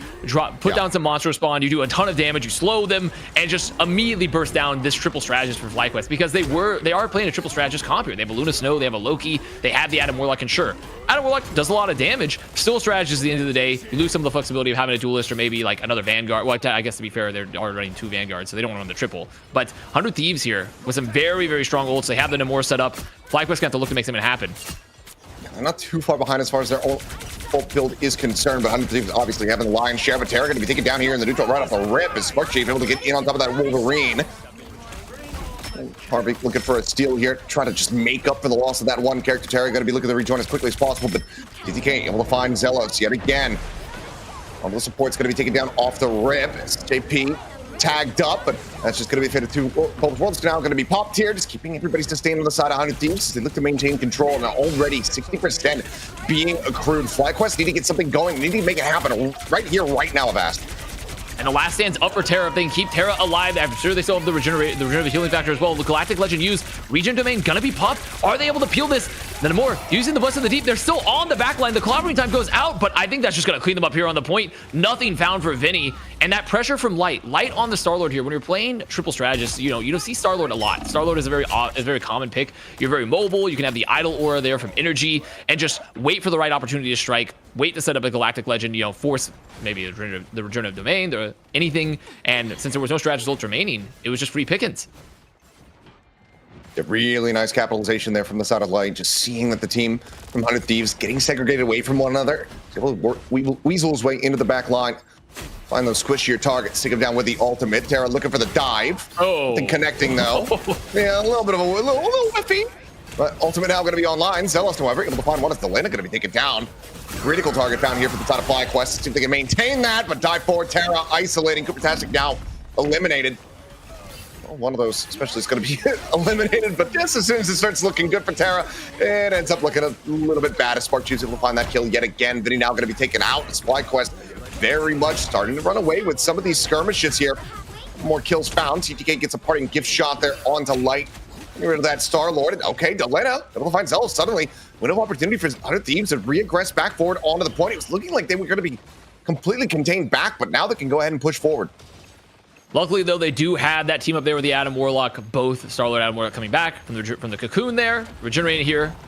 As already 100 Thieves there on the point. They know they're going to have ults. Clobber in time. Early for Spark Chief. Going to deny TTK anything. They could not save them there with the Fate of Both Worlds. And now they have to be worried about the high ground. You see Bubbles going up to Light. Light's going to continue to contest up there. Deny any of the high ground advantages. 100 Thieves, they're looking for anything. They are going to have some good ults available. Fate of Both Worlds is going to be done. Put on a show.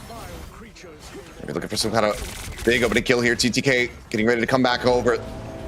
Meteor Ram online. Whale goes out. Whale goes whiff. Nothing going to be found off the back of that one. Light with another ultimate online. Just looking to whittle away at them here on the approach. Just keeping 100 Thieves at bay. Now chasing forward, looking for a little bit more.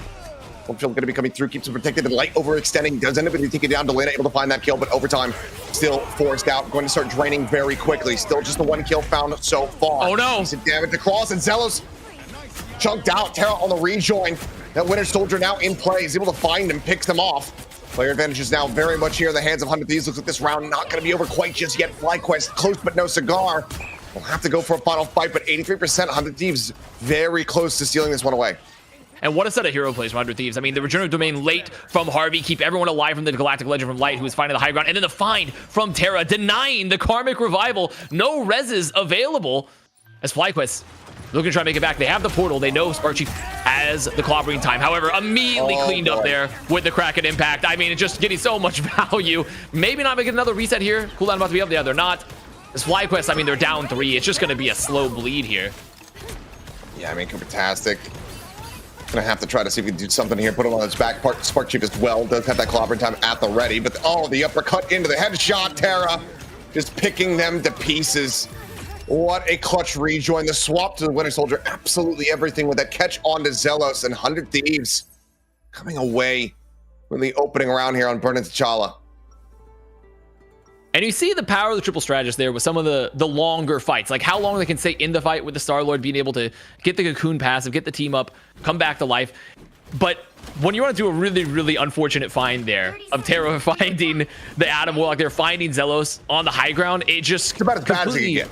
Yeah, it's literally the worst possible situation. It's almost impossible to, lose an ult on Adam Warlock, and that's one of the situations where you can be found. And a lot of credit as well to both Terra and to Delena just making sure to just continue to deny value for Light, because that's where all the damage here for coming in, right? Spark Chief obviously does a lot of damage on the thing. You get the cleaves with the stone haymakers, but Light is kind of like their playmaker here. They're looking to sustain. They're looking to keep the fight going long enough to where Light can get value. And it's up to Terra, it's up to Delena to make sure, like, okay, we're not going to let you get value. We're going to shut you down, and we're going to pretty much constantly look to deny any of that extra damage you can get as a Star-Lord. Well, 100 Thieves now coming into the second round, already with that win under their belt, but also with, I mean, damn near 5 ultimates in the back pocket here, Avast. This is going to be an uphill battle for FlyQuest to say the absolute least. See some early pokes going on in the field as FlyQuest, I mean, with the Invisible Woman now here. So they've decided, okay, we're actually not going to be playing, maybe a Loki. We'd rather just have let's have the Invisible Woman. Let's have the option to do some force physics. We can set up some shields here for Light on the Star-Lord, who's going to be really mobile. So you put the Guardian Shield, absorb some damage, give some heals. 100 Thieves, I mean, like you called out, Achilleos, 4 ults, about to be 5. The ult bank is looking really good as the contest comes out. And Terra can get that 6th one online here pretty damn quickly. It's okay, that's going to be the clobbering time out from Vinny. Finds a knock up, not too much follow-up. Going to be there on the back end of that one. Same time, Spark Chief going forward. His own clobbering time in play. The only ult going to be coming through, but Delena finding a critical opening pick. Energy going to be taken down there. That Luna's now out of the equation. Punches flying. Terra trying to keep this thing at bay. Spark Chief getting whittled away at off screen, will eventually fall. Delena able to come away with that kill, and 100 Thieves grab opening control of the point once more. And FlyQuest, they definitely would love to have gotten more ults out. I mean, they got 2, but Vinny already 50% to the other. And unfortunately, one of the clobbering time went out, caught Spark Chief, who, for those who aren't aware of thing, actually immune to most of those CC effects. So really not going to do much to you there. The team up there with Invisible Woman also giving some extra bonus health as 100 Thieves still controlling the point, and Delena just is kind of the raid boss right now at Kilios. Like, they need to make sure that Delena, with getting empowered by the frozen spawn, they can't let Delena be free firing, especially with the Horn of Proteus up now that can just burst through some strategist ults. As FlyQuest looking for the contest about that 5. Big turn, I was going to say, from Delena. Was kind of struggling that opening Hella battle on the first map. Now looking so damn strong on this Namor. Light trying to lead the way. 5 ultimates online here for the side of FlyQuest. A little bit of a stun there. Now the ult going to be popped. Just taking to the skies, looking for a target, but Hunter Thieves successfully disengaging, just kind of pulling back, breaking line of sight for the most part now. Diving forward here. This is ShapeP going to be popping the ultimate, keeping everybody alive for the time being, but Zealous for the final one. Delena going to be taken down. Critical pick there. That Namor has been such a thorn in their side. Point, however, still not flipped into FlyQuest control. Hunter Thieves maintain that for themselves, now pressing past 60%. Spark Chief just trying to get in on top of this back line. Simplifying Terra there. And with a final punch, SJP will get taken down, so it seems like FlyQuest will finally gain control, but already so much percentage given over to 100 Thieves. Some well-used ults there, but once again, like you highlighted, it's an uphill battle for FlyQuest because they're already down so much in cap time. 100 Thieves, they're going to have plenty of time to build up their ult bank here. And FlyQuest, they need to be really efficient. They need to be maybe winning some fights early, just setting up like a bubble onto Light, letting him get into the back. Maybe a good clobbering time for Spark Chief just to win an early fight. 100 Thieves making the approach. Spark Chief trying to hold a little aggressively. He's going to get caught. All right, a little aggressively to say the absolute least, just gets punished right out there in the opening. And I mean, look at the floodgates open now. I should be able to find 2. Zealous this time not going to be interrupted. Does manage to get that ult through, just rezzing everybody back into the fights of FlyQuest. It's an opportunity to try to spare their blushes here, turn the tides on this one. And it's clobbering time at the ready. Spark Chief hitting the floor there for a brief little moment. Ult now available for use, but Zelos picked off Coopertastic dead as well, and the HP bars are just suffering as Light down to a sliver of HP. The charge through 111 remaining there on Spark Chief. Still not going to get taken down. Does manage to make his way over to a health pack. Zelos now falling as 100 Thieves still just too many players alive. They managed to push their way through. They regain control. Only 53% accrued for FlyQuest. FlyQuest, unfortunately, after that early pick, having to drop the Karmic Revival just to stay here in the fight. Maybe even, you know, choosing to do that. Like, okay, let's go sack at the choke early. Let's try to get some ults out, and then we can all just Karmic Revive. But they didn't get any ults out early. They got nothing out early. So the Karmic Revive had to be used, and they're already in that ult deficit. Now FlyQuest looking for the recontest. They do hold on to the Galactic Legend, but I mean, with the Fate of Both Worlds, I mean, with also the Meteor Rim that can also just completely mitigate all that damage, 100 Thieves have to feel pretty unfazed. Yeah, it's going to be all out here from Coopertastic, just looking to obfuscate as much as possible. Meteor, like you say, is at the ready now. Going to be popped. Does he just send it blind in? No, just sends it into the back line, but it's going to be a big whip there from TTK. Not really finding any targets here. Light does go ahead, pops the ultimate, but both worlds popped here from the side of SJP. Keeping everybody protected and alive as the front line from the side of FlyQuest is just getting beaten and battered. Gasklin desperately trying to stay alive. Light able to peel one off there, though, as the lineup does get taken down. A few bars now. So low on the side of FlyQuest as they seek some stability, needing to get this flip here in overtime. Damage in the back line for Zealous, but unable to confirm that kill is TTK, but Terra does find Spark Chief, so one piece of the puzzle accrued here for the side of 100 Thieves. Still running through, just trying to stay alive here. You see the tank? I mean, they gotta keep him alive. They gotta keep him alive. But you see, clobbering timeout, Terra back. There's gonna be the crack at impact. They do have some ults. They're gonna have some options here to stay up here for FlyQuest as they're trying to find one of the Meteor Rim, and they just can't. And with Delena making it back here, also with the Horn of Proteus, I mean, unless a miracle happens, I think this should just be a 100 Thieves win.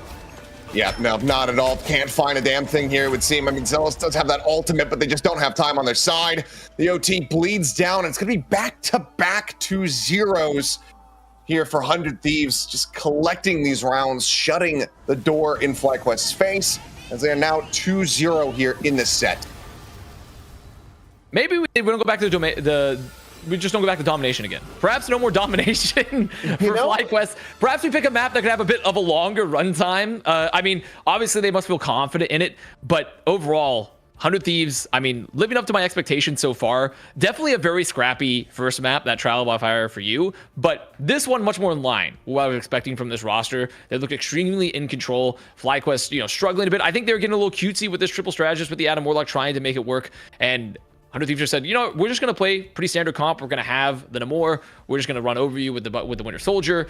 And Light did his best. He really did. They did their best to try to get as much value as possible. But when you're the only duelist on the field, it's sometimes really, really hard to get max value when all the pressure's on you.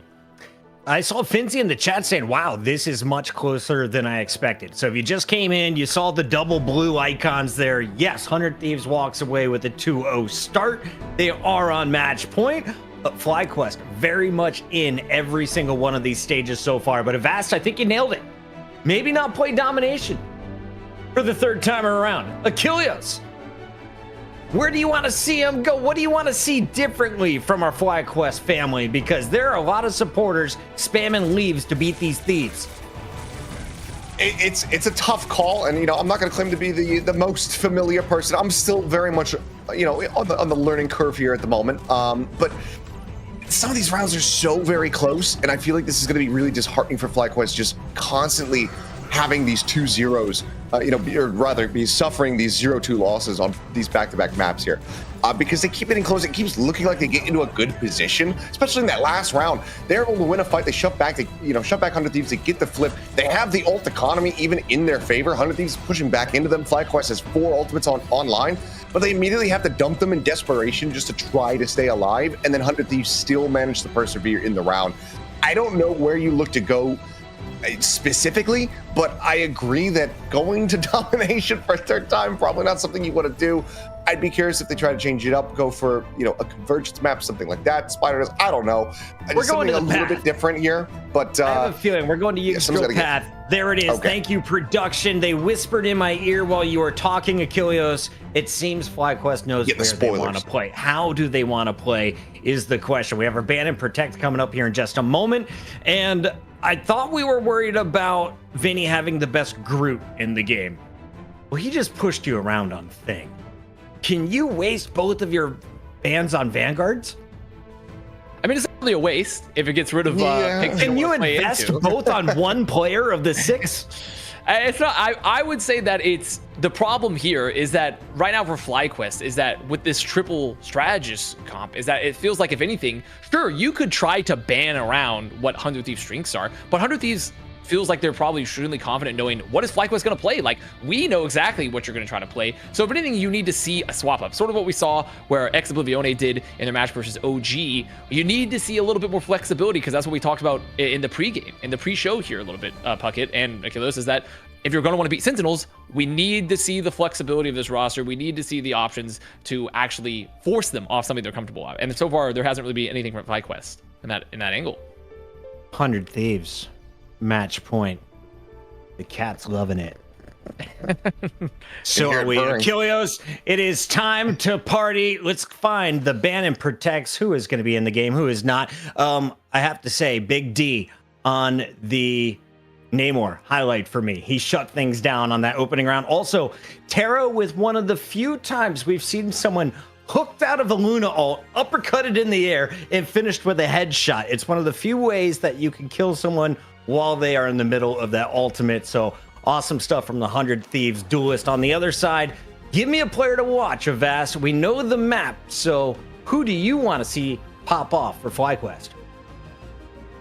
A lot of pressure's been on Light. If anything, I would love to see like a second duelist come onto the field. And if they're not gonna play a second duelist, maybe, I like the Magneto Thing play. I really did. I feel like Spark Chief was getting a lot of value. If anything, if they're gonna keep playing the Magneto, I mean, Gaskin, I don't think got nearly many picks through strategy tools as you want from a Meteor M. Like, that's one of the other few combos when we talk about like how do you defeat Luna Snow? How do you defeat like the power, the powerful AoE healing, and also just Invisible Woman ults, etc. And the copies from Loki, just get another Fate of Both Worlds. It's a Meteor M. You're just gonna charge it up, try to find one. Ideally, the Luna Snow, or in this case, it would be like the copied Loki. So maybe Gaskin getting a little bit more value there off of the ults. Though I will say, I mean, they're doing their best. It's just really hard when there's so much damage on the field, in particular from Delana, just completely uncontested, honestly, with the team up there from Luna Snow. It's just oppressive. North American players figuring out how to get in the lobby. Sorry to cut you off there, Achilles. A quick update as well. If you hit exclamation giveaway on twitch.tv/rivalsfightnight, you are going to be taken to our website, rivalsfightnight.com, where you could earn a new Intel GPU. You want to get hooked up? All you got to do, head over to our website. Big shout out to Intel being a part of the show, supporting Rivals Fight Night. Back to you, Achilles. Oh, I was just gonna say I would love to see them go back to having just double duelist, get energy back on something, because that first map was pounding. I mean, the Hella play from Energy, he was kind of the one that was showing up the most, at least at the start of this series. I would love to see them lean back into that, get that impact, because right now they're just not having as much damage throughput as they need to get through these players on 100 Thieves. That front line has been pretty much unassailable for them. I think that they need a little bit more oomph. So I'm curious to see what they're going to be pulling out, but I think that FlyQuest right now as well are in a really awkward spot when it comes down to this ban protect. Like, what do you try to tackle? What are you trying to save? Because I mean, it's a vast word of the day, which is flexibility. So, and 100 Thieves have been putting that on display.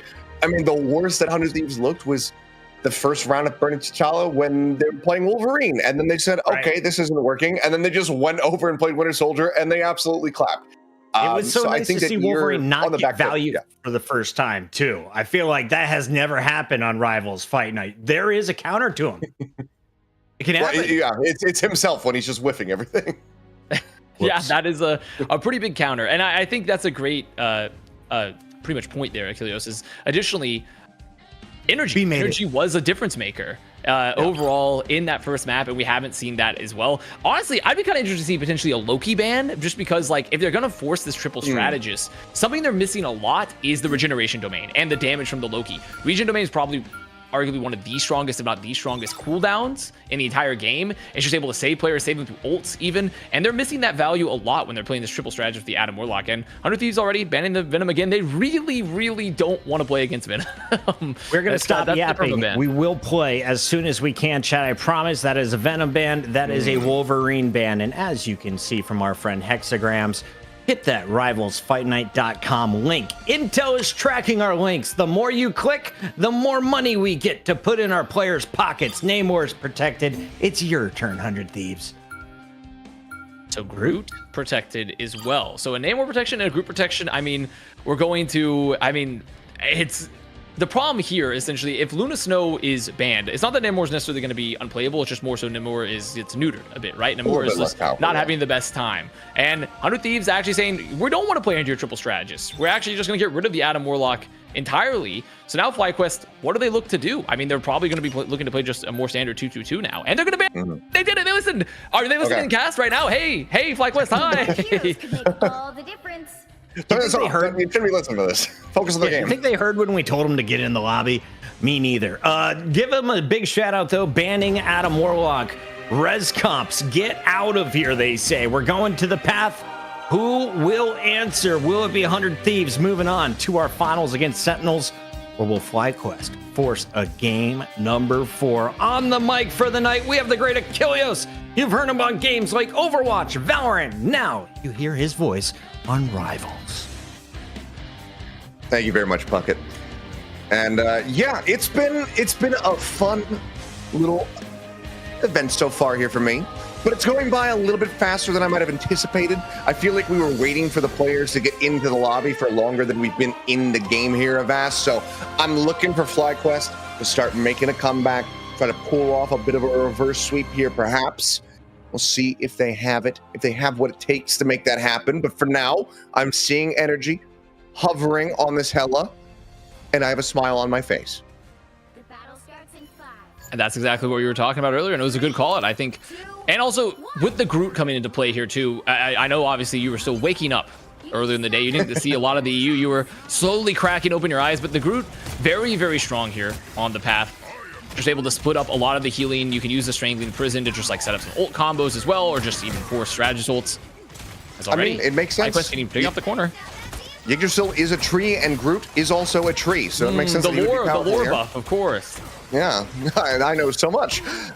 We'll see how they fared up first on the defense here for FlyQuest. Spark Chief just trying to hold this corner for the time being. As a wall going up, TTK looking to get isolated. Does manage to go ahead, peel back around the corner from that one, but SJP lost a little bit earlier on. It's FlyQuest solid little player advantage there for the time being. So about a minute gone off the clock. TTK continuously getting battered around here, but that's just going to be quite a bit of healing and ult charge here for the side of 100 Thieves. And it's Harvey nearly with that Invisible Woman ultimate ready to go.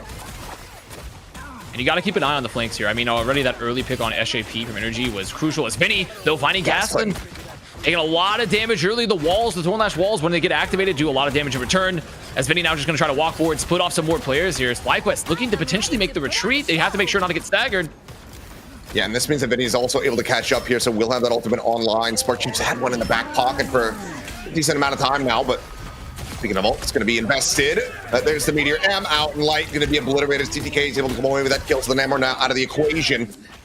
Some more ults online here, but just pushing forwards. The Kraken comes in from Terra. Just getting a breakdown here on those HP bars, just absolutely shattering them. Portal's there, jump out. We'll be able to go ahead and get this tag in, so keeping this cart locked in position for the time being, but Gasklin is all on his lonesome and will just eventually get taken down, and that's going to be the opening cap going the way of 100 Thieves. And a valiant effort. Valiant effort for FlyQuest there, losing one early, losing Gaskin. I mean, not even able to build the Eye of Agamotto. And they tried their best, but unfortunately, I mean, Vinny just getting the isolations, has the strangling prison late, and the Kraken impact as always. I mean, there's a reason why Winter Soldier is kind of a perma pick, and it's just getting the culling effect, being able to instantly execute someone with that effect, burn through a lot of even support ults, a lot through the strategist ults. As FlyQuest now looking to make a stand here on second. Yeah, just a little bit of space take. Attempt here from the side of FlyQuest, trying to get up forward around the corner, keep this cart locked in position, but it's going to be Spark Chief. He just gets completely and utterly isolated. Gasklin does go in, gets that Eye of Agamotto connection, but there's just no throughput. There's no follow-up on the back of this one, so kills cannot be found. At the same time, now it's just FlyQuest getting completely split apart away from one another as Gasklin desperately tries to stay alive. Can just get whittled away out here as Bubble up over the top, and as soon as that bursts, Light will get taken down. Terra is just an absolute menace when it comes down to this Winter Soldier. Another Kraken online as Gasklin just having to backpedal. So much space conceded here by FlyQuest on this point B stretch. 100 Thieves just steamrolling now. And now they have control of the chokes. I mean, Groot is just so strong coming in because you see the Thornlash walls there above, set in that angle. So whenever it comes in, any damage, you can just get a bunch more of that burst. FlyQuest now looking to make the entry. Spark Chief taking a lot. Elena looking for a flank, making sure that no duelist is trying to get behind them. As there's the Kraken impact coming on through. Not able to get a reset, maybe. No, the Lunasto keeping everyone alive. Okay, solid fight coming out here for the side of FlyQuest, and it's going to be fairly economic as well. Don't have to really commit anything there. They get the Kraken out, they win the fight. Very solid retake here of this cart. So just a couple meters left to go for 100 Thieves. Do have 3 ultimates online to try to utilize to get it over that final line, but FlyQuest much needed reprieve found. That, I mean, that was probably one of the best possible cases for them because they've held here at the very end of the point now, so they have a lot of room to work with. There's a lot of room that 100 Thieves has to make the journey back as now taking a lot of damage on the entry, but FlyQuest, their bank's good. 100 Thieves, their bank's looking really good. We need to keep an eye on on Delena. Delena's going to be looking to potentially make an early pick on that Hela, looking to make something happen. So having to give a lot of space to 100 Thieves here at Kilios is to walk in essentially for free. Backpedaling quite a bit as there's going to be the ult out now from Spark Chief. Meteor M pulled out from TTK, seeking target, sends it. Not going to be able to confirm that kill. Coopertastic ends up falling low, but does not get taken down. Terra does find one, but return fire from FlyQuest. Overall, it's very solid to come away with 3 kills. Vinny will be able to get 1 more there, but Gasklin will be able to widely shrug off that death. 100 Thieves still going to be looking to stick around a little bit. Don't want to concede all of this space over, and it's going to be Terra actually looking for a little bit more. Tries to get that pull in there onto energy, but can't quite isolate the Hela. So does manage to stay alive for the time being. Dueling Goddess of Death potential here between these two. And 100 Thieves once again make their way back over onto the point. Spark Chief body isolated, push forward. Yep, body blocking him in, not allowing him to escape. The kill is going to be found. Energy going to be taken down. Ult not needed there, it would seem, from Delena. The kills are found, and just like that, 100 Thieves right back into the driver's seat will get this cap on B. And Delena and Terra, I mean, doing exactly what they need to do on this point, trying to make space on the flanks, and most importantly there, just the body block there from Vinny. Vinny splitting the heals, making sure that Spark Chief can't make it back.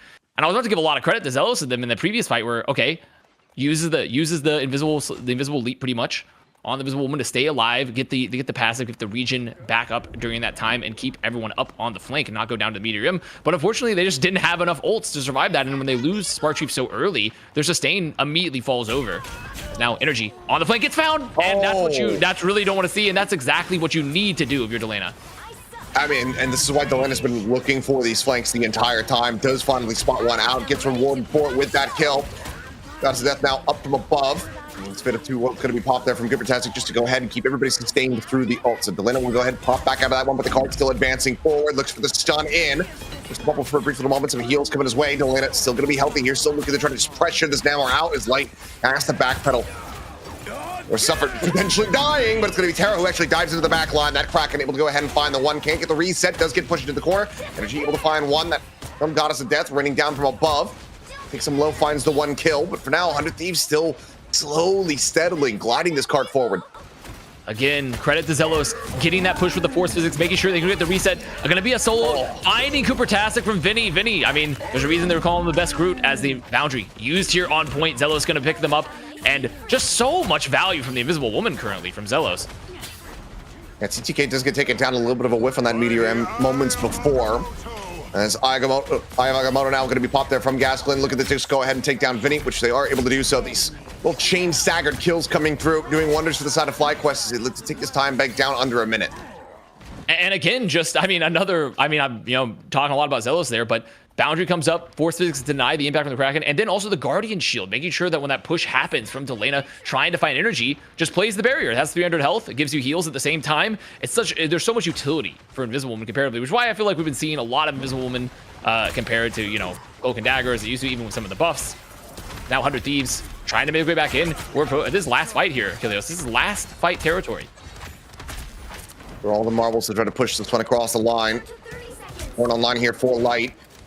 SJP with a fate at the ready. Delena trying to get that next Goddess of Death online. Terra a little bit slow to try to get this next Kraken up, but Energy able to come away with a kill. Delena going to be taken down. This time going to be Energy who's able to hold the flanks. Terra does manage to go ahead, trades it back a 1-for-1, but obviously the run back significantly in the favor here of FlyQuest. Spark Chief, another ult online to just try to lock everybody here in position. Try to go for maybe a wombo combo here with that whale. Lock-in comes through. The horn has been sounded, and that's going to be a double kill coming through as SJP and Terra both hit the floor. 100 Thieves now just going to have to try to scrape by something here, try to gain some distance here in overtime, but Harvey's going to be eliminated. Delena answering one back. Energy going to be taken down. Agamotto now called out. Can't just look at to try to stun them here in position, but the kills on the back end is not going to be found. In fact, it's TTK who ends up falling to the wayside. Goddess of Death up and over the top. Delena going to be good for one. Light going to be taken down here. Looking for a lot more, though. Not sure if they're going to be able to find it. Ends up falling. SJP swapping over onto the Jeff. We actually do get to see one, but probably not for very long here.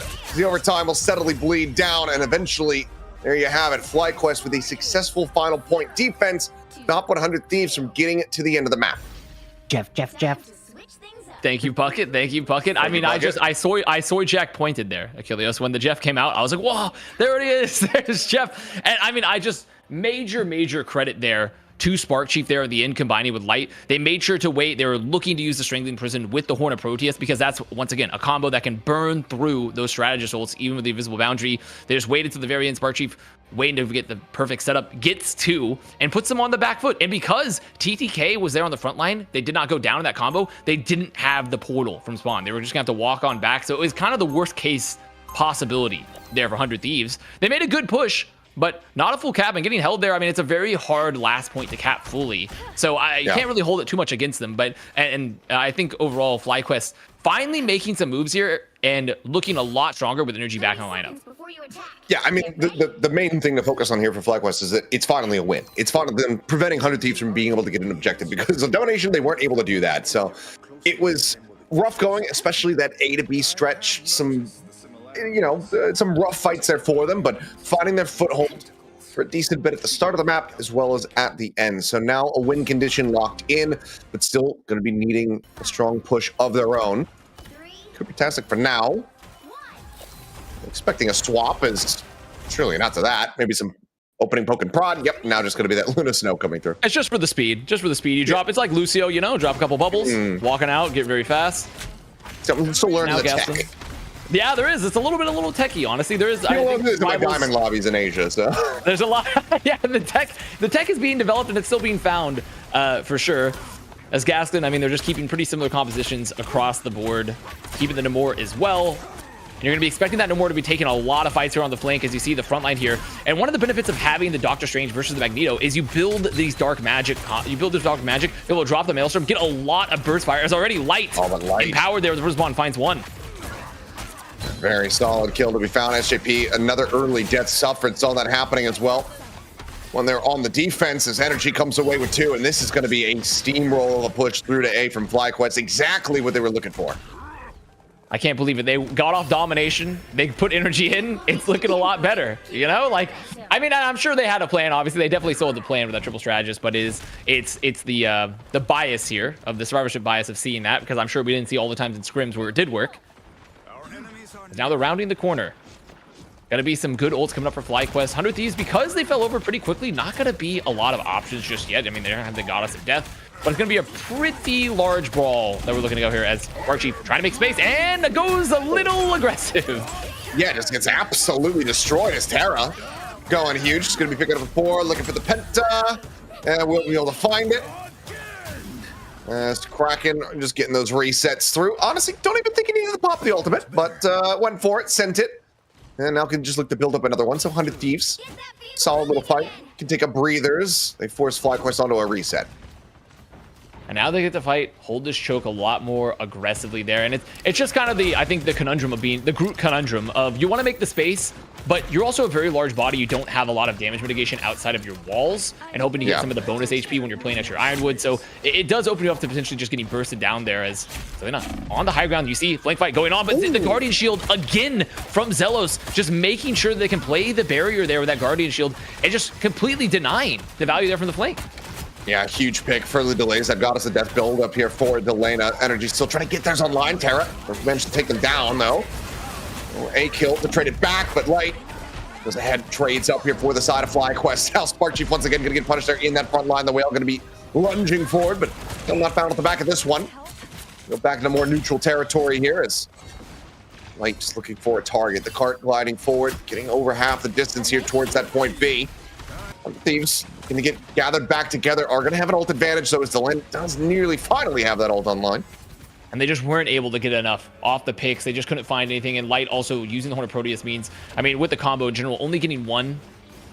I mean, not even getting one. It really got bubbled. So yeah, now they're kind of just in the deficit. It's 100 Thieves just playing the corner. Huge hook coming in there. Can they clean up off it? I don't think they can. But they're going to force a lot of cooldowns. Yeah, this time not going to be able to find that punish. Delena again nearly eliminated. He's just trying to go for a poke and prod flank there. That's what I needed. Just stay alive. This flank battle, Achilleos, just over time, over and over. This is what you're gonna be looking for. And once again, Light on the flank, using the monster spawn, trying to bully out Terra. And this is what you need to see if you're FlyQuest. You need to try to win these flanks. Oh, but now the Kraken going to be in play here. Tipping forward, looking to try to get that isolated damage across, go for the resets, but Visible Woman out there from Zealous at the same time, just keeping the players obfuscated, protected here for the time being. So overall, the Kraken not going to be leading to too much of anything. The cart's still going to be stagnating here for the moment as Thieves have a decent little entrenched position, and Energy once again wins a fight on the flank. Delena going to be put down, and Light now able to find Terra. DPS duo going to be eliminated here from the side of 100 Thieves, and that just leads to the cleanup on the remainder of the players. We'll push forward. FlyQuest continuing to persevere as they get the bump up here on that time bank. They're in a very solid position to get their first map win. And that's just some quintessential Path of Yggdrasil second point there. I mean, it's just constant flank battles between the DPS, Energy dueling with Delena, Terra doing the same with Light. And that's kind of the benefit of having an Namor here, is that you get the frozen spawn, you get that extra monster turret, and you have all that extra survivability that maybe, you know, a Winter Soldier does not. And so you can just fight really, really aggressively to look for the flanks. Open it up for your team. Because now FlyQuest is looking around the corner. Not much in the bank here. So they're going to have to be looking for like a neutral pick, try to build some ults. Looking for the isolate there on the CK. Not quite going to be able to get the punish there. Does pull back. Kraken now online here for Terra. And there's Energy just dancing around, staying alive here for the moment. There's the root. There's the Kraken in on top of it. It's an instant triple kill here for Terra. Just getting all these resets over and over again. It's a solid combination there from the side of 100 Thieves. Coming away with that fight victory. Still 2 minutes 45 that they need to drain down off this clock. I mean, there's an ult combo right there. I mean, we could call it something Calamari, perhaps. The impact Calamari there, just coming in with the tentacles, making sure to get the Kraken impact. The Colon effect goes into play, and the early executes if you go down below that 20% health threshold. And you see the Groot walls here as well from Vinny, making sure that Terra can just rotate on and off the high ground to contest a bit, to get a little bit of extra poke. As FlyQuest's going to round the corner, are holding on to Invisible Boundary. Have to be careful not to get caught by the walls here for Spark Chief, though. Has been getting punished quite a bit in those front lines. It's Meteor M going to be slapped down. It's Coopertastic and Energy dead moments before. It's Delena Let's get a little bit of revenge. Solid cleanup here from the side of 100 Thieves, not conceding any ground, I should say. FlyQuest once again shoved back into the respawn room, but these eco pushes, if we want to call them that here for FlyQuest, to pull back a very old terminology from the Overwatch days. They've nearly got 5 ults ready to go. Big combo potential there from Spark Chief and Light, who's 20% away. And I have to respect what FlyQuest is doing here, because I think that's exactly right, Achilles. I think you hit the nail on the head here, is that these are eco pushes. I mean, part of it was they didn't have ults, but they don't want to invest in anything because they know they just have to win one really good fight, ideally. And even if it's just like one good fight, they can just deal with the staggers from 100 Thieves for the rest. As they round the corner here, Agamotto, the bubble too, denying the force physics. And I think they will find Vinny. They are. Yep, Gasklin able to go ahead and finish the job there. So Vinny going to be out of the equation. It's one of the ults dealt with now as here comes the whale. Piles in on top, and that's going to be a 3K for Light. The combo looking absolutely gorgeous. Sometimes some space bought there from SJP with the ult, but as it expires, so too will their life. As the card now opened up for the push, and there are still 2 ults at their disposal here on the side of FlyQuest, and Vinny just tries to go in, tries to set up the roots, but instantly is met with death. The push comes to fruition, and FlyQuest will ensure that this series is not over yet. They go ahead and close things out on the path to Yggdrasil, because now they're on the path for a reverse sweep. And FlyQuest finally showing some signs of life here. The Leaves have won versus the Thieves. So the spam has worked in chat. And I mean, this is a much better look for them. It felt like Energy able to keep a lot of the duelist picks in check here for 100 Thieves, getting lots and lots of picks. The Nemor looked fantastic for Light, who has continued to be a hero. And I think really importantly is that this group pick for Spark Chief and combined with Gaskin on the Strange, they knew how to play it really well. They were getting isolations, they were forcing ults consistently, they were making sure to take tons of space. Yeah, sometimes you fall over as a group, but like every tree gets chopped once in a while. Well, it's everything that we wanted from FlyQuest and more. And I gotta say, Energy, like, just keep this guy on Hela. I think it's probably gonna get bad. I think 100 Thieves are gonna have to respect it because he just looks so damn good. But his flank control, it's what we wanted to see. Some nasty 1v1s were won, and now we see a game number 4. FlyQuest hanging with 100 Thieves, and chat was saying there's only 3 teams at the top: Virtus Pro, Sentinels, 100 Thieves. Somebody responded, how about FlyQuest? Here you have a great statement being made by Terra that 100 Thieves are a top squad. Who shined, though, for the FlyQuest crew that walks away with a Game 3 victory, Avast? I mean, Achilles was just talking about him. We were talking about him, and it's got to be, I mean, Energy and Light both looked great. But for me, what's been a kind of a hero here has been Zelos. Zelos on the Strategist has been in consistent value on the Invisible Woman, making sure to set up Energy on the flanks, giving the Guardian shields, hitting some great force physics. The boundaries have all been well timed. And even in moments where, okay, you're under a lot of pressure, like right here, we're going to be seeing, well, not right here. Never mind. Ignore that highlight package. Actually, I didn't mean to say anything. Yeah, but just pretty much using the Invisible, pretty much all the abilities, the passive abilities there for Invisible Woman to stay alive as well. But I must say that Zelos, I think, a little bit of an unsung hero, but definitely a lot better look in general for FlyQuest. Want to give a big shout out to TTK opening up sponsorship opportunities. Yes, he is a controller player. Scuff. Let's chat and get this guy a custom one. 100 Thieves up 2-1. We got a game 4 loaded up, and we'll find out, can FlyQuest continue to hang? I have a feeling these bans are having an impact on the 100 Thieves crew. Can you continue to target ban individuals if you're FlyQuest? What would you like to see moving forward? Maybe get rid of that Bucky? I mean, I think the Bucky's definitely a consideration. I mean, Terra was performing incredibly well there on that Winter Soldier, but this does kick back, I think, 100 Thieves onto the back foot for the first time here in the series when it comes down to that draft. And I think that, you know, they're clearly very happy to play Hela themselves, but given the way that Energy's playing, do you want to just take it out of the equation? We'll have to wait and see. It's been fun. We're not done. We've got a game 4 coming up. I'm sure they're telling me to throw to commercial break, but I'm having so much fun. Big shout out to Shroud, co-streaming once again, back-to-back weeks. He was here for Marvel's Rivals Fight Night Week 1. Rivals Fight Night Week 2 continues after this. Don't go anywhere.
Welcome back to Rivals Fight Night. We are in the battle of our North American challengers, 100 Thieves on match point, taking on FlyQuest, who just won't go away.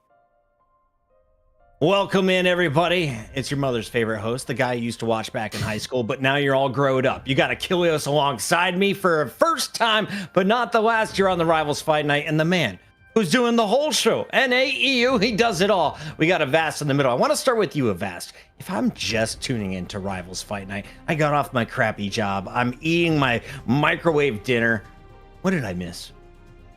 Wow, a really bleak picture for those that are coming back to watch immediately. It's like all the losers coming to watch the broadcast. Like, get ready to come in. I just like, looked, it was 8:30 p.m. I'm like, what kind of a job lets you out at 8? I mean, overall, we're looking at a potential comeback situation, right? We have two new orgs to not just Rivals and Esport, but Rivals Fight Night here with 100 Thieves and FlyQuest picking up some very good rosters, X Mutants, X Kagami, and it was looking like it was about to be a blowout. Now FlyQuest taking them to the Burman T'Challa, or rather to the Path of Yggdrasil, not the Burman T'Challa. That would be a domination map, which we don't want to see from them anymore. And doing really well with the comp swap, bringing energy back in there on the Hela. And it's looking like a potential comeback situation here where maybe they've learned we don't want to play triple strategists. We actually want to play a little bit more 2-2-2 setups. And if you're just now looking at the scoreline, be like, oh, I know they're down. It's like, well, don't give up just yet. FlyQuest looking like they have a lot of life left in them. My daughter has requested Squirrel Girl enter the game. If you're not a coward, FlyQuest, it's time to counter those tanks. Take care of business with some tank busters. If memory serves, there was a little bit of Squirrel Girl played last week. I think I saw that in the VOD review. So, you know, there's something that could possibly happen there. But I was going to say the look that you gave off camera is like, Molly. Thank you, I love you very much. My 3-year-old is very much a 3-year-old. Also, I feel like I was dressed very appropriately. My wife brought me this jacket. It's green for FlyQuest, but underneath the microphone, they're gonna finish it. Splitting between the two, I see. So we're moving on to the championship match. I am fully on side of 100 Thieves. They won me over with their thumbsticks. They diddle the sticks and they do it well, Achilleos. And I mean, if you come over from console Overwatch and you're the best team in North America, you got my respect. Mad respect to keep out the controller before just being forced onto the mouse and keyboard like all the Fortnite bullies. Avast, we have the game loading up though, and we know the map. We're going to the hall, baby. I mean, the Hall of the Jolly, I mean, we've seen this map honestly off and on so far. I mean, I will say though, we did talk a lot about like, okay, in Glass not domination. Once again, not domination. Very happy for that. I think this is going to be a map where the first point for those that have played a lot of the game, that have played a lot, the first point can be pretty tough to crack. Luckily at the high level, the pro level, I wouldn't be surprised to see more Strange come out for like, you know, Gaskin and such, just to break that initial hold, get you up into the high ground here. But this could be a very short map depending on how practiced both these teams are. As already we're hopping into the pick band or the protect band, Right and we already have Mantis protected, which tells to me this is either going to be a triple strategist Achilleos Puckett, or it's gonna be maybe just a Mantis like with a Warlock or something like that, just low heals, high damage. You got to ban Warlock right here if you're 100 Thieves. You just totally shut down whatever strategy they were trying to do unless you're getting baited. They instead go with the Spider-Man saying, we call your bluff, no flanking us.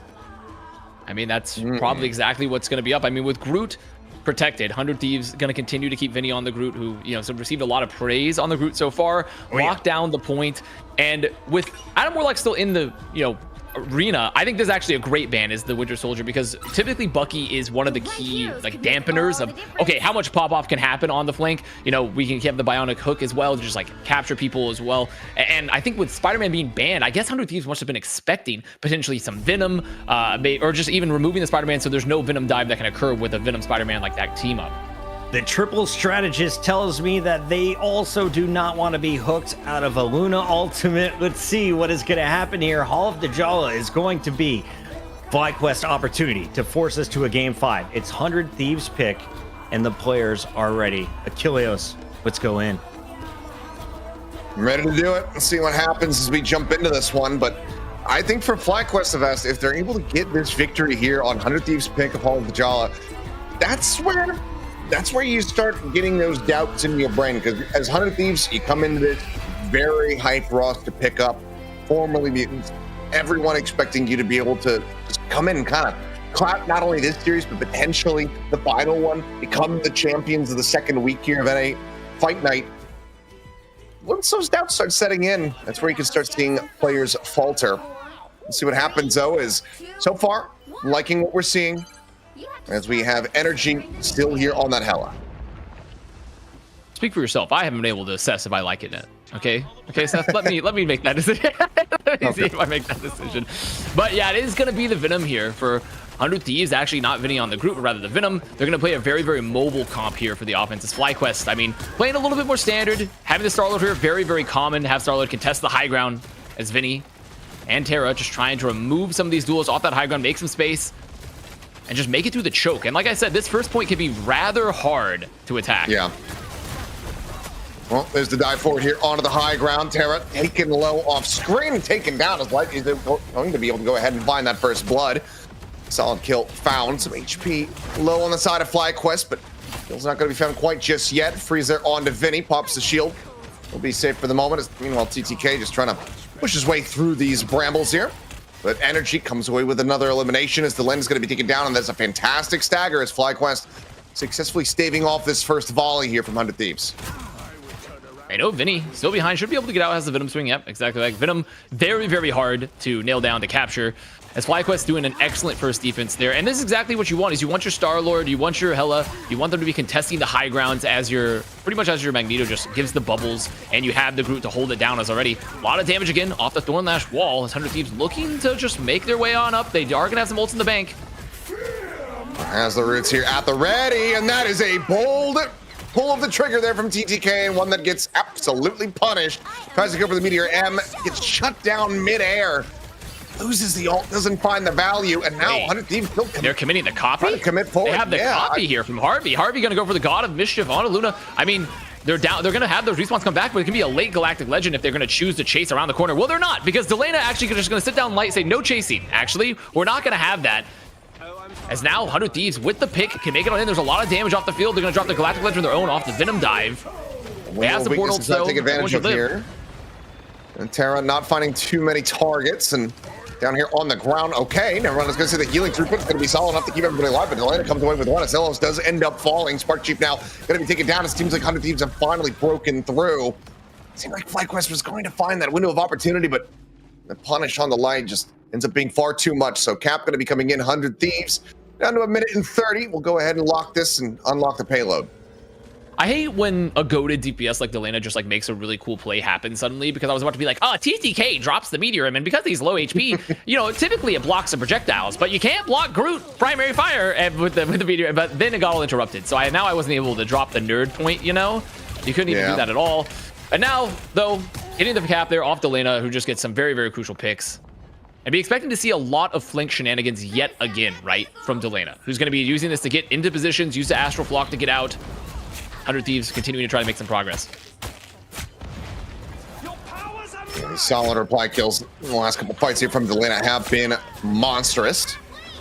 FlyQuest going to have to try to figure out how to really shut down this hell on the opposite side. As for now, Cart going to be locked in position as Delana wanted to go on a very big flank all the way around the back, just spotting out some of those copies so far. In the meantime, fantastic. Icicle goes across. Finny going to be taken down there in that front line. And Zelos that copied all once again. Delana going to be forced away. And simply for the time being, 100 Thieves going to be held at bay as PDM sent out, but no kill to be found there from Gasklin. And Thieves right back in on top of the cart.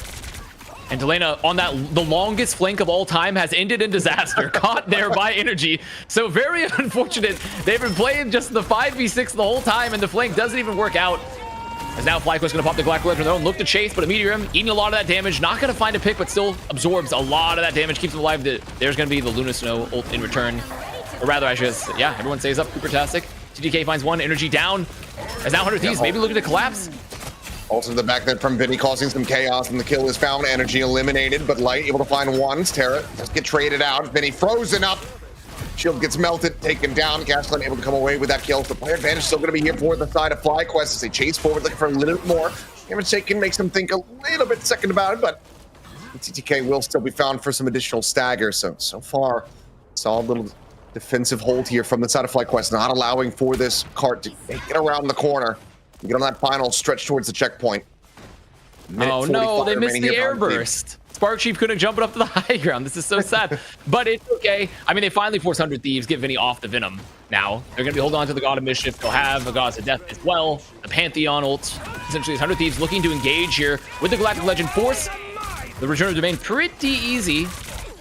And now they're just going to wait to set it up because they also managed to get the God of Mischief out. So Zealous just waiting for the last possible second before finally getting the copy out onto Luna Snow. You know, once again, FlyQuest can just kind of dance around this corner, break line aside. Delana trying to open things up here as that Goddess of Death ends up coming through, but as soon as it pops out, Light just able to go ahead and find the finishing blow. Delana going to be taken down. Harvey with the copy, not going to be able to do too much here as Vinny similarly falls to the wayside here in the front lines. A minute now remaining on the clock as FlyQuest go chasing forward, looking for some more additional staggers. Couple tankier targets as well as some support, so coming away with these kills, not quite going to be found. Still winning out the fight and just successfully draining the clock. FlyQuest in a very good position at the moment.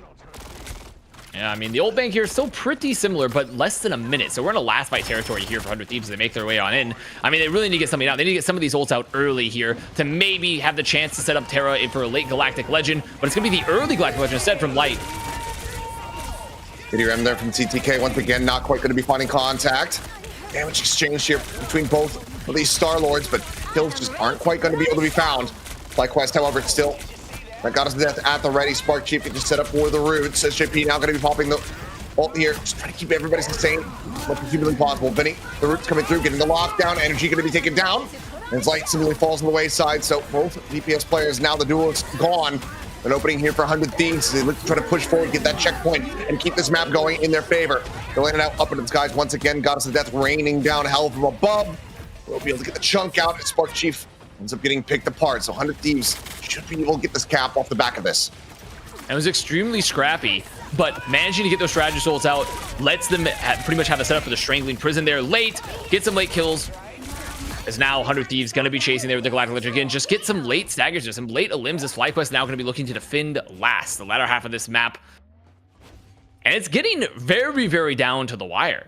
here, Achilles. I mean, FlyQuest looking a lot better here with this setup with Energy in the lineup, playing some of the Groot. So I haven't really been finding too many opportunities to try to utilize this Goddess of Death, though. I believe he's had it in the back pocket pretty much the whole time. It's marinating. It's fermenting. It's perhaps it'll double in power in time. Yeah, maybe. Just treating it like kimchi. It's better the longer you leave it in the jar. A little bit of opening damage there, and there you go. Ult now does come through. And TTK just looking to try to mitigate some of this damage. Meteor not going to be finding a contact there, but Energy similarly not going to be finding too much from the ultimate, so it's right back into the neutral fighting. As Light looks to try to open things up, it's going to be Spark Chief who finds the first. It's Shippy going to be taken down there, and overall, widely, the fight goes the way of FlyQuest here. 3 kills are going to be found. 100 Thieves now just backpedaling beneath, trying to stay alive. Pulls back around the corner. FlyQuest don't want to overextend here. And we'll just go ahead, give some respect to the respawning members of 100 Thieves. Don't overchase and get punished.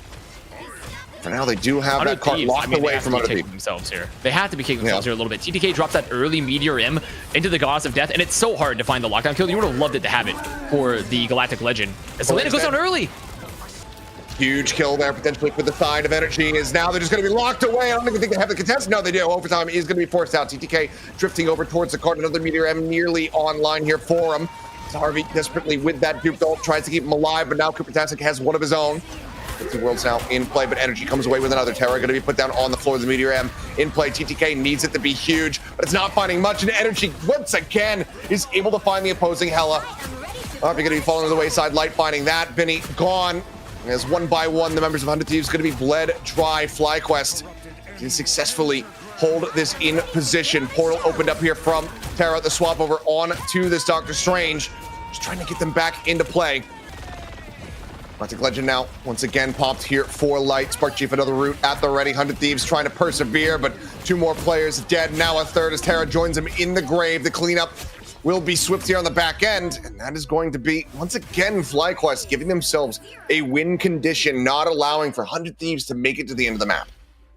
And FlyQuest played this really well, but 100 Thieves, I think, just overall, I feel like if in their point of view, they have to feel like they made a series of mistakes there. They stayed on the Venom comp a little long for second, and also that really, like, brutally long flank that did not end up yielding any value for Delana there, just ending some time for them. And additionally, that fight before the last fight, like I talked about with TTK, popping the Meteor M into the Goddess of Death, sure, absorbing some of that value, but because of the Astral Flock, it's just so hard to find the Hela once the ult ends. And so they didn't have it for the Galactic Legend, just completely pushed back. Losing some picks there, so maybe just a series of small mistakes. And at the top level here, when you think about rivals at the top level, so those very, very small mistakes, especially when it comes to the ult economy, will end up costing you heavily. Yeah, and I mean, you could take a look here between Energy and Delana as far as the stats are concerned. Yeah, there's some more damage throughput coming through from Delana, but a lot of that is because we got to see multiple pops of the ultimate. Some damage was layered in. You're getting that splash across, but the crucial picks that Energy has been able to find, especially holding down that flank and really just kind of throwing egg on Delana's face, it's way more important in the long run. So FlyQuest with a very successful defense now just need another solid push, and that's going to be them sending us potentially to that map 5. 2, 1. All you need to do is capture the And looking like they actually want to roll out on the Rocket Raccoon here. Okay, no, they're just doing it for the armor packs from the BRB. Okay, that's fine. I was about to say, like, are they actually going to do it, try to farm the amplifier? But nope, they just wanted the packs. All good. Back onto a much more standard comp than before. 100 Thieves not making many changes, and now I think a difference maker is going to be kind of the first, because I think the first it gave some difficulty to 100 Thieves, but FlyQuest eventually yielding with not taking it necessarily down entirely to the wire. As you see the poking coming out here, these high grounds so incredibly strong. You're going to have to watch the Star-Lords, and that's why, because both the Hela, both the Star-Lords are going to be fighting for these high ground flanks a lot, Achilles. Yeah, and that should set up for Spark Chief just to be taken down, so really solid. I mean, you were talking about it before, when the attack had become, from 100 Thieves, how difficult this first point is going to be. FlyQuest very much learning that now in real time. We love destructible terrain. There it is, some more movement going on.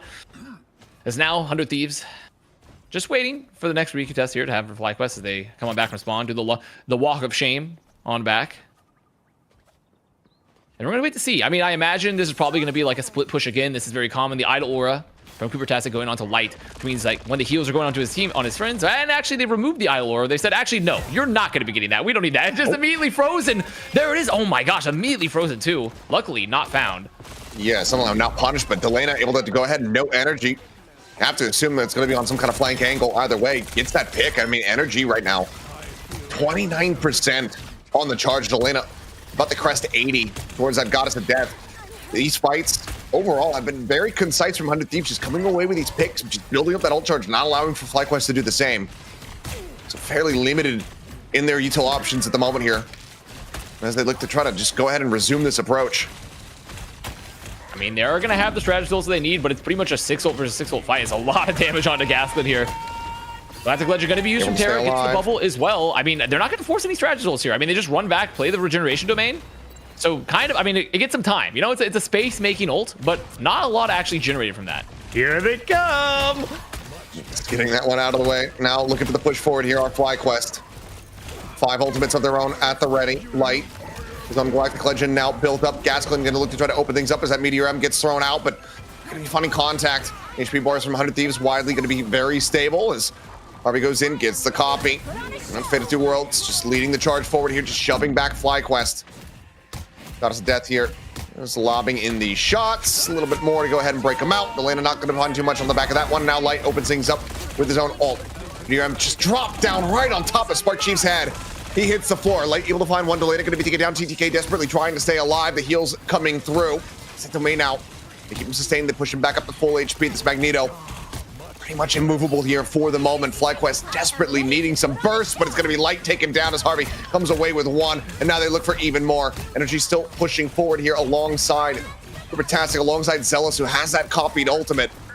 But he's going to be frozen up, but there's just no way to try to get a punish here on this group. The damage has just been chopped in half with the elimination of Light. 40 seconds now remaining for FlyQuest. They need to get into gear. I mean, a limbs trading back and forth, but Vinny about to have another Strangling Prison. Terra, there's going to be the Strangling Prison again, splitting the heals, but the regeneration domain good. There's the Galactic Legend, and just how long this fight went. I mean, 100 Thieves just built more and more ults, and I really wish that Spark Chief maybe they were just trying to wait. Spark Chief had the Strangling Prison for so long, they just couldn't use it. Light went down trying to make a play. And now they're in a last fight where they have to desperately go back. Gaston's going to go to the Doctor Strange just to get the portal so they can contest. They're going to be walking to the God of Mischief. They're about to have a Meteor M. I mean, so much pressure here is onto Energy, Achilles. He has the Goddess of Death. Be right into the meat grinder here, perhaps. Energy dropping down, gets into the Goddess of Death. Spark Chief, however, falling lower and lower, and now going to be taken down. The Meteor out. TTK finds Zealous. Coopertastic taken out, as that is going to be it. Not with a bang, but with a whimper. As FlyQuest looking like they were going to be able to deliver a map 5, take us the distance, try to get the reverse sweep, but in the end, 100 Thieves pull off a full hold after being held in position on the final stretch here of the map.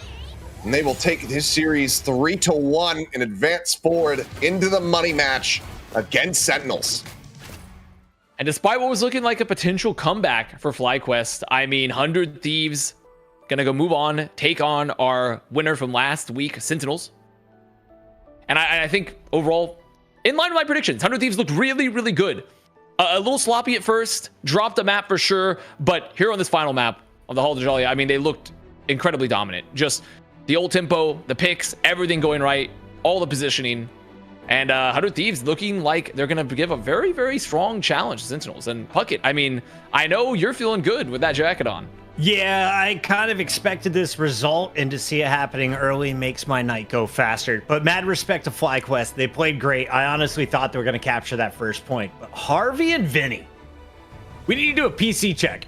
I don't know how they're surviving these fights. I don't know how they're staying up on fractions, just slivers of health bars, but they're able to full hold. And Avast, if you can keep this up against Sentinels, you got to think 100 Thieves are dangerous on a global level. For sure. I think this is probably going to be, compared to our EU matchup, going to be a little bit of a closer battle here to take the win here for Rivals Fight Night number 2. I definitely think Virtus Pro looking a little untouchable, but Sentinels, I think, looking within arm's reach of 100 Thieves after that performance. They're saying Sentinels, 100 Thieves, an instant classic. They battled back with their old names. Tonight, they're playing underneath some big brands. Achilles, as we take a look, at some of the highlights from this series. What did you take away from your first night of casting Rivals? I know we've got a little bit more of you coming up, but that was some action-packed games. My takeaway, first map, it's kind of the same as it was with Overwatch. You feel like, oh God, am I cut out for this? What the hell is happening in this? I don't know what's happening. It's so chaotic. And then you're like, okay, actually, you know what? I'm starting to see it. My third eye is opening up. I'm seeing the plays. I'm seeing the combos. I'm seeing what these teams are trying to put down, and I'm able to pick up on it. But 100 Thieves, strong. I mean, this is them kind of delivering on the expectation. Coming into this, ZP chatting my ear off saying this team is so good, like all these scrim results and all these rumors and whatnot about how they're performing. And I think widely they were able to deliver. FlyQuest, it was a solid rally back. I really loved the repivot back to, well, not playing domination, but putting energy on that. Hela, didn't work out so much there on that final attack. But clearly is a very talented duelist player, and I would love to just kind of see them stick with that setup, because the triple support that we were kind of seeing on what was it, Brennan T'Challa, like didn't come together as well as it likely did in the scrim. So maybe something to be revisited in the future. But overall, I think FlyQuest, this is a team that absolutely has teeth to them. They can bite back, but 100 Thieves just a little bit cleaner. I would like the coaches to please tell me, why is Mantis allowed in any of the starting lineups? Is it her? What is the other potential issue in the triple comp? Because I don't think we've seen a lot of success, maybe just one map when Adam Warlock was in the starting lineup. So, Avast, talk me through the differences, NA and EU. Did you see any? In no, not really a lot of Venom played, even though we did see some from Vinny early in this map 1. So obviously the Venom. But overall, I mean, I think the comps are kind of normalizing. The more tournaments we see, the more we're likely going to see a little bit more like regional parity in terms of like compositions.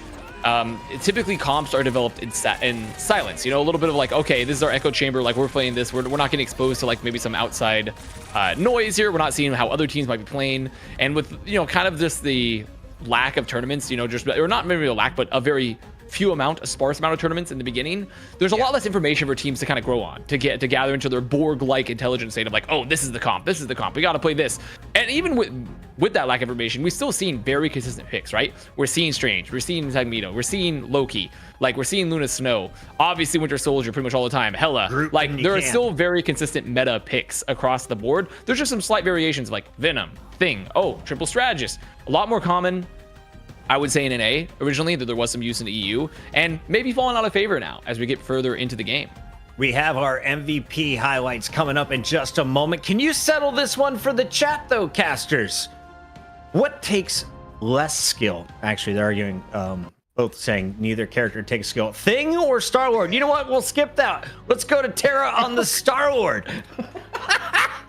Classic Twitch chat, huh? Classic Twitch chat. Actually, they're all bad. Actually, I'm going to say this guy's really bad. Silver 3-peak, by the way. Incredible stuff from Tara. The bubble E. He was just great. I mean, whether it was the Star-Lord or the Winter Soldier, Tara was just a nuisance pretty much the whole way throughout.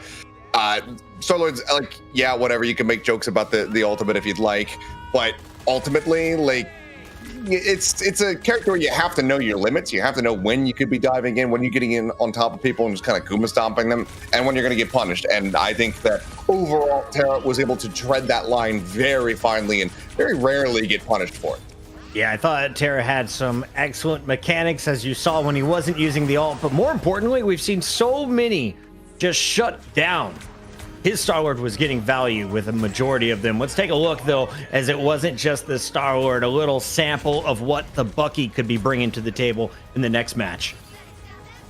And overall, Tara, I mean, just extreme impact player. And I know we were joking about like, oh, well, maybe the Galactic Legend, the ult, not easy to use. But the majority of the work that's being done here from Tara, especially on the Star-Lord, is the fights on the flank. You're seeing just neutral fights where teams are looking to just get a pick on the flank. That's where all the hard work goes into it. And then you get to use the Galactic Legend. That's the Galactic Legend, if anything, is the easy part. The hard part is getting value for your team outside of that ult, making sure to remove the enemy team's duelists on the flanks. And even as the Winter Soldier, yes, Kraken Impact, obviously a very, very strong ult, but it's so important to see the value of the bionic hooks, the consistent damage, just the displacement. So overall, Terra being a impact player throughout the entirety of the series. We saw multiple shutdowns. You know, there was the one that we had on the Zealous when he was trying to go for the Adam Warlock res, completely denies that one away, gets the interrupt as well. Yes. On, I believe it was Cooper-tastic, just getting the pull there onto the Luna Snow right before that Fated Worlds could come through. And just shutting them down very consistently. It was a great performance across the board there from Terra. And like you said, like, yeah, you know, using the Galactic Legend, but we also saw used oftentimes just going for a singular pick, just extending those daggers, making things worse and worse for FlyQuest as they were trying to go for a reset. TTK with the assist tonight. It's going to be Terra who takes our first MVP, but NA isn't done. We still have one more match to go, and that will be for $1,000. Sentinels, your returning champs, take on 100 Thieves. Avast, it's been a long but great day. Catch me up. Well, if you're just now tuning in, what we've learned so far is that Star-Lord, low skill hero, of course, that's of course one of the most important things. But also more importantly than that, obviously, like Puckett was saying, $1,000 money match on the line here for Rivals Fight Night, Sentinels versus 100 Thieves, and 100 Thieves looking like a real challenger compared to what we saw in EU earlier today with, you know, Virtus Pro, you know, going up against Ex Oblivione. And I think this is probably might be our most exciting final yet. It could be a banger back and forth overall, and really, really excited about these orgs. We also have a lot of history playing against each other. And, you know, we talked about, like, well, 100 Thieves fans, if you're coming over from Valorant fandom, hopefully it repeats a little bit better here in the Rivals one. Your team's top 3 NA. It's looking like top 2 after that victory. So you already got something to celebrate. For now, we're going to be headed to a commercial break. In the meantime, do us a favor, hit that subscribe button, smash the follow, tell your friends. Grand finals of NA. It's Rivals Fight Night when we come back.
Welcome to Rivals Fight Night. This is the North American Finals. Returning champion Sentinels taking on the challenger of the night as 100 Thieves best FlyQuest to earn their spot.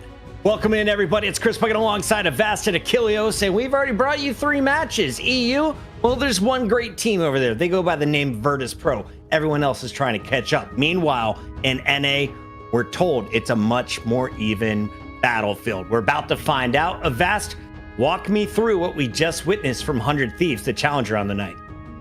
Well, 100 Thieves, I mean, they were hyped coming in. They were a roster previously known as the Mutants. They looked really, really good in early tournaments. Coming back here as 100 Thieves, and we're like, oh, possibly the favorite. Obviously, FlyQuest, a very seasoned roster. They looked pretty dominant. Lost a map though, but in return, finish it off very, very strong there on pretty much the Hall of the Dahlia. So I think when you look at 100 Thieves coming in here, you saw flexibility, you saw playmaking from their duelists, you saw just the ability to be very, very adaptable across multiple different comps. And coming into against Sentinels, if you're a Sentinels fan, you should be a little worried about this roster. And if you're a 100 Thieves fan, you should be really happy because it's shown that you have the flexibility, you have the staying power, you pretty much have the stopping power as well to beat Sentinels potentially in this grand finals. If you watched last week, Sentinels had some fantastic Loki play. We just witnessed a lot of Loki. So I think we're going to see that throughout most of this best of 5. Achilleos, if we're looking for other heroes in this game, if I'm coming over from Ranked and I'm checking out Pro Play for the first time, what is being played by the top dogs in NA? Took a glance at it, and one of the things that I kind of noticed from Sentinels was there was a decent amount of Thor in the mix. And as someone who's a little Thor-pilled as well in my own play, kind of excites me, and I hope that continues here today, because you want to change it up every now and then. You don't want to see the same thing game over game, just Thing, Strange, Venom, etc. Thor, God of Thunder, I'm hoping to see a little bit of that as well. Avast, is Winter Soldier the most impactful hero in Marvel Rivals right now? I mean, I would definitely argue it's up there in the top 3, as long as I like Loki, Magneto. Arguably, I would say it's the Winter Soldier is the most impactful duelist across the board, the one that you see the most play, that has the most ability to just influence the field of play the most. So I think that Bucky is... There's a reason that he won the Civil War, or almost, I guess, started the Civil War. He technically didn't win the Civil War. I don't know who won the Civil War in Marvel. Was it like a tie? Did they tie on that? We all won. Iron Man they made multiple won? movies. It was great. Jesus, Achilleos. Can we give a shout out? Finzi, our Virtus Pro champ, is awake at 4 a.m. over in Europe. He is going to be fielding all questions. If you are a Vanguard main, you want to get better at your Doctor Strange, I highly suggest you drop a follow on Finzi. Watch his streams, and of course you can catch him by just tuning in earlier in the broadcast. He's always playing in the EU finals. As we take a look at these teams, they asked who is in the starting lineup. Well, Terra was definitely a star player to watch, enabled by TTK on the fantastic Vanguard play, and of course Vinny flexing between a Venom, a Groot. The man can run it all. I'm a big fan of the TTK standing for top tier kid. Yep. I think that's, I mean, a little bit of aura attached to that name. I'm also, unrelated to this, very much hoping my chat was not watching that so I don't get clips saying, who won the Civil War? Very much hoping that one, no one's there for that. Well, now that you've said this. Now they've said it, now it's too late. I've spoken it into existence. But overall, 100 Thieves, obviously, like you hinted on, this team is a threat across the board. They look really good. And I think that Terra and Delina both, I mean, really just people to watch. And especially because we didn't really even get to see that much of Terra on the Wolverine. They said Thor might only come out if the good tanks are banned. All right, Finzi, you let us know what to expect. That's a look at 100 Thieves. They just showcased their versatility. On the other side, Sentinels. We've seen some fantastic vanguarding and aggressive vanguarding from Hogs and Kalush. Aramori, known for her fantastic play on the Loki. And of course, Karova, we're going to swap out your spider for someone who heals. Rymazing and Super Gomez are going to be taking on the duelist role, though. And who has the tougher job tonight, Avast? I mean, it's got to be Karova on the Penny Parker as the strategist. That's a pretty tough job. But I think overall, technically, Penny Parker does heal. But yeah, I do think this is going to be Sentinels, to me, a defending champ. But I look at how strong the duelists were overall for 100 Thieves, and there's going to be a lot of pressure on Super Gomez and Rymazine, especially because Super Gomez was flexing a lot off Duelist. Are they going to try to play maybe some more, like, we've seen triple Vanguard from them, from Sentinels, which is something that we haven't really seen across EU or NA yet so far. It's been more triple strategist. So there is some interesting things that could happen there. And is that flexibility going to be a hindrance or a buff? You know, like, would you rather just learn what FlyQuest should have done early on, just keep the double Duelist? I saw someone asking, why isn't Nightmare playing? Because they rebranded. We have your favorite players. They're all here. It's Rivals Fight Night. Tell your friends. We're live right now. NA Final, about to begin. Why are we not live yet? Well, it's NA players. How do they get in the lobby? They're still trying to figure it out, but we're getting close. And once we do, we can ban and we can protect our favorite heroes. Step number one, that was identifying map number one. That'll be domination. Whoever loses our first dom, well, they get to choose map number two. Loser picks from here on out till one of these teams has 3 wins. And of course, walks away with our $1,000 weekly prize. Shout out Intel as we get this one started. Avast, I think our players are about to pick and ban. I'm going to get rid of Winter Soldier, maybe a Groot if I'm trying to slow down 100 Thieves. On the other side for Sentinels, what were some of their star pieces in week 1? Yeah, I mean, it was what we talked about a little bit there with Rymazine flexing a lot of times onto the solo Duelist, especially with the Storm, letting Super Gomez play a mixture of the Star-Lord or even Thor at times. And also, of course, like always, Aramori and Kurova just being a very, very solid strategist backline. And, you know, I didn't ignore the Vanguards, but definitely someone that are just oftentimes, they're doing their jobs. They're not necessarily always stars of the show for Sentinels. They're letting the picks, they're pretty much empowering everyone else to get the most done. Though I will say Kalush on the Doctor Strange, obviously, a lot of, you know, pretty much a lot of experience in hero shooters. Definitely you're seeing it there on the Doctor Strange in particular as we get into the pick ban phase, or rather the phase. Achilles, I go to EWC, right? And Kalush is walking around like a male model. He's rolled up his jersey so you can extra see the biceps. And I'm told, oh, this guy doesn't even practice. He comes in and he's wrecking face in the early rounds. Then he got rolled by some of the top Korean players. But so far in this game, he is bowling NA. Look out for him to just take over that front line. We talk about the bans and protects. Well, Loki, Aramori's star character, out. So that hero has been removed. We're also going to see Wolverine canceled out by the Sentinels. What's going to be protected? Mag and Groot. The Vanguard will be locked in. The best for both teams. Which Vanguard duo are we going to be seeing from both of these teams? I wonder what it could be. Could it be Magneto Groot, maybe? Doctor Strange? I mean, there's still thing, and with also Adam Warlock being banned, which is something that Sentinels, they've actually liked to play a lot of Adam Warlock too, which makes a lot of sense. I mean, they pretty much removed like all reses off the map. No Loki, you know, there's no Adam Warlock, so no one's coming back to life. We're not going to have any Necromancers, and Winter Soldier being gone too means that, I mean, Hela, Star-Lord, we're probably going to be seeing a lot of both of them. The Sentinels 100 Thieves fan battle has begun in the chat. Sentinels is for deforestation. 100 Thieves hates puppies. Both hate Squirrel Girl. Why, we don't know, but we're about to find out. Hell's Heaven is going to be our map, and the initial bans are locked in. So casters, that mean game number 1, the best of 5 NA final starts now.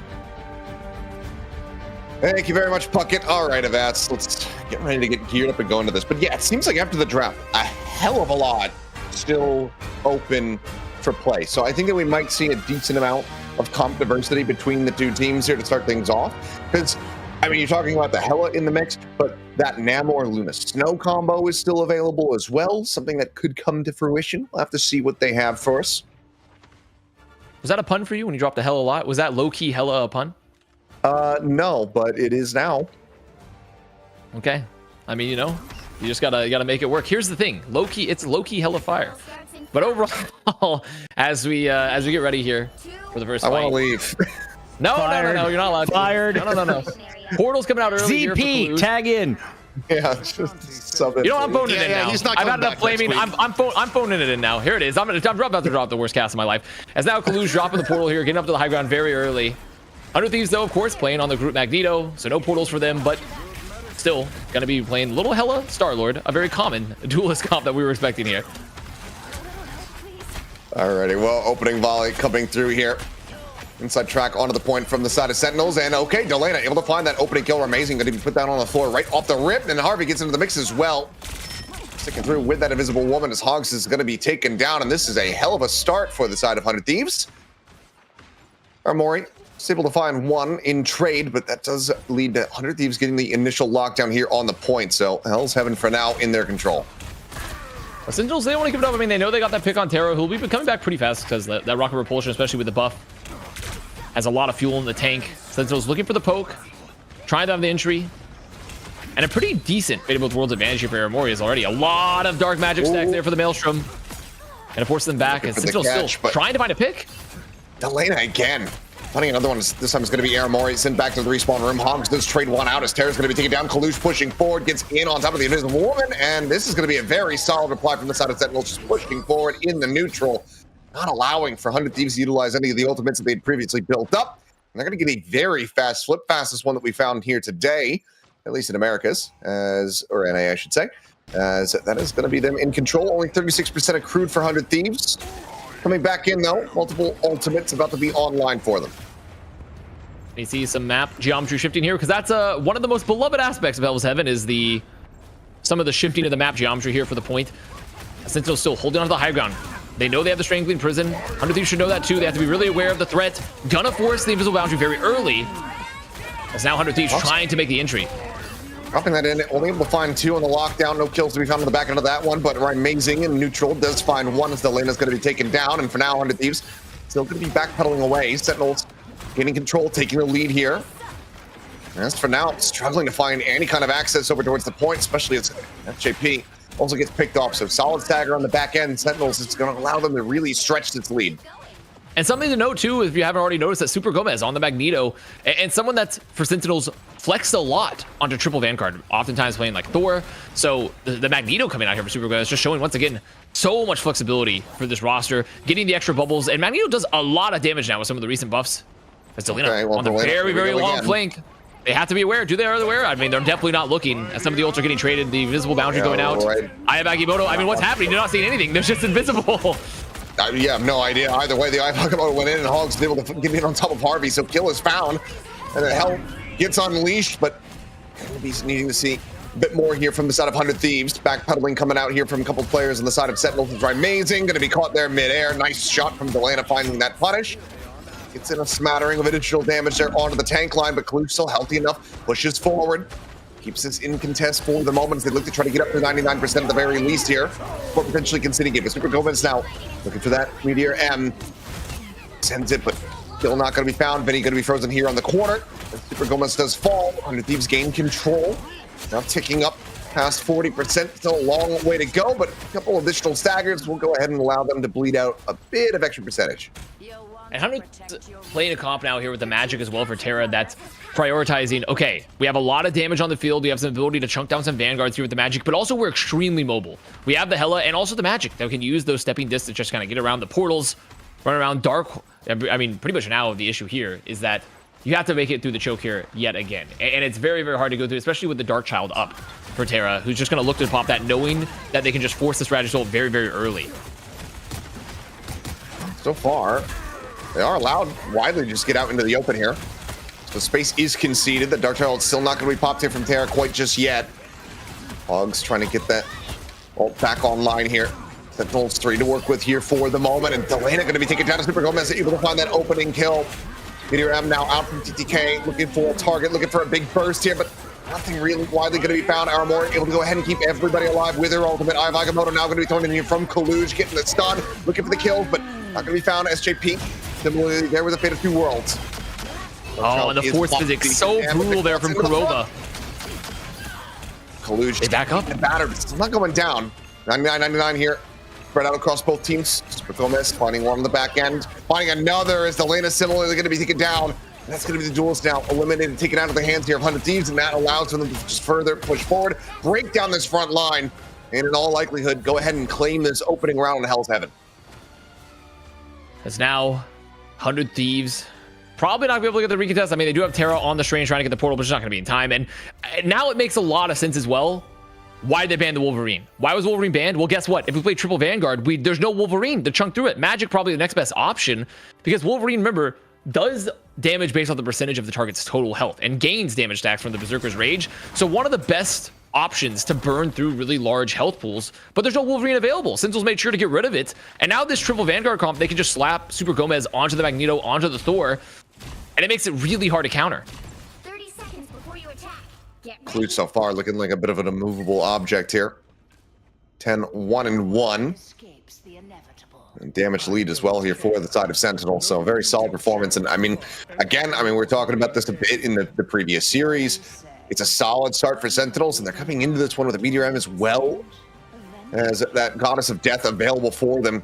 So potential for a pretty breezy first take at this point as we go into the second round. 2, 1. All you need to Seems there's do going to be is some capture or the early mission portals coming out from either squad. Looks like it is going to be once again Kaluj looking for the portal.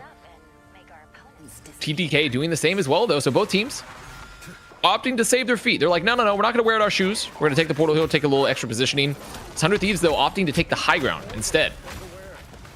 Yeah, end up split across from each other here for the most part. High ground, though. Not going to save them too much from that Goddess of Death if it does end up getting called in from the side of Amazing. Kurova now ult online. Aramori nearly going to be there as Vinny for the moment. Just kind of getting bullied down below half HP. The freeze coming across. Root's going to be pulled out in desperation, but Eye of Agamotto, everybody's stacked in, but still it's going to be 100 Thieves coming away with 2 kills on the back end. Solid turnaround here from them. Super Gomez going to only be able to find one commits in with that Meteor M. And widely, 100 Thieves going to be able to shrug that one off. Terra down to a sliver of HP, trying to stay alive. Looks like they will be able to do so. As 100 Thieves look for this opening cap with Amazing's death. Oh, Vinny staying alive there at the very end. And that was almost a very fast fight loss there for 100 Thieves because they just did not have the invisible boundary up just yet for Harvey. Luckily, they get up in time, the invisible woman ult, keeping everyone up alive through the strangling prison. And what's so important too, with TTK on the Doctor Strange, even with the Eye of Agamotto going out and getting the stun, and still the invisible woman ult just ending there for Sentinels. Getting the Maelstroms, getting those dark magic stacks just lets you get burst even through some of those support ults.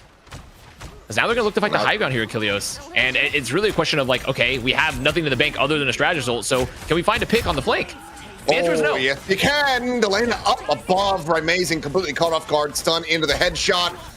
Easy deliverance of that elimination as Sentinels once again backpedaling out, needing to play this with a full 6v6. But based on that, that previous fight, the swing there for 100 Thieves to be able to get the cap, they've completely also just swung the ult economy fully in their favor. 6 ults on the way. It's finished. It's 50% off now. And it's okay. Galactic Legend top immediately forces the ult from Aramori. Desperation calls, and it's just going to be a double stack here on these support ultimates. Agamotto out there from the side of TTK. Not sure if he quite got a catch, but either way, Hogs does end up getting taken down as Elena delivers one, Terra finding another. As things go from bad to worse here for the side of Sentinels, 100 Thieves running away with the round. And not even have to invest a lot of the ults there. Only having to use 2 there to make sure they clean up that fight. As now, it's going to be a final recontest option here for Sentinels. I mean, you say it's 2, but they also got 2 out from Sentinels. Both support. They did, yeah. They got ults out as well, which is so crucial. I mean, so extremely crucial here for now. So Sentinels down to the ult bank. They don't have a huge economy. They have to be coming in for the recontest. They're in this advantage pretty much in every way. We're going to see a hero play. Maybe something comes out from Amazing, gets an early pick. As 100 Thieves are sitting here waiting for them. I mean, you've got maybe a combo between Hogs and Super Gomez here if they can just try to really layer in with that Meteor M. Let's see, but for now, the approach is trying to get over to the point. It's still fairly brutal here for Sentinels. Looking for the setup, but Amazing dead. Delena once again having the upper hand there. Super Gomez trades one back. Harvey going to be taken down. The healing now going to be cut in half here on the side of 100 Thieves. But SJP, been 2 worlds in the back pocket. The woman ult going to be committed there from the side of Kurova. Not allowing for Terra to really find too much value here off the back of this. Goes rushing forward, ends up getting frozen, trying to dash out. No, re-aggresses forward. In the meantime, Delena coming away huge. Goddess of Death. Gunning down 2, Super Gomez. Able to find Terra. Sentinels now just trying to keep this one tank alive. The barrier not going to be holding. Super Gomez does get pushed back up towards full HP. Hog's going to be swapping over onto the Venom now. Triple Tanks try to get back over onto the point. No. Swaps, rethinks it, goes for the Groot here. Trusting in the team to be able to try to continue this delay, but Delena once again finds a huge pick as Amazing gets taken down. Finds Kurova as Delena is absolutely taking over this map and this round. And Thieves looking to close out this 100-0, and they will be able to do so. Huge performance to go ahead and extend us to a third and final round here on Hell's Heaven. And I mean, that's just That's just 100 Thieves masterclass, honestly. I mean, they just made sure to get some early picks. They won the ult fight that mattered. They had the huge bank for the following fight, and were extremely, I would say, prudent with the ults, not making sure to overuse in the fight previously. And then it just became a stagger situation where you're stuck in this kind of like in this cycle for a little bit because the staggers can take so long in Marvel Rivals of, okay, we have portals, we have players that are very fast, and they have like big health pools, big sustain, and it's just a slow lose burn there unless you manage to find a pick. I mean, kind of was glazing him after the first round, but I mean, Kalush went from 10-1-1 to 11-5-1, and if that doesn't paint the picture for how brutal that second round was for Sentinels overall, well, then I think that the lack of stats increase pretty much tells you the whole story. But now a final round to decide it all. Overall, not too, really any changes to be seen. Just going to be sticking with the same compositions. And you know, we talked a lot about previously about how Vinny was called the GOAT Groot, right? And you just see that damage there for Vinny. I mean, Vinny also holding on to the Strangling Prison for this first fight. Doing a lot there on the Groot as already. Both teams choosing to fight here on the flank very, very early, trying to find the high ground. Wall's looking for an isolation. No one found just yet, but they have to be aware of the Strangling Prison for Vinny. Could just find an early pick because there's no strategist ult up just yet for Sentinels. Hogs is on Prison, nearly available. All shifting around, drop down here onto the point itself now, as it is unlocked. 100 Thieves once again trying to get that opening lockdown. Ult's in first and foremost here from Vinny, and Kalush ends up getting picked off. Answering ult now going to be used maybe here in desperation from the side of Hogs. No combo on the back of it, but Terra does get caught up in the crossfire, ends up falling down, so 1 for 1 in that regard. Goddess of Death quickly going to be burst through here, it would seem. As up and over the top, Delena try to get up on the high ground, but Amazing still comes away with one. SJP going to be taken down as soon as the ult expires. All right, I think Legend now going to be popped here from Terra as things get chaotic here on the point, and Amazing ends up getting taken down. Delena once again coming away with the kill in that hella 1v1. The HP bars right now are just not going to be sustainable. So much damage throughput from the side of 100 Thieves. They absolutely maul Sentinels and gain control of the point. When you see here for this triple Vanguard composition for Sentinels, losing one, in particular Kalush or Super Gomez early, that's a lot of your damage off the field. Especially when, okay, we pop the Strangling Prison there for Hogs. You're hoping to burst them through it, even with the Invisible Boundary coming up from Harvey. But unfortunately, with Kalush down, you don't have the Maelstrom. You don't have that dark magic just to drop a quick burst, find someone through, just out heal, or pretty much out damage the healing. It's still on the high ground, exactly what you need. I mean, just looking for the pick here, hoping to find someone, maybe one of the squishies, strategists, saying, okay, I'm just going to bide my time. I'm just going to wait. Soul Drainer in my pocket. And no one noticing the cloak that was just billowing out from the corner. As up over the top, Eye of Agamotto going to be up here from TTK, and immediately is able to find a kill on the back end. Kurova just going to be taken down. That's the supports now eliminated. Right, Amazing. Yeah, sure, a bit of revenge there. A personal vendetta perhaps against Delena, but not nearly enough to try to find a fight victory. 100 Thieves very quickly brush Sentinels under the rug. And two ults used over 100 Thieves there because they had the setup. They were waiting for Delena in the background so they could drop the Eye of Agamotto on the high ground, find the strategist. And Kalush, seeing that TDK is up there, is like, okay, I'm going to drop the Eye of Agamotto. So Harvey just reactively pops the Invisible Boundary. So though they lose the fight, they got two ults out of them. So not the worst situation to be in, especially because the fight ended pretty quickly. The Sentinel's trying to come back in here.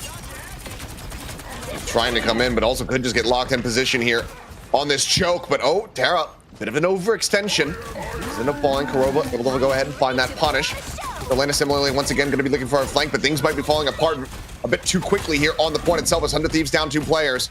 Rejoin getting ready to come through. Vinny trying to stay alive. TTK as well. Vinny whittled away yet. Ends up falling. Amazing.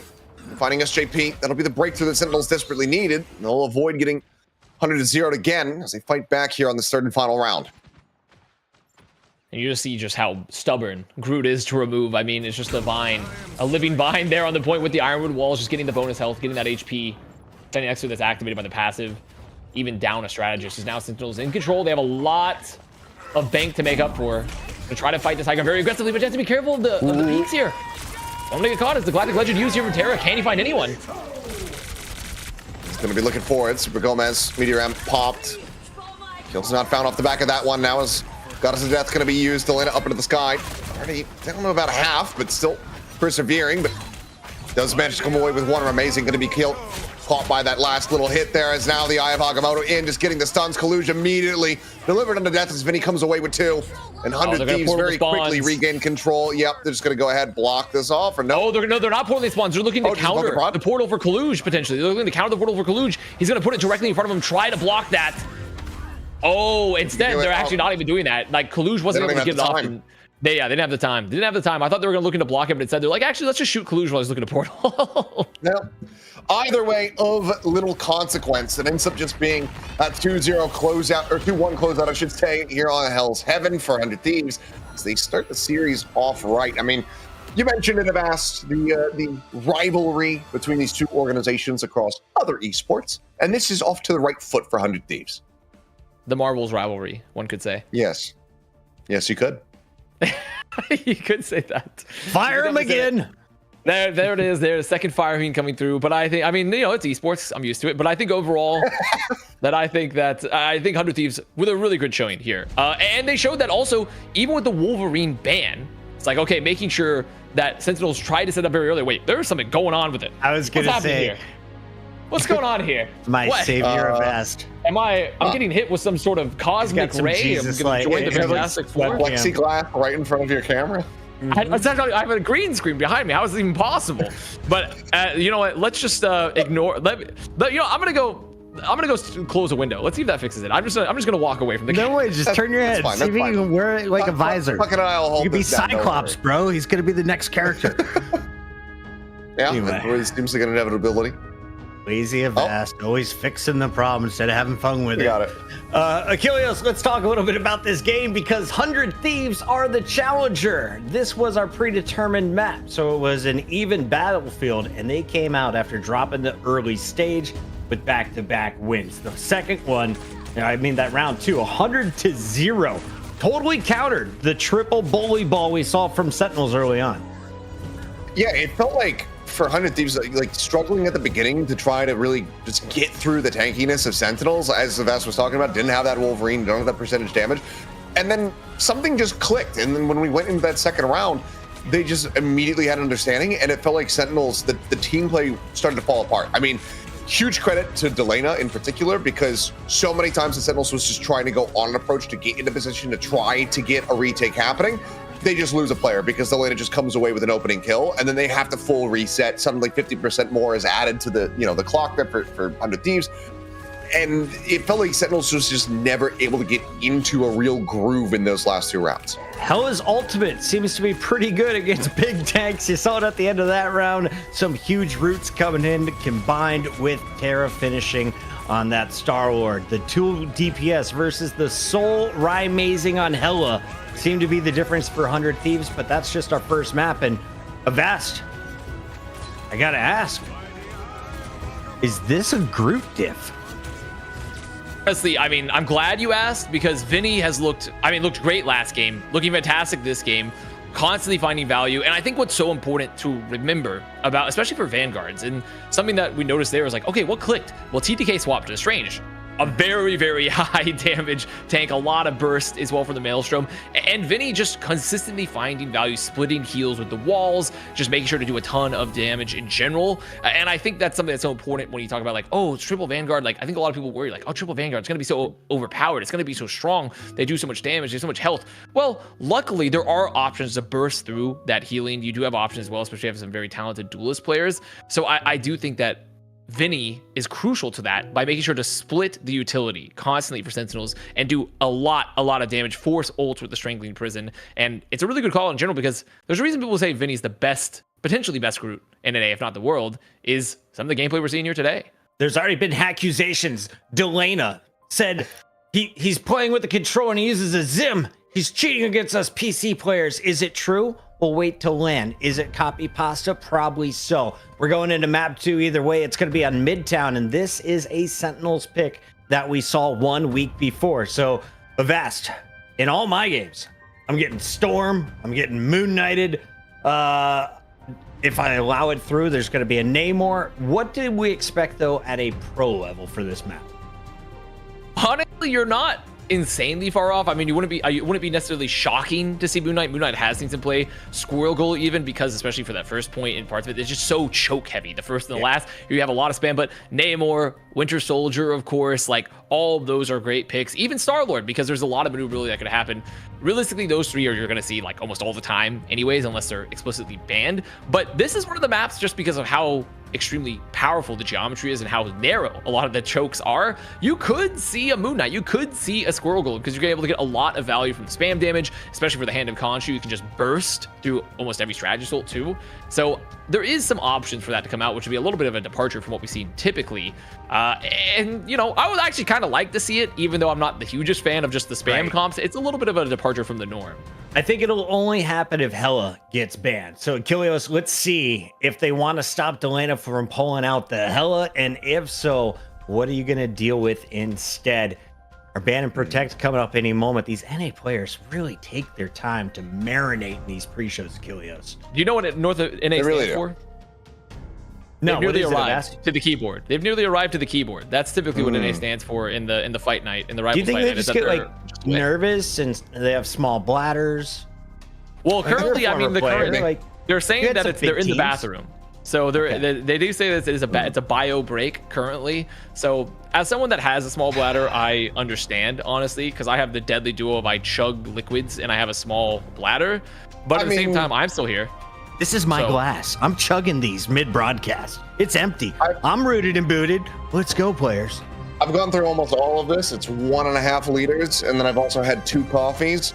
Haven't used the bathroom since we came on for the start of America. That's a genetic freak moment. Don't take that at face value. That's a genetic freak moment. That's a lot of liquid. Someone should pee at that point. Become part camel and just be able to store it.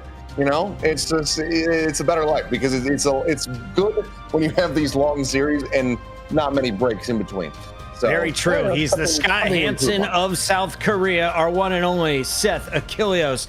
You can find him on Twitter over at AchilleosCast. And speaking of Twitter, what a great, oh man, the bands came up right when I was going to tell you to follow us. Anyway, we're on social media, we're on YouTube, we're on Twitter. Just hit those buttons. Avast will, is there an Overwatch in OW, or is it just Avast_O?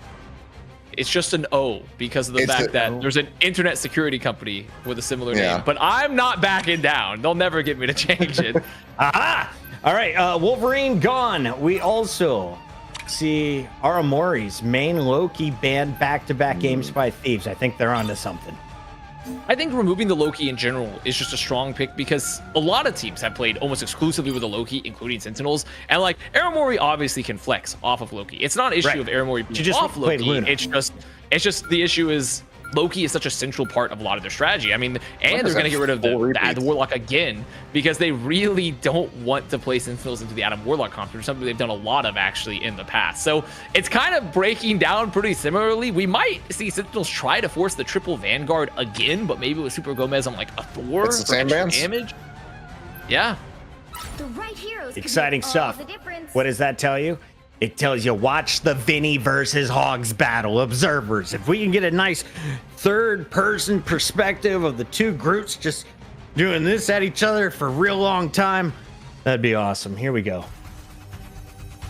I mean, for me, thank you. I was gonna say, for me, I think we have to kind of continue to watch these Hellas if they keep getting played, because not having that ban come through. I mean, we know Sentinels like to play that themselves. Seen it plenty, both last week and so far in the first map here of Vast, but just given the performance that we were seeing, it might have to be a consideration depending on how this Midtown goes.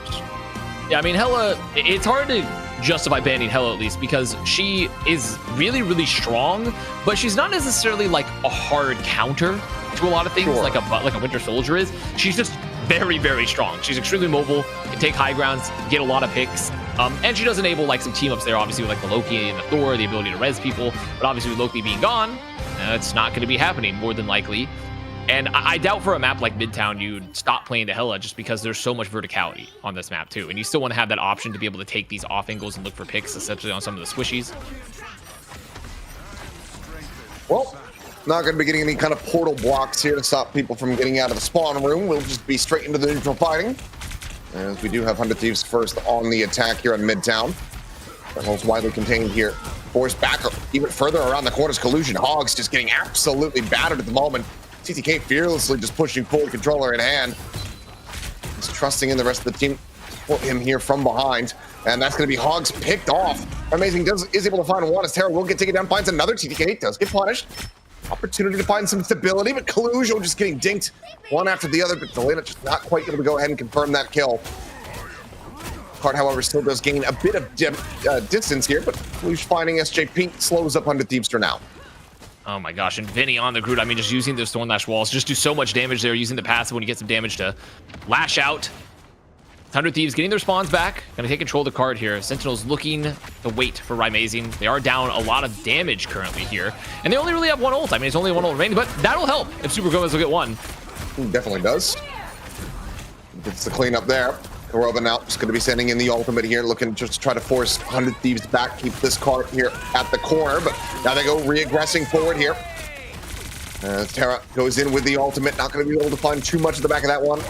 Mori, ultimate rolling, keeps everybody sustained for the moment as now the roots come in from Hogs. Locked in position for the time being here, 100 Thieves, but once again, just not enough throughput to really find any eliminations. Now Collusion at risk, and the way to take it down, Terra coming away with that kill. Moves in, finds the melee hit. To look for even further on the cleanup here. Both tanks now going to be broken down. Goddess of Death into the back line are amazing, looking to try to peel this pressure back away from the front lines here. Try to stop this cart from advancing, but widely, they just push the cart away from the ultimate, and they're able to dodge out the damage from Amazing. And so important what happened during that fight as well is that Kaluj went for the Eye of Agamotto towards the end of that invisible boundary after the ultimate traded there. Harvey put it out and got stunned out of it. Lost. It got no value. Pretty sure it was a free, maybe an absolute zero, but a freeze there from SGP. Also Harvey with the force physics, making sure that just weren't able to follow up. Is now another fight happening. And Delina finding one with the Goddess of Death here. I mean, there's just going to be so much damage. It should be second point. Yeah, I mean, honestly, the ultimate doesn't need to deliver a multitude of kills. Just finding the first one there to really finish off Collusion and ensure that they can't really sustain up that HP bar. That's enough to go ahead and seal the deal on it. Does find a second kill for the Troubles, but with the cap on 8, it's now just under 4 minutes remaining here for 100 Thieves as they begin the second stretch of the map. Terra trying to push forward, trying to find a stagger, does end up getting punished, so a minor little reset, but there's still so much space acquired by 100 Thieves that this doesn't cost them anything, really. It's most a little bit of an ego sting more than anything else. It just shows that Invisible Woman can definitely duel some duelists there, but they'll be back very soon with the Rocket Repulsion as TTK looking to pressure here on the front line. A lot of ult's going to be up there for Sentinels, and it's going to hurt worse with Terra coming back and being gone again. They just don't get a chance to play the game, huh? Yeah, I'd be curious to see where Amazing was for that kill. Didn't quite catch a glimpse of them. Wonder if it was a forward flank position to just catch him on the respawn. Either way, we see Amazing right there, though, playing out into the hallway. Big problem here, Kilios. Perhaps in your time, they've overlaid the support ults. They've overlaid the strategist ults there for 100 Thieves backline. Yep. So a bit of a double stack going to be coming through. Let's see if they're going to be able to still be able to play out through the remainder of this fight. As TTK moving forward, looking for the stuns off the Eye of Agamotto. Hogs is going to be taken down, but now Galactic Legend rather going to be coming through from Super Gomez. As it looks like widely this is going to be costly for the side of 100 Thieves, not having these ults available for the back end of the fight. And now, and not only not having it for the back end of the fight, but also, well, and then also the pick, the Soul Drainer, so well played there for Sentinel. Super Gomez going for the Star-Lord here too. Just getting to combine there with Rymazing as Kaluj in. Only gets one, but that's more than enough because they should have the picks, but I think they have to make sure not to overchase. Yeah, do pull back. Opening here, this mid section is in control of 100 Thieves. They look to take the high ground. Good amount of burst damage going their way though. Try to get up and over the top and back over to the card. Now starting to inch forward once again. Goddess of Death going to be called in. Hogs going to be taken down. However, 100 Thieves winning out this fight. This Goddess of Death able to find one, finds the second, and suddenly the turn can come through. 4v3 as the rejoin gets ready to come in here from Sentinels, and this should allow them to go ahead and maintain control, especially as TTK ends up hitting the ground. Delana getting the better of Rymazing once again, but this is going to be low on HP. Drop down. Kalush finds the punish, and once again, 100 Thieves need to get collected. These last couple fights, these skirmishes, they've been really scattered and they haven't gone for just a full reset. And Korova once again showing the power of Invisible Woman here, because something to remember is that the primary fire, it passes through and then bounces back. So if you're in an enclosed space, you're doing a lot of damage there to get some picks as the Galactic Legend used Terra trying to chase down someone, but I don't think they're gonna be able to find anyone here off this. They're just able to run away. It's just gonna be a space gain here for the side.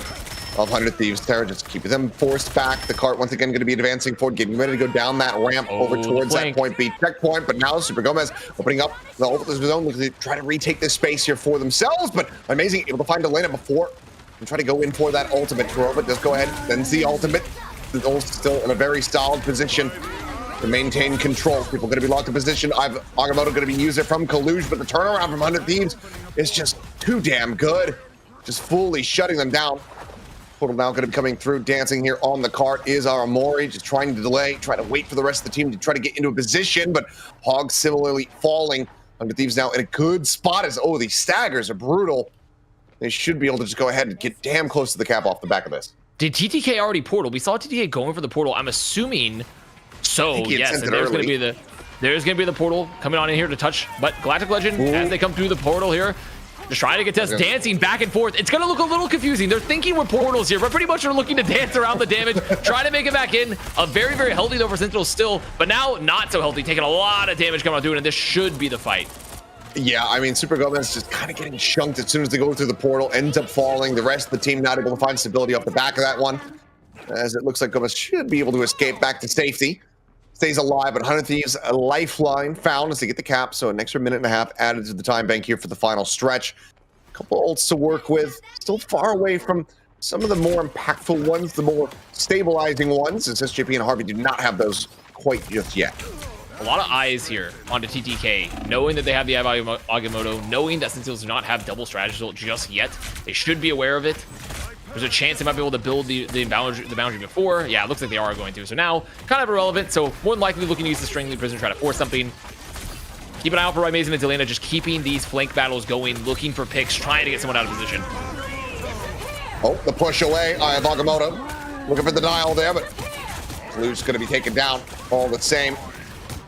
Solid kill to be found. Got us to death. Just trying to just send in those shots blindly here. Has to just go ahead, pop the crow, fly over to the side, but great chase there from Terra. It'll get in on top, finds that elimination now, pops the ultimate immediately. Krova going to be taken down. Super Gomez similarly going to be falling to the wayside. There's 100 Thieves to have as strong of a finish here to the map as they possibly can. Looking to try to get to the finish line. A little bit of time left in the bank. Hog's going to be taken out, and one by one, it seems like Sentinels is going to get picked apart. Kalush still alive. The one player here in that front line. Eye of Agamotto at the ready. Can he find a setup for it? Just a couple meters left to go. Drops in, gets the pop, but needs some damage on the back end here. But instead, it's going to be Kalush. Focus fire down to Selena. Still just weaving in the spears, finding that kill. Daggerfly Strip finds that shot. Time drained out, but 100 Thieves still in a good position to go ahead and get the finisher. Hogs with the swap over onto the Captain America, just trying to find a little bit of extra staying power, but it still ends up falling down. 100 Thieves. Overall, very solid rally back here in the latter half of this map. No time in the bank, but they crucially get to the end of Midtown. Getting the finish. I mean, it's in many ways people say, you know, it's not about the destination, about the journey. Wrong. It is about the destination. You want to cap out here for sure. And I think on a map like this, on a map like Midtown, where it's very hard oftentimes to finish the cap out, it's great to get that in general. And you see the power of Star-Lord in general. Why Star-Lord is just increasingly getting played so much more is the ability to just chase down frags, keep the tempo really high. The ults got traded. They got some early elims. And they're just able to send in Terra with the Galactic Legend to just find some very, very early picks in the next fight and chase down those stragglers, forcing the Fate of Worlds there for Kurova. As we're jumping back in here, sorry to cut you off there, Vask. Some comments from the chat. Is Rymazen getting hella diff right now by 100 Thieves Delana? How do you guys see this one playing out? And why does Super Gomez keep going back onto a tank? Isn't he best on Duelist? These are all questions from the chat. Well, I mean, we talked about a lot how Sentinels has played a lot of Triple Vanguard. I'm going to be honest, there's not... the diff happens, in fact, there to Rymazen. So I'm going to say, if anything, Rymazen's been holding their own pretty well versus Delana. I don't think it's... I think Delana's getting a lot of value on the flanks. But it is the question of, like, why Super Gomez keeps going to Triple Vanguard. It's really just Sentinels loves these Triple Vanguard comps. And especially Wolverine Band, you're, like, historically, like, oh, it's hard to counter this, right? You don't have, like, a Vanguard cluster. But 100 Thieves, they really have found a great option here with this, with the Star-Lord, with the Hela just playing on the high ground. And when you have someone like Vinny that just does so much damage, especially combined with the Doctor Strange that also does so much damage, you don't necessarily have to have the Wolverine. So maybe Sentinels just used to it, just used to this comp. With the triple Vanguard back into play here for the side of Sentinels, this is where they need Rymazing to perform and not get diffed by Delena. Already off to a decent start, had that opening pick, so some space afforded over to the card as they get a decently swift push up to this big corner here. 100 Thieves, can they get collected enough to really contest this and try to wrest some control away is going to be the question. Terra consistently getting chunked out. Just has to keep tucking back here behind the ambulance. Get that HP bar back up, but Galactic Legend nearly online here. Could be a breaking point in this defense. We'll have to just wait and see. But for now, it's going to be Korova first to strike. Sends out an ultimate, but Delena does find Rymazing. So the lone duelist on the side of Sentinels ends up getting picked apart. An opportunity here of weakness for 100 Thieves to try to exploit. Oh, and it's always so scary to go for that Blaster Barrage when you don't have a Magneto for your team. You don't have the bubble to keep you from that aggression. As Hogs gonna get one, gonna get two. Super Gomez making sure to get one, another one. Gonna be the full wipe there. As Sentinels now keeping the card going, but they have no bank. No bank at all here, though, by the way. Like, sure, they're gonna get the cap, but there is 0 ults in the bank outside of the Agamotto. So 100 Thieves, sure, it's a relatively fast cap, but they can feel pretty confident here because second is really a very, very tough challenge, especially with all the fighting's gonna take place on the high ground here. Well, we have seen, though, some, we saw it from Sentinels in the first map. Maybe we see it here from 100 Thieves. Team's getting a bit frazzled, not being able to get fully recollected and reset, and then ending up bleeding out those ultimates one by one or stacking them in the case of what we saw from 100 Thieves when they were on their attack. Let's see, those right now, for the moment, don't have that opportunity. Harvey going to be trying to catch up, but Delena able to go ahead and note Rymazing, finds that kill. Kalush goes forward, gets the stun, looking for that elimination, but it's going to be Kalush Beautiful taking down shield. the Eye of Agamotto, just not able to find it. Like you said, the shield coming through is keeping him protected, as now floodgates opened up and 100 Thieves just shoving him back. Okay, I might have spoke too soon. Maybe Delena is doing the Helidiv. It could be, maybe Delena is hitting the Helidiv here, especially on the defense for them. And just once again, you see the power of Invisible Woman just being able to pop shields throughout the map to protect your flankers. It mitigates damage, it gives healing. It's such a strong piece of utility. And combined with the force physics, I mean, you're just able to push away ults. And a lot of the pressure here on Rymazing really to, honestly, with, not to mince the words, it just has to stop going down the Delena on the flank. They need to win a flank battle. Yeah, they're about to clash again. Over on that flank, you see they're just sending out those daggers towards one another. In the meantime, the tank line from Sentinels is desperately trying to get this cart moving forward. The prison going to be sent out here. Vinny trying to just go ahead and continue to shove things back, and now you've got the Goddess Depth just up above, just constantly layering in this damage. Heals out from Aramori, should be able to keep everybody alive through this, but never mind. Delena's still going to be able to come away with 2 as the ult expires. This is going to be, once again, 100 Thieves brushing off this attack from Sentinels. More time bought. Still 3 minutes, so decent time bank to work with for Sentinels, but reminder that they have to make it to the end of the map. And this is where it makes Midtown so hard to attack, right? It's just that you get to the second point, the chokes are very, very oppressive. The geometry's hard to get around. You need to be ideally winning on the flanks because, like, you're just going to be trading ults back and forth until eventually, okay, there's a huge Eye of Agamotto from TTK. As you see, once again, Rymazing looking to take this duel. But while that happens, Galactic Legend out. Being noted on that flank makes him that much more vulnerable. Amazing. Under a bit of damage there, and okay, yep, not what you want to be seeing there. As they do manage to go ahead and pull some attention, so Rymazing stays alive for the moment. Goddess of the Death still at the ready. Vinny continuing to just try to be as immovable of a tree as humanly possible. Gets pulled in, gets frozen up, but HP bar still relatively healthy, but Rymazing, or rather, ult not opened up. This managed to go ahead and come away with a neutral kill. And follows up on the back end with 2 more. TTK, SJP, both going to be taken down here by this Hela's Hand. And that's exactly the kind of performance, exactly the kind of fragging that you need to be seeing here from Rymazing.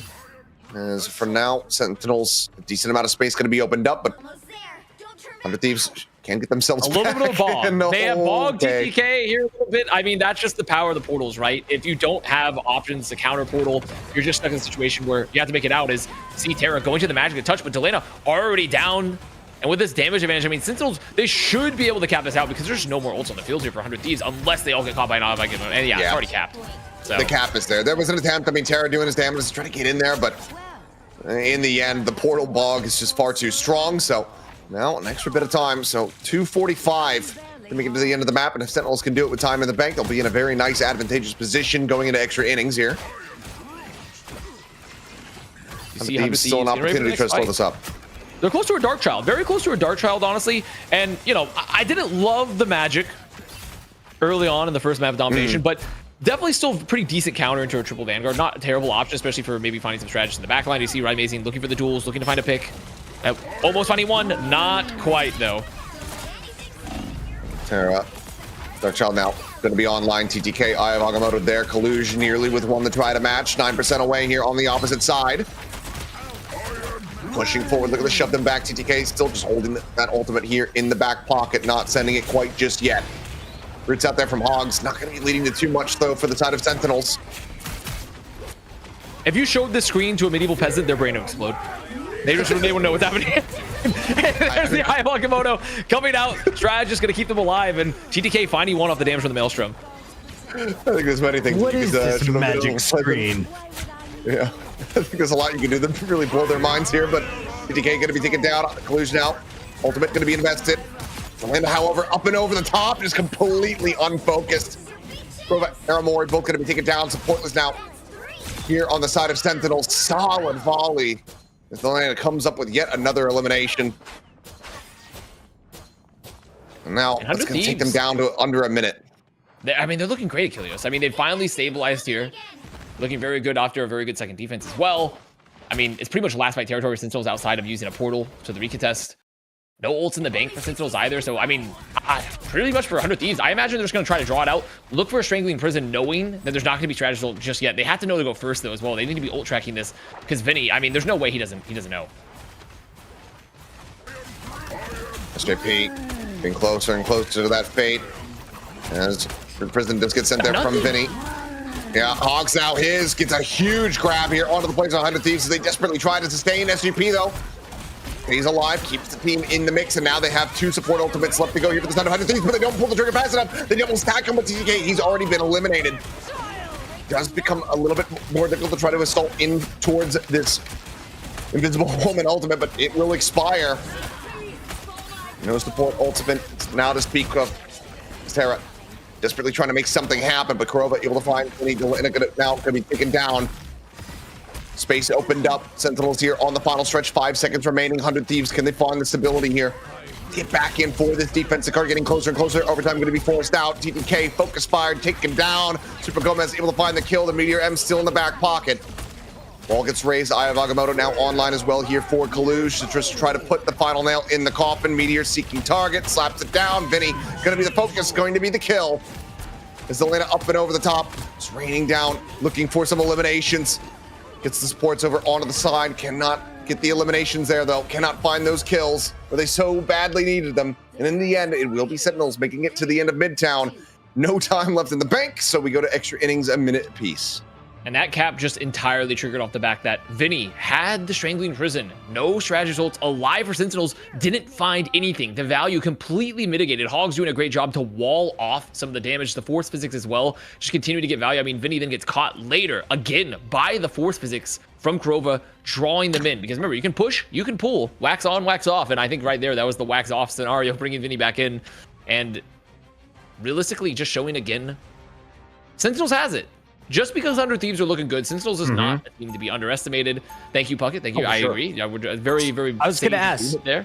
If we get a full hold here on both sides, a win counts as a loss, right? We get more games from these two teams. Yeah, I would say they think a loss counts as a loss on their side. On us, on our a draw counts as a loss, right? A tie. Yeah, I mean a tie.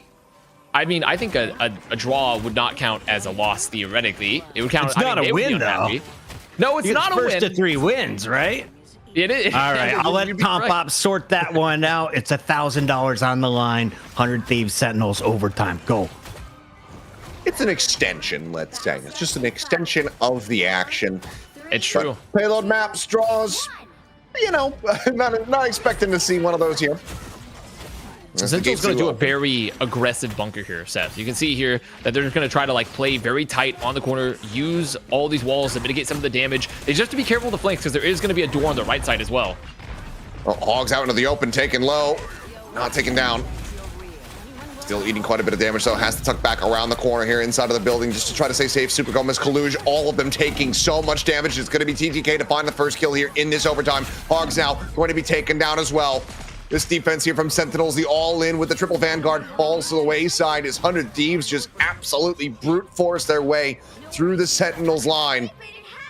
And now with 18 seconds remaining, an immense amount of space opened up. Good distance going to be found here in 100 Thieves with an opportunity to try to get this cap. And that's the downside of being a really, really aggressive forward hold here on Midtown is that, yes, you can bunker there, but if you lose kind of early, yeah, you're going to be an OT fight regardless because you only have a minute, and now you've given a lot of ults to 100 Thieves and a lot of cap time too. Good amount of space here. Vinny at Root Prison online. Down to half. When does he pull the trigger is going to be the question. For now, it's going to be Kurova starting things off, and Vinny gets taken down. The ult not going to be seen, at least not yet. A freeze there on the Delena, able to go ahead and wait that one out. Aya Agamotto pushing forward here. TTK looking for the setup. Kaluj gets taken down. Hogs going to be traded out as well. Harvey coming away with that elimination. 100 Thieves so very close to being able to get the cap and continue extending forward with Super Gomez getting taken down. And it looks like it's going to happen. Terra starting to go absolutely crazy. Comes away with 2 kills, and this push continues. And having the magic alive there for the chase down in those late fights, so important. Using the portals, the stepping disc, just chase him down. I thought the fight was almost over there because Harvey just not able to get the invisible boundary up in time to save Vinny, but stay alive. Huge Eye of Agamotto from TTK. And this is an amazing scenario for 100 Thieves to get this far on a minute, and they still hold on to a lot of ults. Enemy in front of us.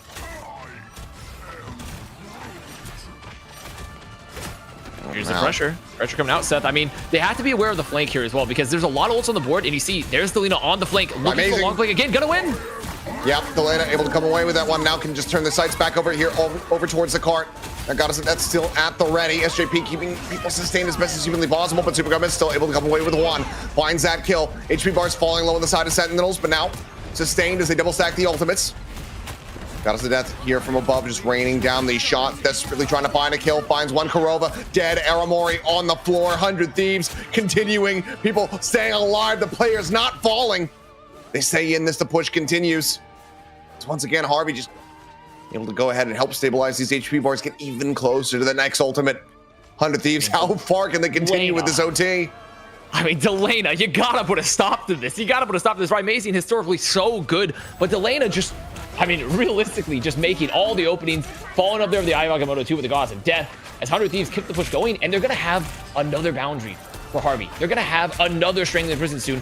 Ryan Amazing needs to make something happen here. Sentinels in general, but I mean, there's a lot of, and Ryan Amazing down again. Delena just out, just walking over him. Just delivering on all fronts when they so desperately need them to. Delena is coming up huge, looking for Amori there as well. Almost finds that kill. Terra at the same time going to be taken down. Hogs able to find one, but then gets traded out. Harvey kills that one back. The ultimate still online. SJP nearly there with another one as Delena delivers another final blow. Kaluj going to be taken down. Delena going off onto the flank once again, just hunting, looking for Amazing. TDK here out in front of the spawn. As well. That's so crucial. That's so crucial here, Achilleos, because you can just get the early scout, be able to put some pressure on them very early, and then by the time this fight happens again, Delena's about to have another Goddess of Death, and Ryan Mason hasn't even a chance to use one. Hasn't been given any kind of opportunity, but 100 Thieves looking for the full push here to the end in overtime. This would be devastating to the side of Sentinels. It already is, frankly, just given that they started with a minute. And there's the stun, there's the shot. Amazing going to be taken down once again. Delena coming away huge with that elimination. Another Goddess of Death nearly online. Ult's going to be layered in. Kalush goes forward. Eye of Agamotto looking for the stuns, looking for the kills, but SJP keeping everybody sustained here. As if it two worlds ends up coming through. Terra looking to rejoin, sprinting back as quickly as humanly possible as the Root Prison going to be sent out. Vinny gathering them up, getting the cluster together, but Delena unable to find the kills quite just yet. Shot over to the side, trying to predict the movements here, trying to get that shot in, trying to get that damage across to find the pick, but cannot. Amazing now looking to shove them back. Overtime going to start bleeding out. Just a sliver remaining if 100 Thieves clear the cart at all. This is going to be the hold here from the side of Sentinels, but Vinny finding one. Kalu's going to be taking down the respawn right here in front. Delena swapping over towards that Star Lord as Terra goes in. Ultimate at the ready, popped. SJP gonna be taken down, the heel's gonna be cut down. As Harvey, the ultimate nearly online. Can they get it in time to try to sustain the team? Looks like the answer is going to be no, sends it in desperation, but ultimately meets their demise. The overtime should bleed out from here as Vinny will fall, but my God, what an effort from 100 Thieves on this push. You could say, yeah, Sentinels, they finally do it. They stop the cart, but good God, the amount of distance with just a minute to start. 100 Thieves pulling off a miracle here on Midtown. You'll need a top. How's your voice doing over there? Voice doing we're okay fine. over there? Yeah, Yeah. long OTs, long, very long fights here. But overall, I mean, 100 Thieves getting essentially close to a full cap with a minute. That's a worst case scenario. The only thing slightly worse is getting the actual full cap. And they just struggled so much to remove Vinny from the point there at the end. Luckily there, they have the spawns. They're coming back. There wasn't a lot of value gone from Delina. Finally, on that Goddess of Death, wasn't able to get a pick. Removing a lot of that damage very early in that fight, which was a godsend for Sentinels. So there is a chance. There is a chance, but to make it that far, I mean, Sentinels fans, if you're part of the Sin City, you have to be, I mean, right now, you better be paying your taxes. Like, they need everything they get for the government services for Sin City. I mean, they need help. You know, there's a general election, like, there needs something needs to be done here because they are on the edge for sure. Humans, they don't understand Yeah, anything need to because they never listen. rebolster the infrastructure here a little bit, it would seem. Need a fast rail line straight to the end of this map. But it looks like Sentinel's not going to be changing it up, still just going to be sticking with the triple Vanguard. 4, 3, You have to worry, given how Delena has been performing and has been widely having Amazing's number, that if that continues, just not going to have the damage output to really get this push going. And already Delena waiting on that left-hand side here from the attacker's perspective to try to go for the flank. Does get spotted out. Ooh, I mean, Into the good opening spot and the force physics, but are they able to find Delina? I mean, they are way back there. As Terra, Wow. though, Terra actually getting the pick. That's what they're trying to chase down. Gonna take down Aramori. Sure, gonna get the late elimination there, but slowing down Sentinels a lot, and it gives 100 Thieves a chance to at least contest a bit longer. Because I mean, they have enough. They have enough muscle. They have enough sustain. But it's already more than half the time bank gone. 20 seconds now remaining here in the time bank, and Sen need to basically complete the entire map in one fell swoop, in one little push. Kalush is able to find one. Vinny going to be taken down. A solid start here that they desperately need. This Hogs only builds up towards that root prison here. Kalush getting tagged up down to about half. Hogs similarly eating a bit of damage, but Kalush is able to come out on top. TPK going to be on the floor. Damage being suffered, Super Gomez is able to find one as Harvey will fall. Terra answers back another elimination. Doesn't have that online quite just yet, and some solid stackers in the back end as the Lena will fall. Means that Sentinels have a good amount of space opened up, but TTK alive can set up here for the re-aggression onto the cart. Absolutely crucial there from Aramori to get that absolute zero with the wall off from Hogs. There's now the portal. Either it can just happen, but the ult banks, I mean, relatively equivalent, honestly. They're going to have a lot of ults coming up in this fight. As you see, there's a Strangling Prison. Visible boundaries used for both sides. Now we're just waiting to see, can anyone get caught? The TTK shoved away. Agamotto, I don't believe it's going to connect onto too many there at all, as Kalush now goes in with his own. Hit in, they're looking for Vinny, trying to just burst it down this route, and they're able to do so. SJP not there in position to try to get the save. Into the back line, though, goes Terra, swinging the sword, looking for some eliminations, bouncing through the portals. He's up and over the top goes TTK, just pulling back here for the moment. Goddess of Death out, Delena able to find a second kill. Karova going to be taken down, and it's just death from above. Amazing finally able to put an end to this one. Finds that kill, but I think the damage has been dealt. 100 Thieves. Just too much sustain. I mean, TTK is trying just to keep sitting them in here. This one. They need to remove down to half TTK. They need to remove TTK. They have to. They're just got to sit here and continue to fight. There's so much damage. TTK finding another, getting constantly pocketed, and because of those picks from Delina, they stay in it and never doubt the value of the Doctor Strange Achilles, because Doctor Strange does so much damage. The map going the way of 100 Thieves. And that's got to be a bit of a kick in the gut there for Sentinels. Their map pick and a solid start. You know, they deny. You know, they deny a time bank. They can't stop the push all the way to the end. They can't get themselves that win condition. But then they surrender so much space, just concede it over. 100 Thieves now way out in front, looking to just sweep their way to that $1,000 prize pool. Console gamers, best gamers have asked. You got to admit it, right? No, I don't have to admit it, but I will say it's very impressive. I mean, you don't really see it too often that someone's playing on console getting this much value. And we've got to the part of the night where now I'm going to start getting shadows from my PC screens. You look good. No lighting. You look great. Park Ranger Avast in full force tonight. This is not what a Park Ranger. I'm looking like I'd be at a bowling alley right now. This is not a Park Ranger. It's not a Park Ranger. That's your casual summer fit. You know, I respect it. All right, can we take a look here at some of the highlights of Achilles? I have a feeling chat might be onto something. Triple tank without triple support seems like a bad idea, especially if they have a Hela who is out shooting your Hela with the help of Terra just running around on Star-Lord. 100 Thieves having the edge comp-wise seemed to be the difference, but is there any individual that stood out to you throughout this game? I mean, I'd be remiss to not just say Delena. Okay. They continue to be absolutely insane, finding value pretty much across the board. I mean, Amazing had some good volleys to answer back, was able to get, this catch here in particular, tries to go for the aggression. Delena does get sacked down.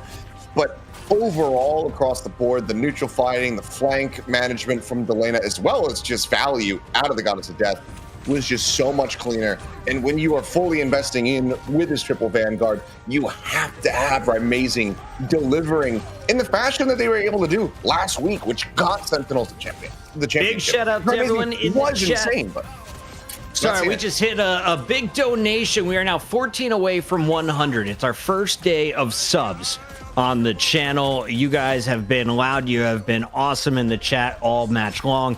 And we're guaranteed at least one more game. Avast, Sentinels, can you convince them not to run triple Vanguard and maybe let Super Gomez run Duelist?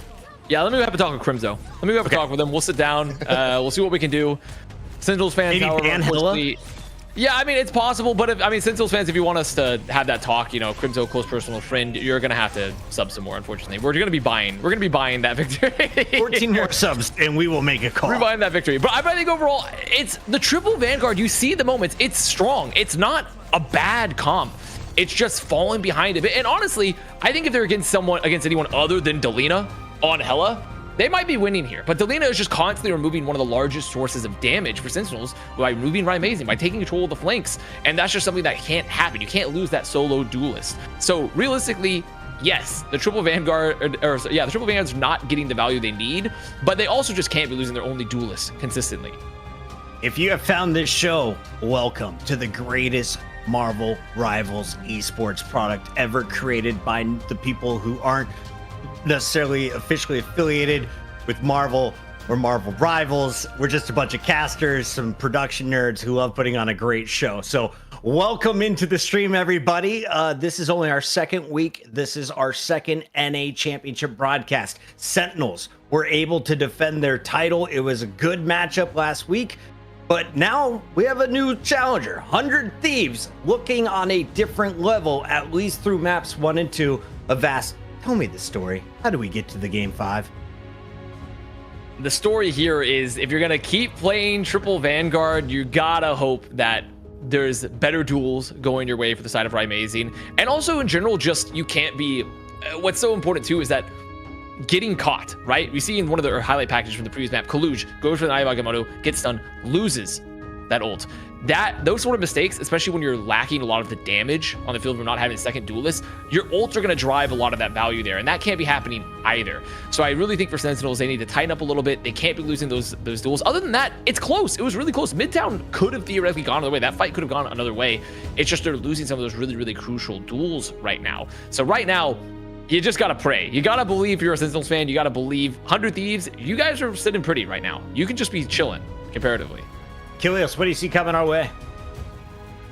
What I'm afraid is that we just see the same bans coming through. I think that there has to be a pivot here for Sentinels. There have to be a change up. I know that Amazing loves playing this Hela, and again, was able to win the championship last week, kind of off the back of their play on that Hela. But I think you might just have to sack it to get it out of the hands of 100 Thieves, because right now it's not going your way. I think going back to playing the double duelist, something like that, just get Gomez back on the Star-Lord. I think that, if you want to try to take that fight, you might be in a good position. So that's what I'm kind of hoping to see here. I'm hoping to see a rally back from Sentinels. I don't want to see this this money match end up just going the way of a 3-0 sweep. I got no skin in the game. I'm not wearing a 100 Thieves jacket like you are, Bucket. I don't care who wins this series in the end, but I would like to see just a bit more tight-knit competition between these two. Because, yeah, Midtown was exciting, but you don't want to be seeing the 3-0 scoreline. You don't want to have to explain to people who didn't watch, oh, well, it doesn't tell the whole story. You want to be able to see that 3-2 and be like, man, it was a gigabanger. Full disclosure, I will wear your company brand on camera. All you have to do is send me free wardrobe to my house. My wife will put it in my closet. You're going to end up on stream eventually. Avast, we're jumping in to what could be the final game. And looking in the past, Sentinels have done the same thing over and over. They banned the Wolverine. They banned the Winter Soldier. Am I crazy for thinking maybe it's time to stop my opponent from playing their best characters instead of worrying about the comp that's going to be used against me? I think what you have to consider, what if they do it a third time? Maybe this time is going to be the one that's going to work. I honestly, if Sentinels really believes in this comp, you can't tell them no. Like, this is all they've been practicing. Like, they must truly be like, this is going to be our win condition. Like, we're not going to win elsewise. We haven't practiced enough. I will say, just on a logical angle, like, clearly the bans aren't working. Clearly something isn't going your way. Maybe it's time to make a swap. Try to play 2-2-2, maybe even try to play triple. If you want us to get away from triple Vanguard, play triple strategist even. But the thing is, 100 Thieves typically been on top of that, making sure to remove Loki, to remove also the Adam Warlock, and typically Adam Warlock very crucial for like a triple strategist composition. So they're on top of that either way. So they could be the time for the swap. And this is the problem when you practice on one comp for a really long time, and you're like, this is how we're gonna win. And we won the previous NA Rivals Fight Night before, playing a lot of triple Vanguard. Now you run into the wall, you have to make the adjustment on the fly, and it's a lot to ask for teams that have been practicing and playing one particular way to make that swap. Chat, thank you for your patience. We had one slippery pickle sneak into the lobby. We found them. We removed their Steam ID from our lobby. We are now moving forward with observers and players only. How bored do you have to be, Achilles, to just be typing in random passwords trying to jump into lobbies? The esports equivalent of trying to just like, I guess I should say the online equivalent of trying to like rush a stage so you can try to like hug your favorite artist or whatever before you get tackled by security and beaten to a pulp. So totally worth, yeah. Sure. What? Congratulations, you made it to the lobby. In the same lobby as the Sentinels and 100 Thieves ones. Here we go. The game is underway. Let's jump into the bans. Avast and Loki is out once again. They love getting rid of the Loki. I mean, it's just, and it's a staple of the majority of a comp. So I think for if you're 100 Thieves, you're happy to get rid of it. Here we go. There it is, a group ban. No more Vinny Andre. They finally said, let's take him off it. He's been a menace on it, and they're going to protect the thing. So clearly going to be a swap of some sort coming out there. It's brawling time, and you will see the Wolverine on the other side. Okay. Now wasn't it gets the cleanest. Fun. Wasn't the cleanest in the first series, but we only got to see the Wolverine for a quick little period of time, so I think it's probably not going to be a repeat of what we had seen from the opening set. Target the hell. Get rid of her. You got one left, man. I mean, there's no triple strategist for sure if Adam Warlock is not going to be played. Yeah, and this is the hell. I mean, they've targeted the bans. Yeah. Thank you for this listening. Is what we want to see. I'm way less frustrated right now. How do they play? I'm gonna crash. That's the question. And then I'm gonna become a pro coach of a Marvel Rivals team. So if you got a squad, you need a big name to sign you. I got all the connections. We got the place to play. This time around, though, 100 Thieves Sentinel, we're going to the path of Vast. Say it properly. Yggdrasil. Nailed it. Yggdrasil path. I've always been saying it properly. You're gaslighting saying I've always been doing it. Like anybody who's played Valheim knows how to say Yggdrasil. Yeah, that's true. That's a very good point. Who's played Valheim? Like so many people? So many people? A lot. Most people, probably. I mean, I don't know about most. Most would include billions of people, to be fair. A lot of people. Their game sales have been incredible. Back to this match. I was told the players are considering loading in 5, 4, 3, 2. Bam! We're here. Alrighty. Well, thank you very much, Puckett. And let's see what we do have. We actually haven't, I was going to say one of the things we haven't gotten to see too much is actually just the Namor and Luna Snow combination. So, and we see that right now here in the hands of 100 Thieves. Now this, see, I wasn't expecting this because I've seen a lot of teams play like Magneto thing to mitigate Wolverine value because you have the damage reduction, you can reduce the movement with the anti-sweet charge, and you have the bubbles, but they're still gonna play the triple Vanguard just this time with the thing. Just putting the thing in instead of, I mean, it's really interesting to me that they're really attached to the triple Vanguard. They just must love the comp. Saying Magneto thing makes it seem like you just don't know what you're talking about. But Yeah. All right, well, Vinny, here on the Venom, going to be taken down off the rip as Kalush finding a solid opening kill. And swiping across here, Tara going to break down Hogs as much as possible, but obviously Hogs widely just shrugging off that damage. Push back up to full HP, frozen for a moment, but quick little exit back over here. And for now, the Chariot going to be locked in position. Full collection as okay, in around the back line here. Delina again just flanking, and that's just going to be 2 kills as both supports end up getting taken down. And this is also the problem open into the Namor, Achilleos, especially on this map, is that Namor, you're going to be constantly using that Blessings of the Deep, which is the bubble, to get up to high ground, to look for the flanks. Yggdrasil Path in particular is a map that's defined by taking some high ground advantages, looking for flanks, and Namor is really good at that, because not only is he mobile, but he does so much damage with the monster spawn, and is really, really tanky too.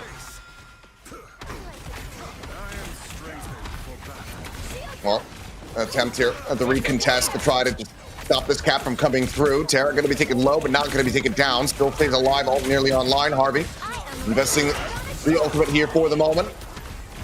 As Meteor M not going to find much there from Super Gomez, and Delena comes away with another one. Once again, Armori going to be the target focus as Delena comes up with that opening pick. Finds Super Gomez here on the back end.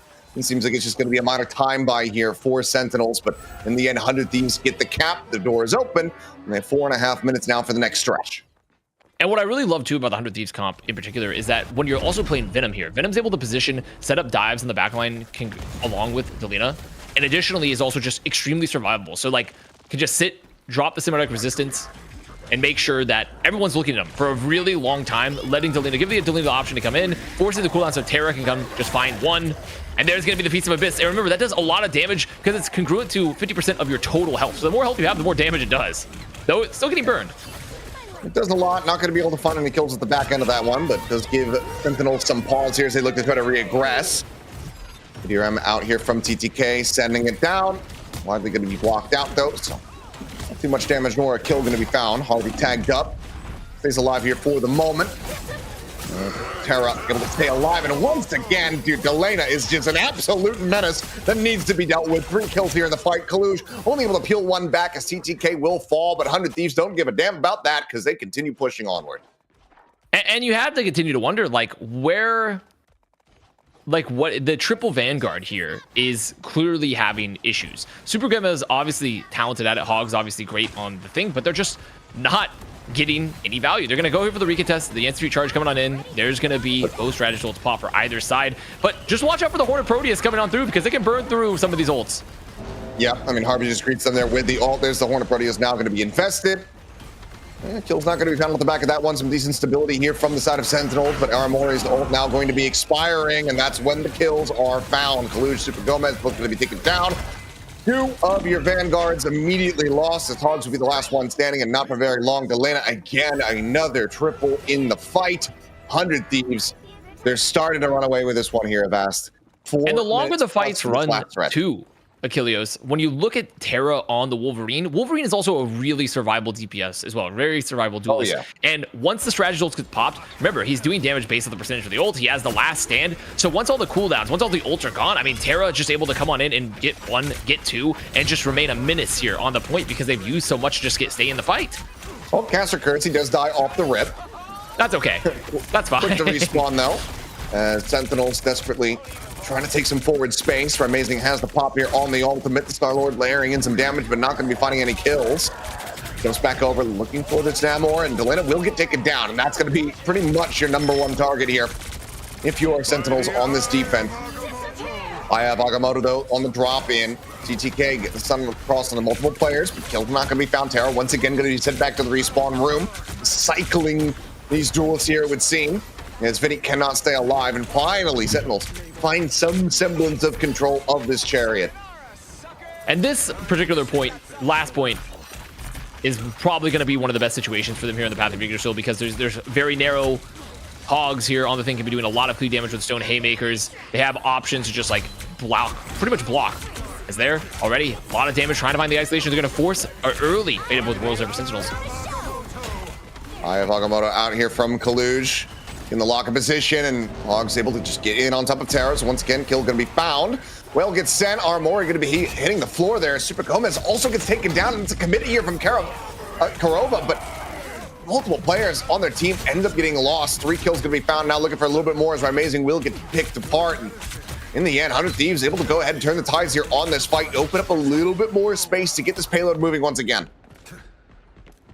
And a lot of the mitigation here and a lot of the sustain for these fights are going to be coming in from Hogs here because he has the team up, he has the bonus health generation, and just so much cleave here on the point to just set up the space to force ults for Rymazen to be able to pop the Galactic Legend. Is Terra looking to make it up, trying to find the abduction, not going to find one with the Pharaoh Leap, going to get pushed off instead, but still holding on to the last stand. Sigil's trying to fight for the high ground. Unable to find that pin. Rymazen once again going out. Galactic Legend going to be popped, just looking to try to layer in this damage, but not able to find too much there. Harvey keeps the team sustained here for the moment. The dive in once again there from Terra. Ult still in the back pocket.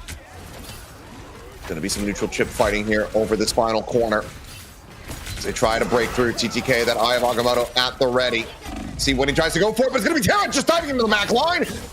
Just absolutely eviscerating 4 targets as there's the team wipe. There's the push to completion. 100 Thieves slowed up a bit here on the final stretch, but they make it to the end of the path with 1:22. Yeah, finishing with time in the bank over a minute is huge for Path of Yggdrasil. And this is the issue again, where we're looking at the Triple Vanguard comp. It's like, okay, you have a lot of meat on the point. You have a lot of sustain, but Wolverine don't care. Wolverine does not care. Wolverine's just going to shred, build up the Berserker's Rage, go for a last stand, especially if you don't have any strategy ults. And even if you do, you can get caught by that. Just immediately stunned.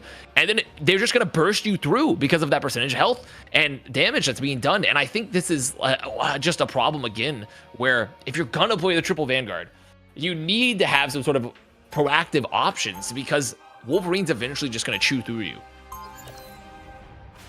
I mean, we just got the perfect example of it there at the end. I mean, this goes to show why it had been getting banned away in the previous 2 maps. Terra, mentioned that in the opening series versus FlyQuest only showed it once, didn't have the best performance. This clearly, just showing that was a fluke.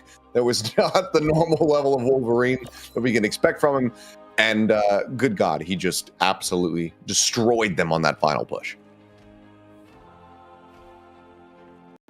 But aside from that, I think we again have to give credit over to Delena, who was kind of the regular fragger here for the team. And I mean, they understand their role so well. They're making sure to just constantly fight for the flanks, leverage Namor, especially with the Luna Snow team up there for the Frozen Spawn, to be an absolute menace on the backlines and force the strategist, force some of the squishier targets to turn for him. And every time they turn for them, guess what? That's when the aggression is going to come in for 100 Thieves. That's 100 Thieves still keeping the same composition. Change up. Super Gomez going over here onto the Winter Soldier. So Bucky in play. 2 duelists. They've done it. They've done it, Achilleos. 2 duelists. They're having the Namor. They're having Super Gomez. They're going to have a little bit more options now to actually just remove Delena off there. And they're already just so much damage here on the field. And what a hook. Yeah, I mean, look at Vinny. Just that nothing but shields remaining there on the HP bar. Does need to get some DLC there from the supports. And looks like we'll be able to do so. Terra going to be taken down. Amazing. Going to bring the Namor into play. Comes away with that kill. Frozen up here for the moment, but widely a lot of space bought from the side of Sentinels as they get closer to this point A capture. Delena trying to go on a flank here around the back, but Kaluj just sticking to him like glue, just trying to make sure that this Namor does not get away with murder. Amazing at the same time, though, able to find SJP, able to find Harvey. 2 critical kills, no heals available now under Thieves, and that is just going to be them going ahead and spiraling things out of control on the push. And getting the cap on A in all likelihood. And I'm absolutely trying here to remind everyone that, like, yes, 2 duelists immediately worked, right? But doesn't mean the Triple Vanguard was bad. Doesn't mean that it wasn't working in scrims and things like that for Sentinels. But, like, you just see the immediate difference. Having so much more pressure on the flanks, forcing Terra and Delena to not be able to just go to your backline consistently. And both Winter Soldier and Namor are great at trying to do a lot of damage and chunking down a lot of damage, especially with the team-ups. As now they're going to make it here on to second. Super Gomez finding Terra immediately because there's a reason Terra. Winter Soldier's a permapick. You just do so much damage still. Yeah, so much damage, so much displacement.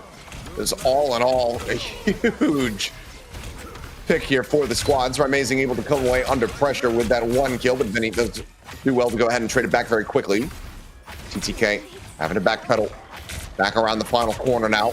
There's quite a bit of space having to be given up. Vinny goes in, ult going to be popped here. Just looking to try to chunk up these players on the side of Sentinels, but Sustain is going to be found as Kurova goes ahead and invests the ultimate. Terra on the swap, however, does come in. Winter Soldier for himself. Picks off Calusto. Front line going to be broken down just a bit, and now has that Kraken online. As you're at the ready, coming in, gets 2. But yep, right, Amazing comes away with 2 kills off the back of the ult. Both supports is clustered together, and the whale absolutely flattens them. I mean, and this is why also Namor a really great pick when you're dealing just in general, because you have the option to burst through some of these strategies. Even with the boundary up for Harvey, doesn't really matter. You can burst through that. Fate of Both Worlds, if it was to be for SJP, still would have been able to be on that. As Delina looking to fight for this flank. Sentinels keeping the momentum going and looking a lot better here on the Tool Duelist, honestly. Just looking a lot more alive, just keeping the tempo up. And you know what? Look, maybe these will be alleviated if this ends up getting extended and we don't see a 3-0, but I have to be a little bit frustrated for the moment because we could have been seeing this the entire time. Collusion at the same time, though, goes ahead, sends the Meteor M, just barrel stuffs Terra with it, absolutely crushes him to death. And with 2 kills in their favorite, Sentinels to try to get this cart pushed forward in towards B, get that extra little bit of time bank bump up. Now will be held at bay, but now look to reaggress off the back of Pogs because they're trying to run them down. Runs across TDK, separated away from the support. They're clustered here in the side room. Ends up falling to the wayside. Vinny just trying to buy some time here, buy some space for the rest of the team, but he himself falling low. Shielding going to be coming through. Pops the ultimate here to try to turn the tides of the fight. Hog, Amazing, both going to be taken down to lane, able to find Super Gomez, and Kalush falling as well. Solid response. 100 Thieves scraping by with this team fight victory. They stop Sentinels from getting the cap.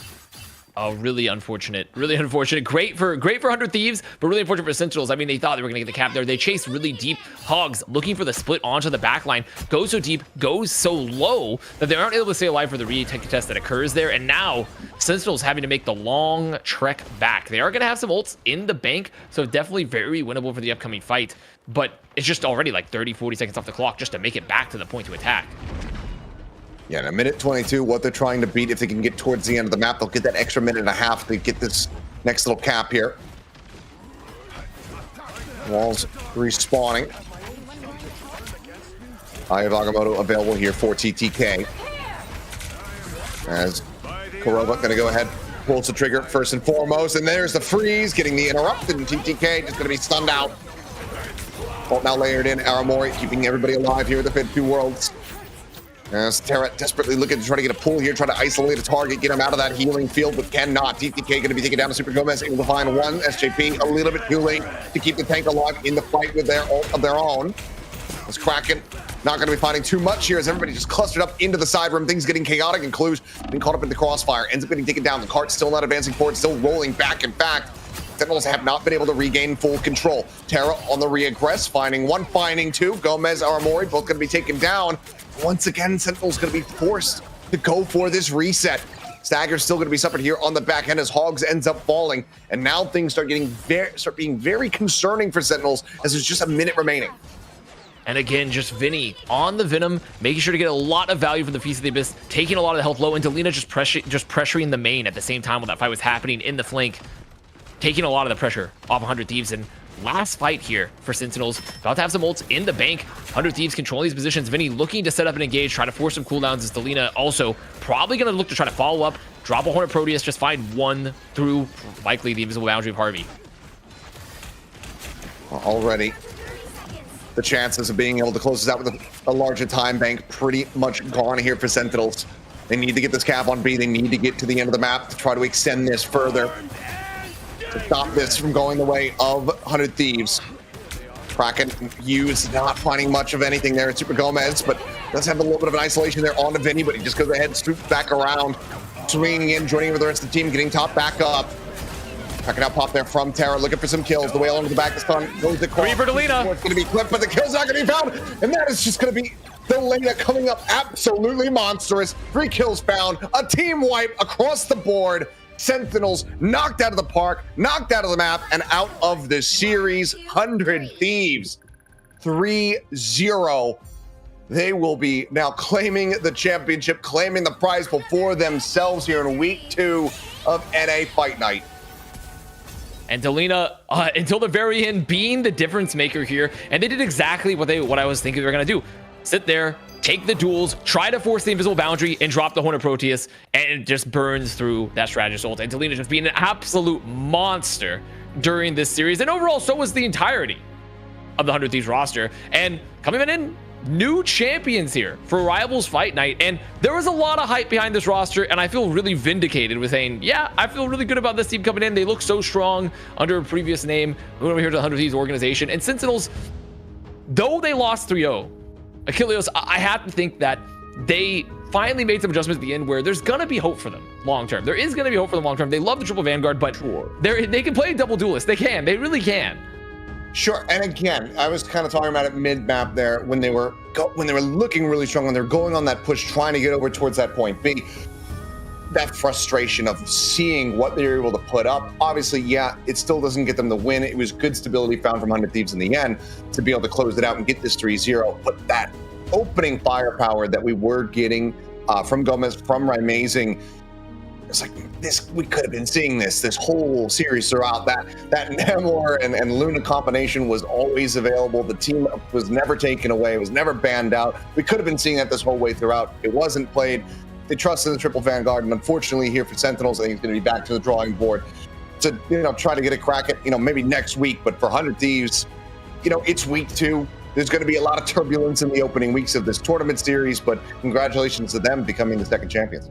This is the rematch in NA. Everybody gets it, but it's a few maps shorter than what we were hoping for. 100 Thieves and Sentinels going at it tonight. Shout out to FlyQuest as well, our opening match challengers. But 100 Thieves, just on another level, it seems, when it comes to their play style. Let's talk a little bit about Vinny, though, because Avast, you and I have watched a lot of Vanguard play. Finzi stands out. Nevik stands out when I think about players over in Europe. But Vinny may be the most exciting DPS dealing Vanguard that we have watched on Rivals Fight Night. Definitely continuing with that spot of someone that is a difference maker in terms of just the raw damage output they put out, in terms of also their understanding of their kit, getting value from the utility level as well, because sometimes you see that breakdown. It's like, oh, I'm like the utility Vanguard, right? Like I'm like really good at understanding the game. I'm not necessarily doing a ton of damage. And then also you have the ones that are not only understanding their kit, but doing an incredible amount of damage while doing it. And Vinny definitely fits that bill, especially on the group, but also even on the Venom. I mean, I think the Venom was played excellently. Yeah. Even on that last fight, the Kraken impact went out from Super Gomez to try to go on Vinny to get the Colin effect on them, and it just missed because he's running on the wall. He's just trying to run away. He's just really, really mobile and knows during that time, like, they're going to be targeting me. I need to get some ults out, and also I know they can't catch me. I'm just going to go back to the back line afterwards. We've got a lot more show to go. Sorry to cut you off there, Vast. Before you all leave the chat, do us a favor. Hit that follow. If you're over on YouTube, slam that subscribe. If you are on Twitter, hit the follow there as well. We're live every Thursday, and we're not done breaking this one down. So, Achilleos, let's talk a little bit about what you saw in this series. And as we go over the highlights, was it easy to choose an MVP? I think so, yeah. Kind of across the board, across these 3 maps played, there was one that really stood out for me. That was Delana. But I think that you could realistically look at pretty much everybody on this roster. They all had their moments. I mean, to just kind of cap off the conversation about Vinny, just really knows how to limit test, I think is the best way to summarize their performance. TTK as well. I mean, he was actually playing on a control with the good God, because he was also just in there and oftentimes being the damage leader, which sometimes you are going to be getting from your tanks. But Delana was just so instrumental the whole way throughout the dismantling while playing the Hela, then coming over onto this Namor here in the end and just absolutely popping off from beginning to end. I think for me, like, limited information. That's such a dirty clip to be in the finalized package.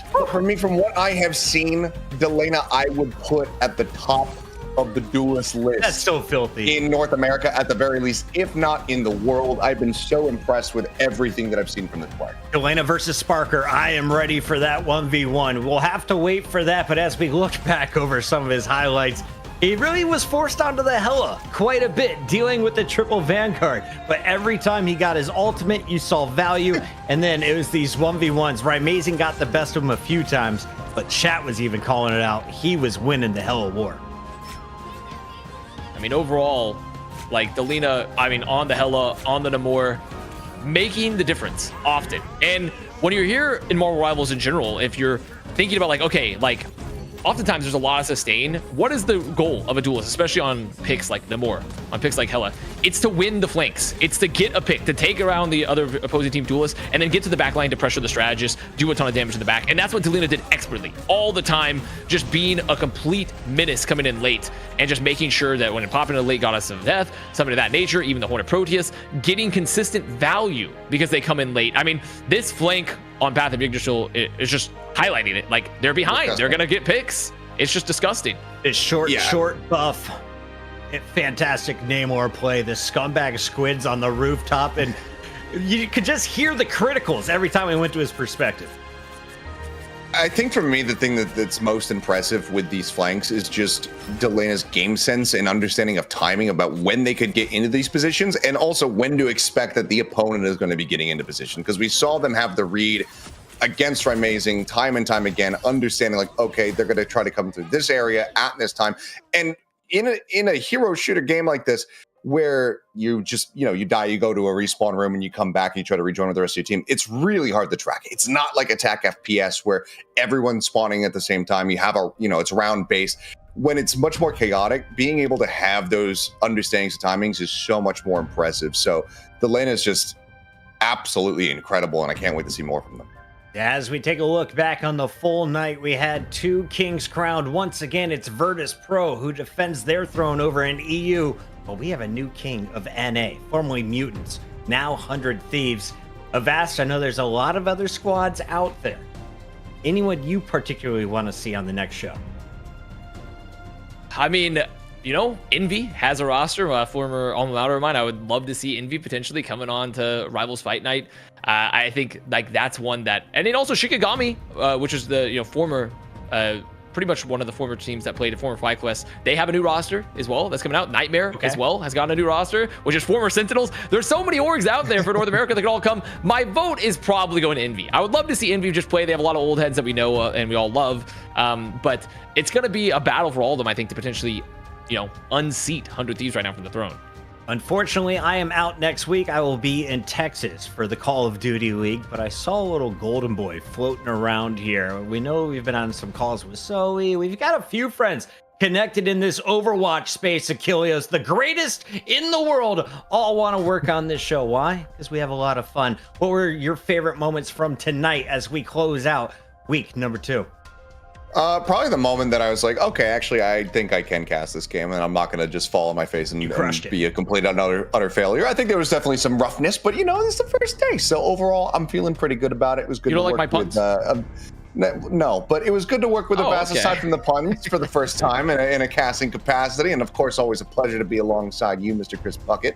So I think the whole vibe of the show was just the best part for me. I do think we need to add a visual Avast pun counter. I don't know who would be the official pun keeper, but we're going to find that out on the next show. We don't want to subject anybody on production of that. On Thursday, you can catch us Rivals Fight Night. If you missed this show, don't worry. The VOD's going to go up on twitch.tv/Rivals Fight Night and over on YouTube. Rivals Fight Night. Just type it in the little search. You're going to find us. We got week 1, week 2 now in the books. We'll find out how 100 Thieves won. See you then. Wrap. Show them the graphic. There it is. There it goes.